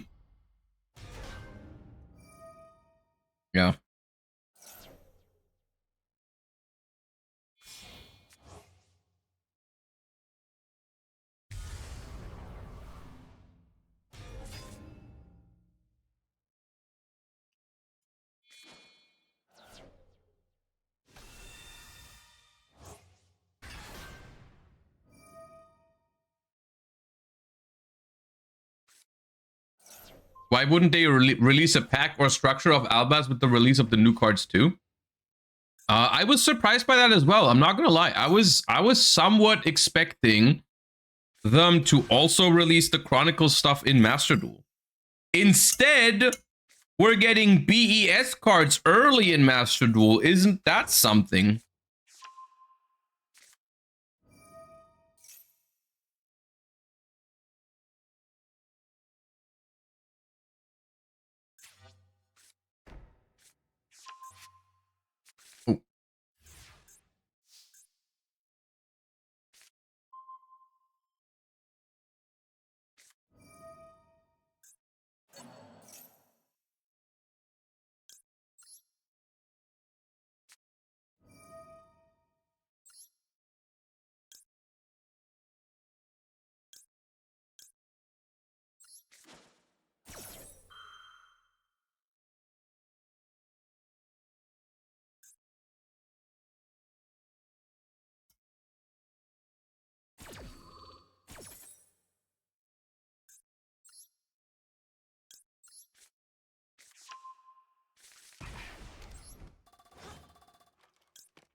Have you tried Vanquish Soul Mitsu? No, I haven't tried it. What's the idea behind it? Are we trying to use Mitsurugi as a starter for Vanquish Soul because they can make the Batlin Boxer rank 4?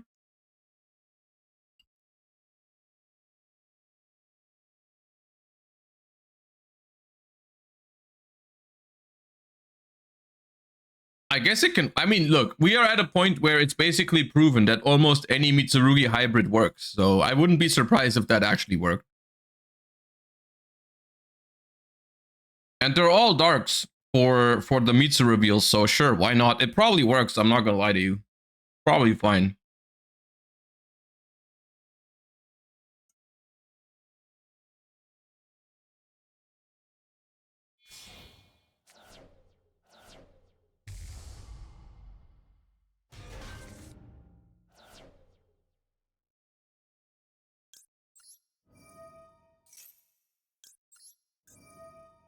Did they just fuse away their mirror jade?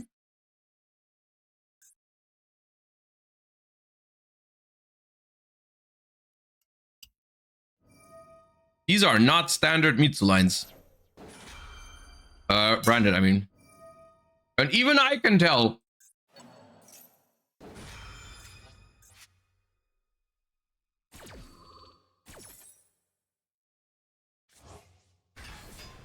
It wasn't live. Wait, they banished on their turn? Wait, oh, dude, I didn't pay attention because I was eating. They summoned Lubellion and then banished it with Mirror Jade without using it?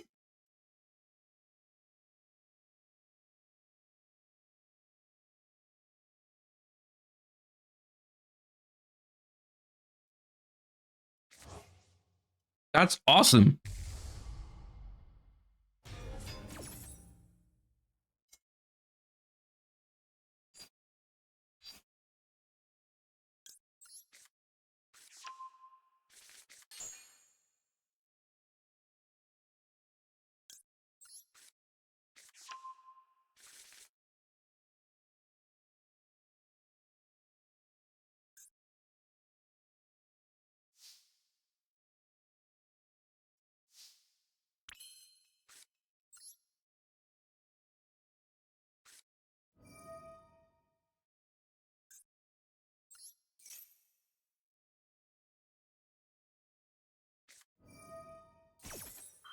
Josh, if my opponent sets a monster and then activates Habakiri, should I actually Habakiri? I think so, yes.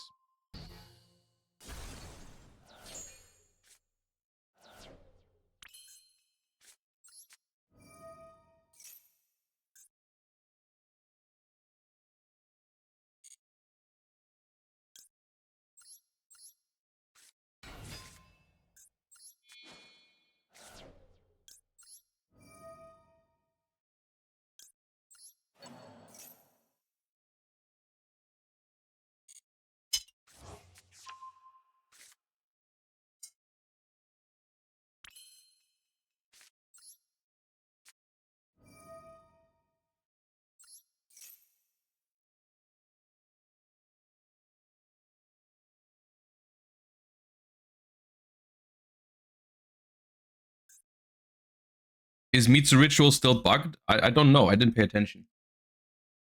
Right there.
So because this Mirror Jade was not fusion summoned, it's not gonna destroy my board, which is nice.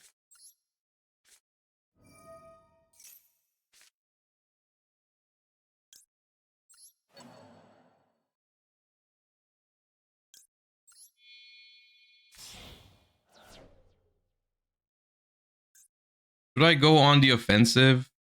I think so.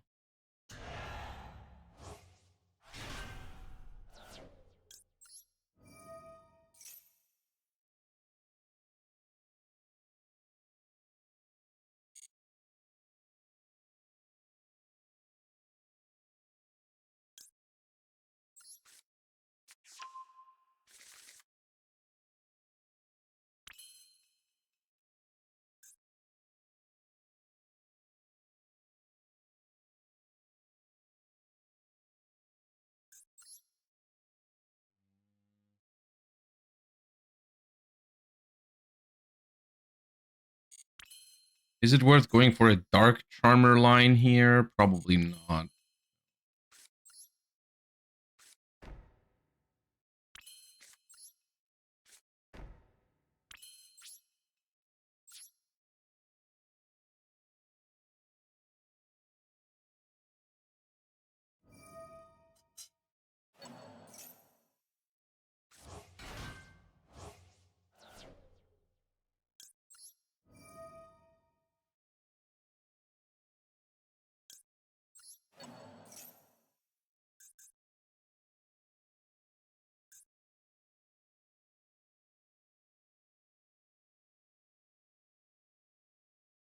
Attack with Saji.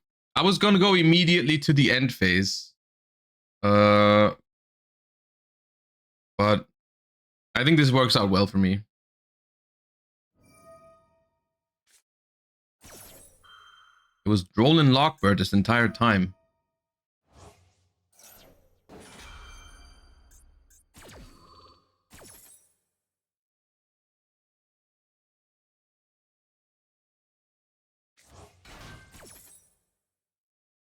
Yeah, the Saji is off prayers anyways, right? Not that I didn't remember that, but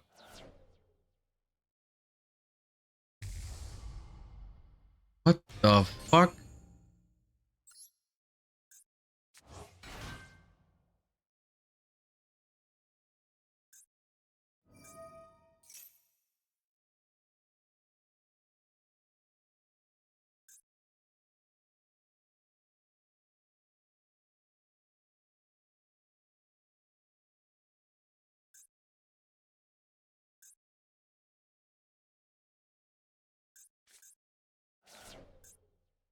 I did not really expect that.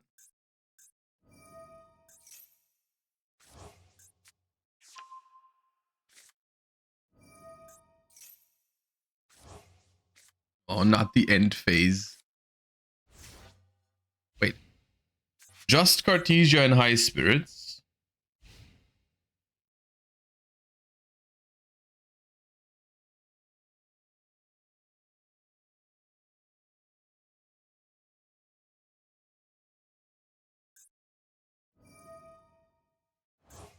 Branded Sword.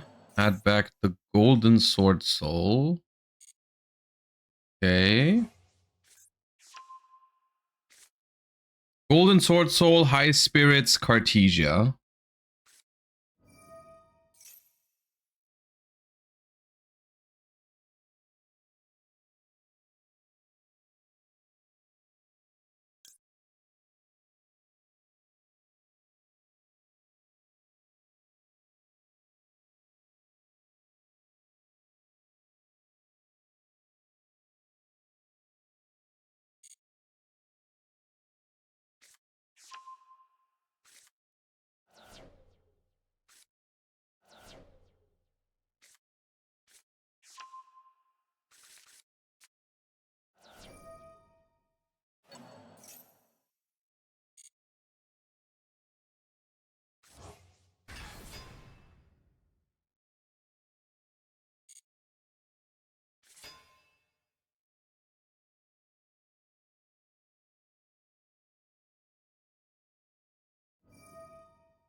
Uh-oh.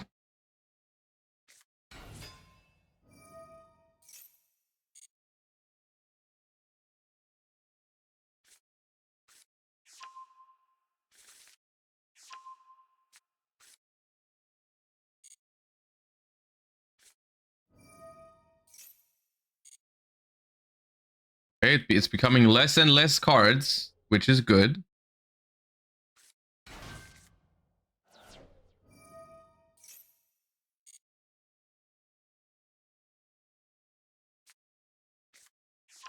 Another high spirits.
So,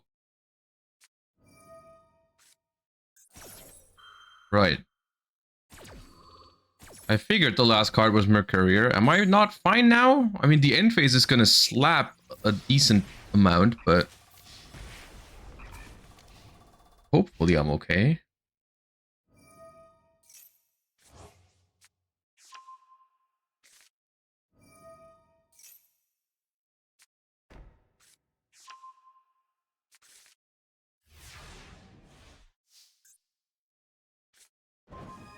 Ooh, don't mind if I do.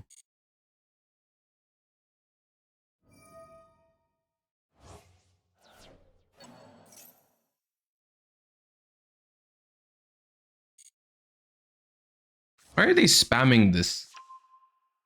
Okay, so what do I know they have? Branded in red, Cartesia in hand. Fine.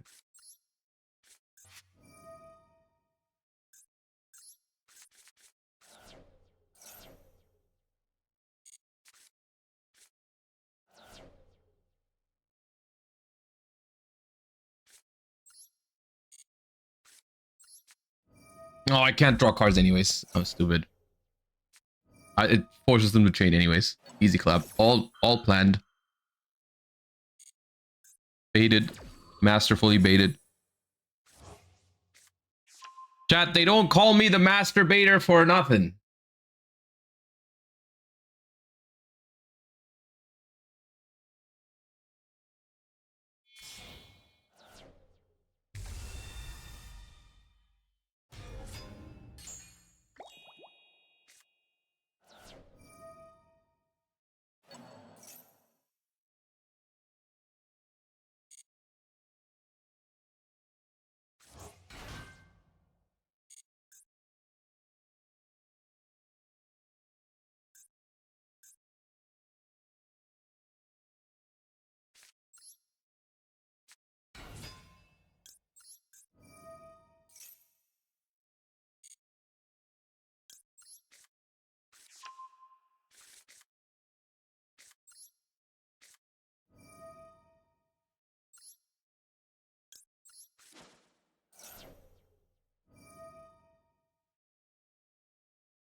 What are we trying to do now?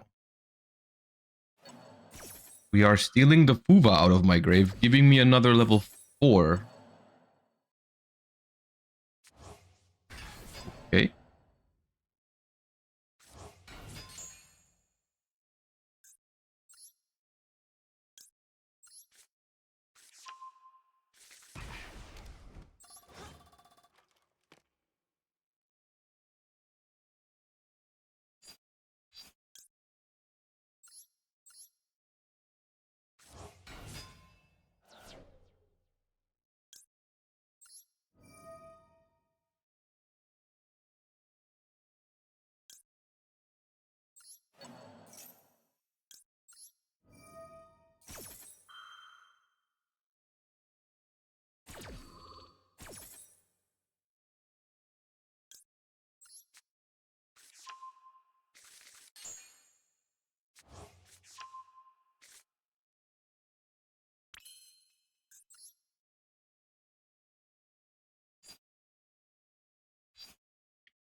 The day I learned Mercurier can negate off from the board.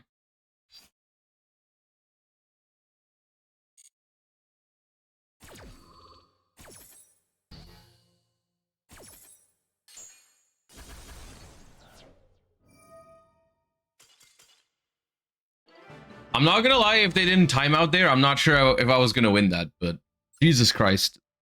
That was kind of fun. And we are a master now. We are an absolute master after that game. That was fun.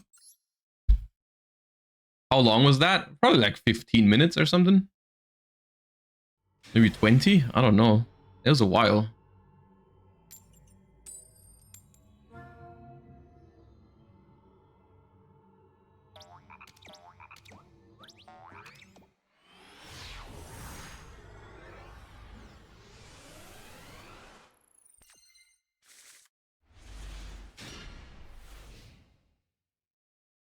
This hand good. Another 60 card deck. Another. There's no way I'm playing against 2 branded in a row. I refuse to believe.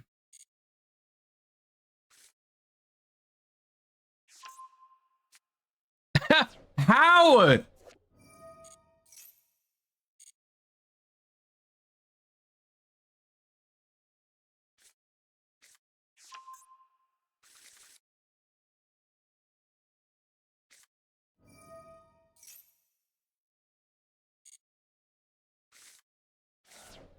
Oh god, they're playing Ra's Disciple.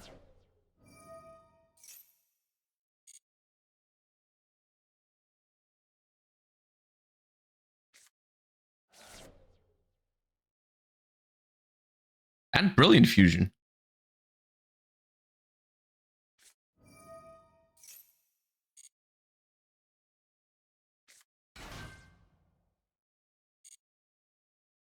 The reason why I didn't Fuva in response to Allure is I didn't want to give them the opportunity to make better decisions. But it could come back to bite me if they drew an Ash with that or called by 100%. Because the problem is like, if they're playing Branded or Malice, I want them to commit to a play that is bad into Fuva. I don't know.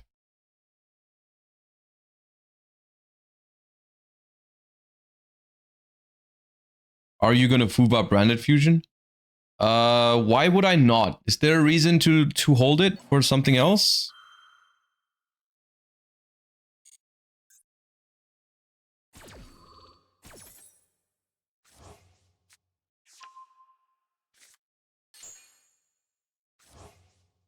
They can go Sanctifier pass. Right.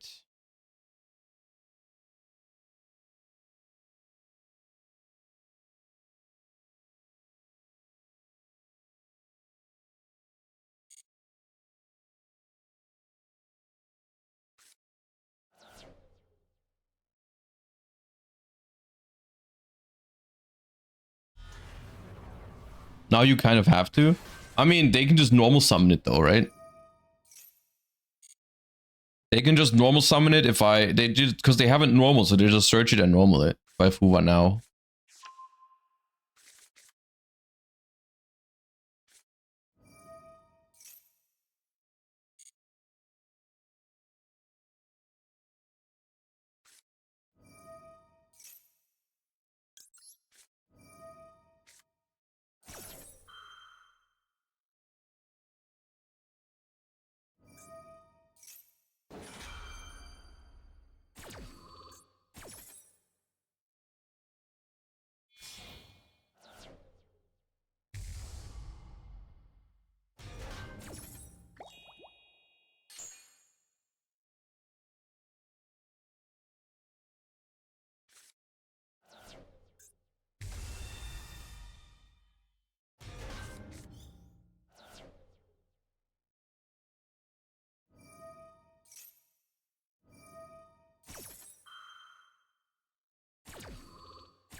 I don't think I have a way to out the Ra's Disciple.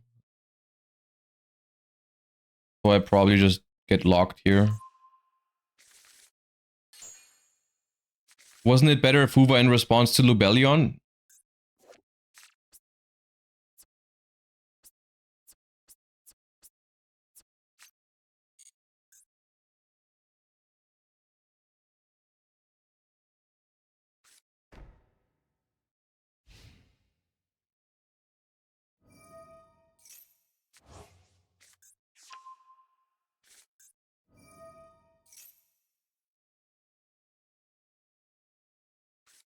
I think it was opening with Cartesia on field.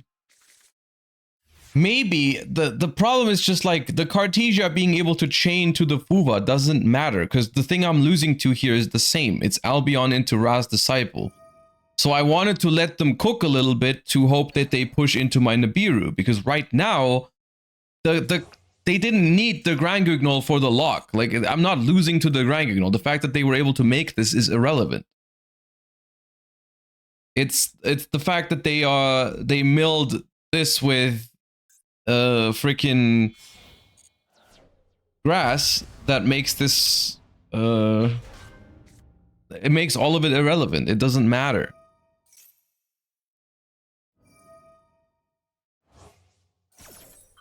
I wanted to let them cook a little bit so that maybe they play into Nib. Maybe I should have just not Fuwa'd then. I don't know. Ugh.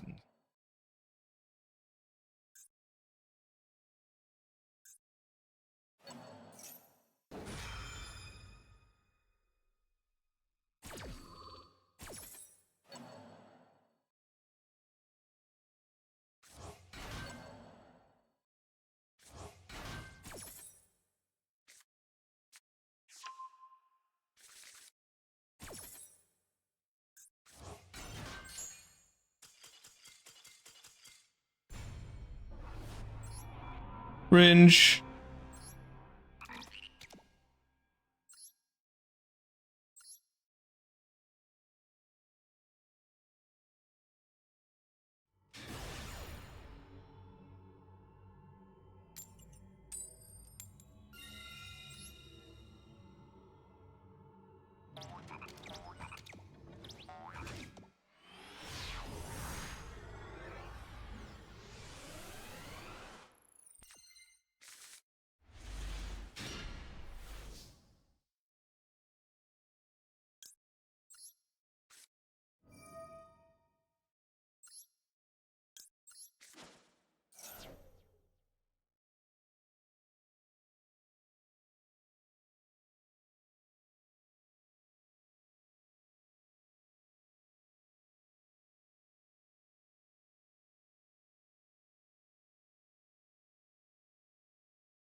Sanctifier has real ban all the tuners energy.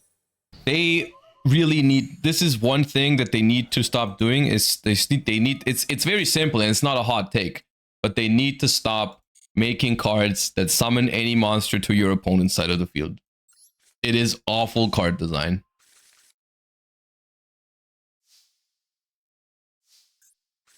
And I'm not talking about like cards like Gen and Ken, because those were powerful cards and stuff, but like summoning a specific monster to your opponent's side of the field is fine. Summoning any or a just certain attribute or whatever, like you will always find a stupid floodgate that wasn't even meant to be a floodgate. Like giving your opponent a specific monster, as long as that monster isn't a floodgate, is fine. But being able to give your opponent like any monster is just stupid.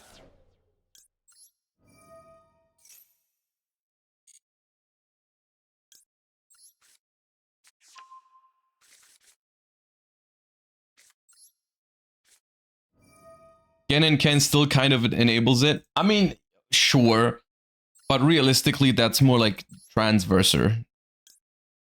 But yeah.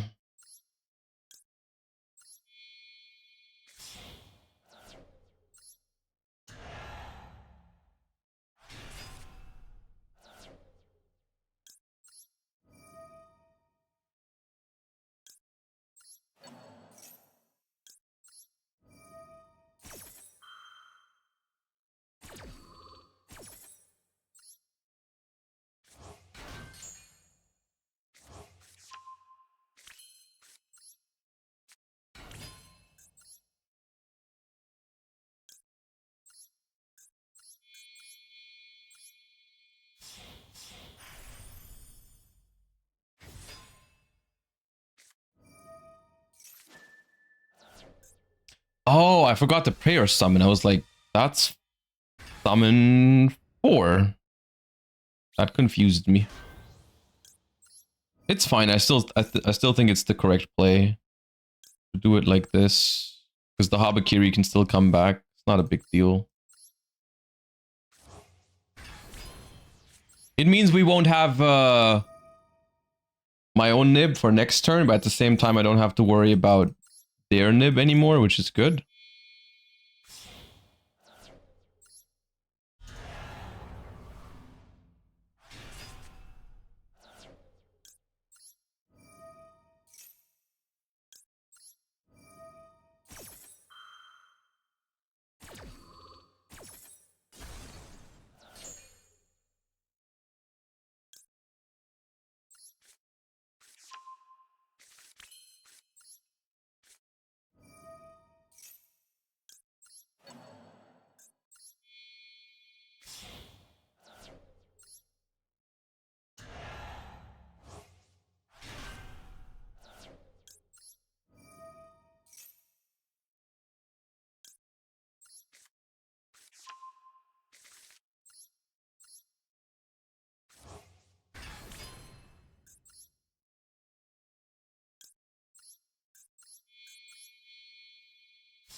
It could be Mitsu Orcus, but I'm only basing that guess on their sleeves. But I think we're fine either way. I can't think of 3 cards that do it. Oh, it's Mitsu Ryziel. Okay. Sort this card means the last card in hand is probably pretty good. Ooh, Royal Habakiri looks kind of nice, doesn't it? Jeez.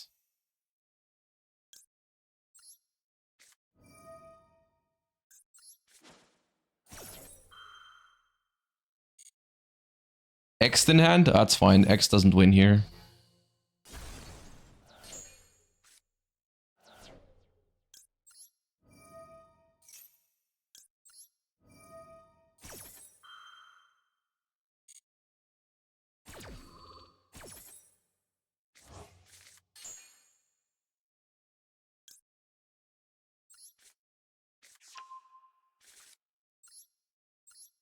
I got 2 Royal Habakiris. You got 2 Royal Habakiris? That's one more than what's reasonable.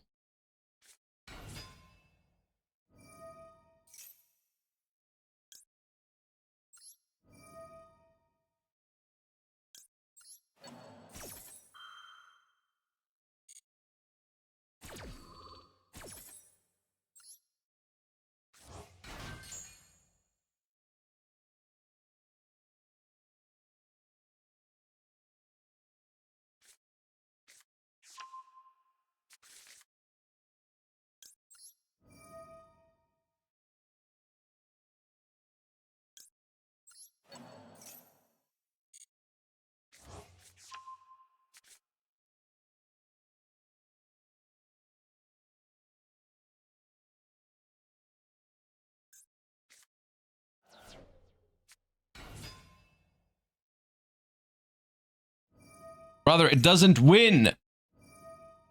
What you got there, what you have there does not win.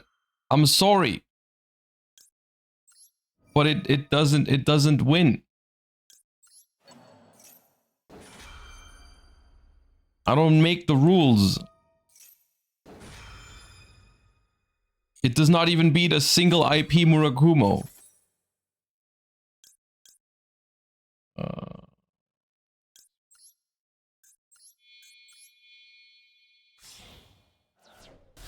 What do you think about Super Poly in this deck? I mean, Super Poly is non-engine. It's playable in this deck. I don't know if Super Poly is that good in current Master Duel.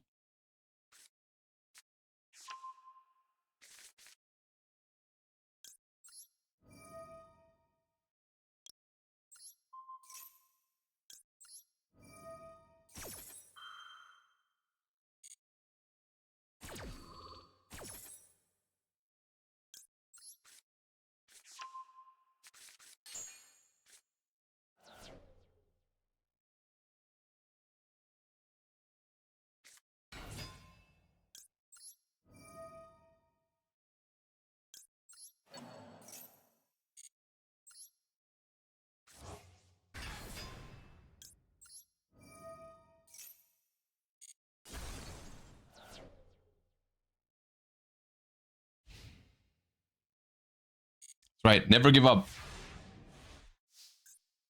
Never give up, gamers. Ooh, I drew pre-prep.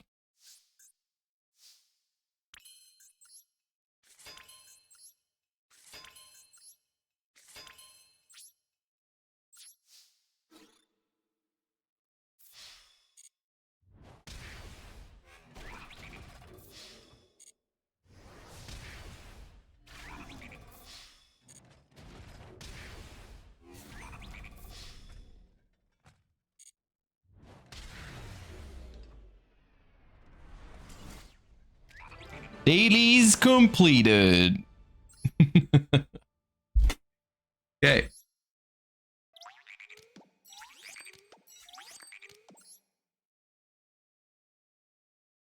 I think it's nice that I'm finding some joy in pure Mitsurugi in Master Duel. I know the format isn't like good per se yet, but it helps a lot to have a deck that I enjoy playing. It makes it a lot more enjoyable to have a singular deck that I like.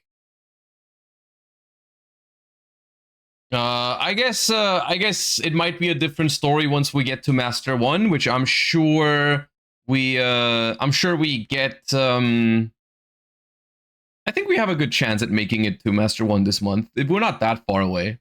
Maybe 1 or 2 more sessions in Master Duel and we'll get there. But yeah. Why not 2 IP Masqueradas for Extrav? Because it's not that bad if you lose IP. It's just a one of extravagance, so I wanted to have more utility.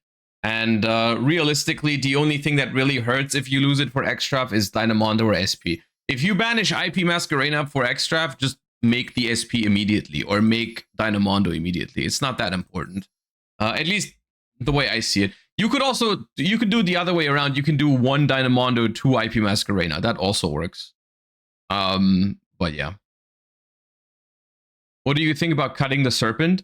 I don't like it for pure Mitsurugi. To be honest with you, I would not make a change to this list at the moment. From my perspective, trying to play pure Mitsurugi in Master Duel, I like this list a lot. I think you can make an argument, I said it earlier already, you can make an argument for playing one Drolin Lockbird as 41st card, just so it's a target for your crossout.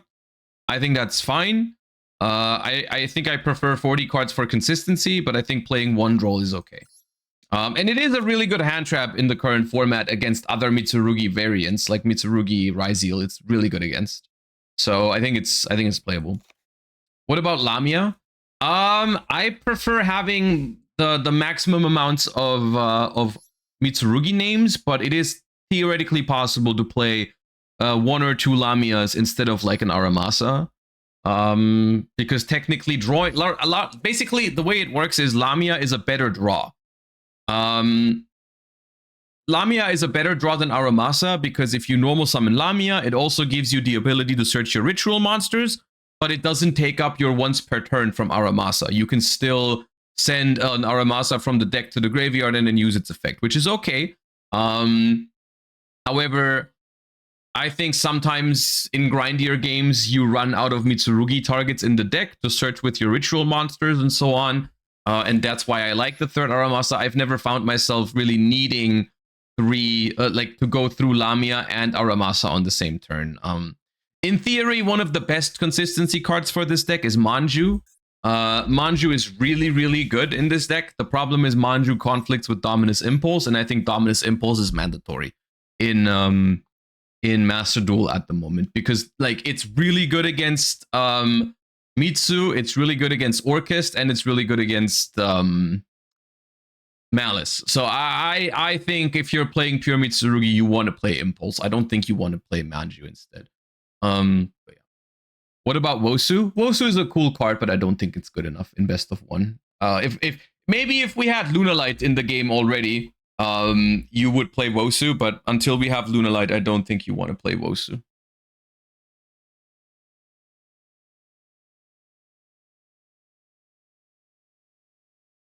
At the moment, people explore Bystials in Mitsu mainly due to the large amount of Orcus decks, but that's mostly true about the Fiendsmith version. I mean, but that's not dependent on the deck you're playing, right? Like you could play Bystials in any deck. Yeah. Hachi, have you seen how often I went first today? Have you noticed one thing? I never lost going first. Even without Pachi. You don't need it. You don't need Pachi to win going first. It's not necessary. All that it forces you to do if you don't play Pachi is you have to play Yu-Gi-Oh with your opponent. Which, if you're scared to play Yu-Gi-Oh with your opponent, then maybe Pure Mitsu isn't even the deck for you. But you don't need Pachi to win going first. Not a single time do you need it. In my opinion.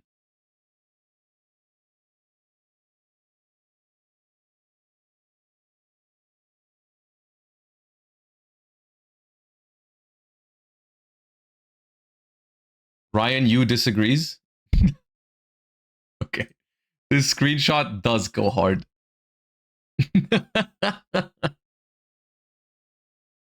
I always knew Fossil Dyna was the best version of Gem Knight. That's awesome. Dude, how did he manage to make the screenshot in the perfect moment too? Friggin' exactly when the Pachi is attacked. Jesus Christ, that's so funny. That's an awesome screenshot.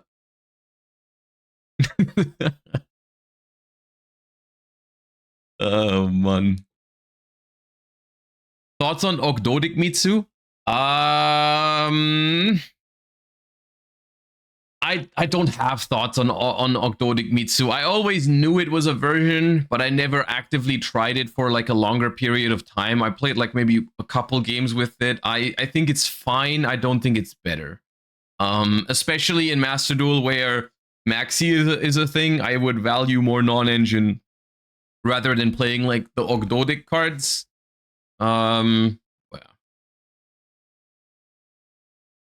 Hachi is a breaker in Enneacraft.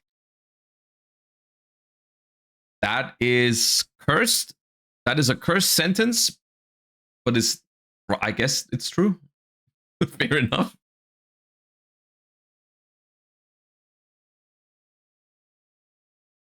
It's the best Octodic deck and the worst Mitsu deck. I guess that's how you can look at it. Yeah, if you really want to play Octodic, then I guess that's one way you can do it. But there, competitively speaking, there's no reason to do it if you're just trying to play like a good deck. So, yeah. Which is how things often turn out, you know. Is Runic dead? I mean, yeah, in Master Duel, they murdered it pretty rough. It's pretty hard to be a Runic combo player. It's in a pretty bad spot, especially in Master Duel. What do true duelists do after Yu-Gi-Oh? Well, they play Pokemon, which is what we're gonna do now.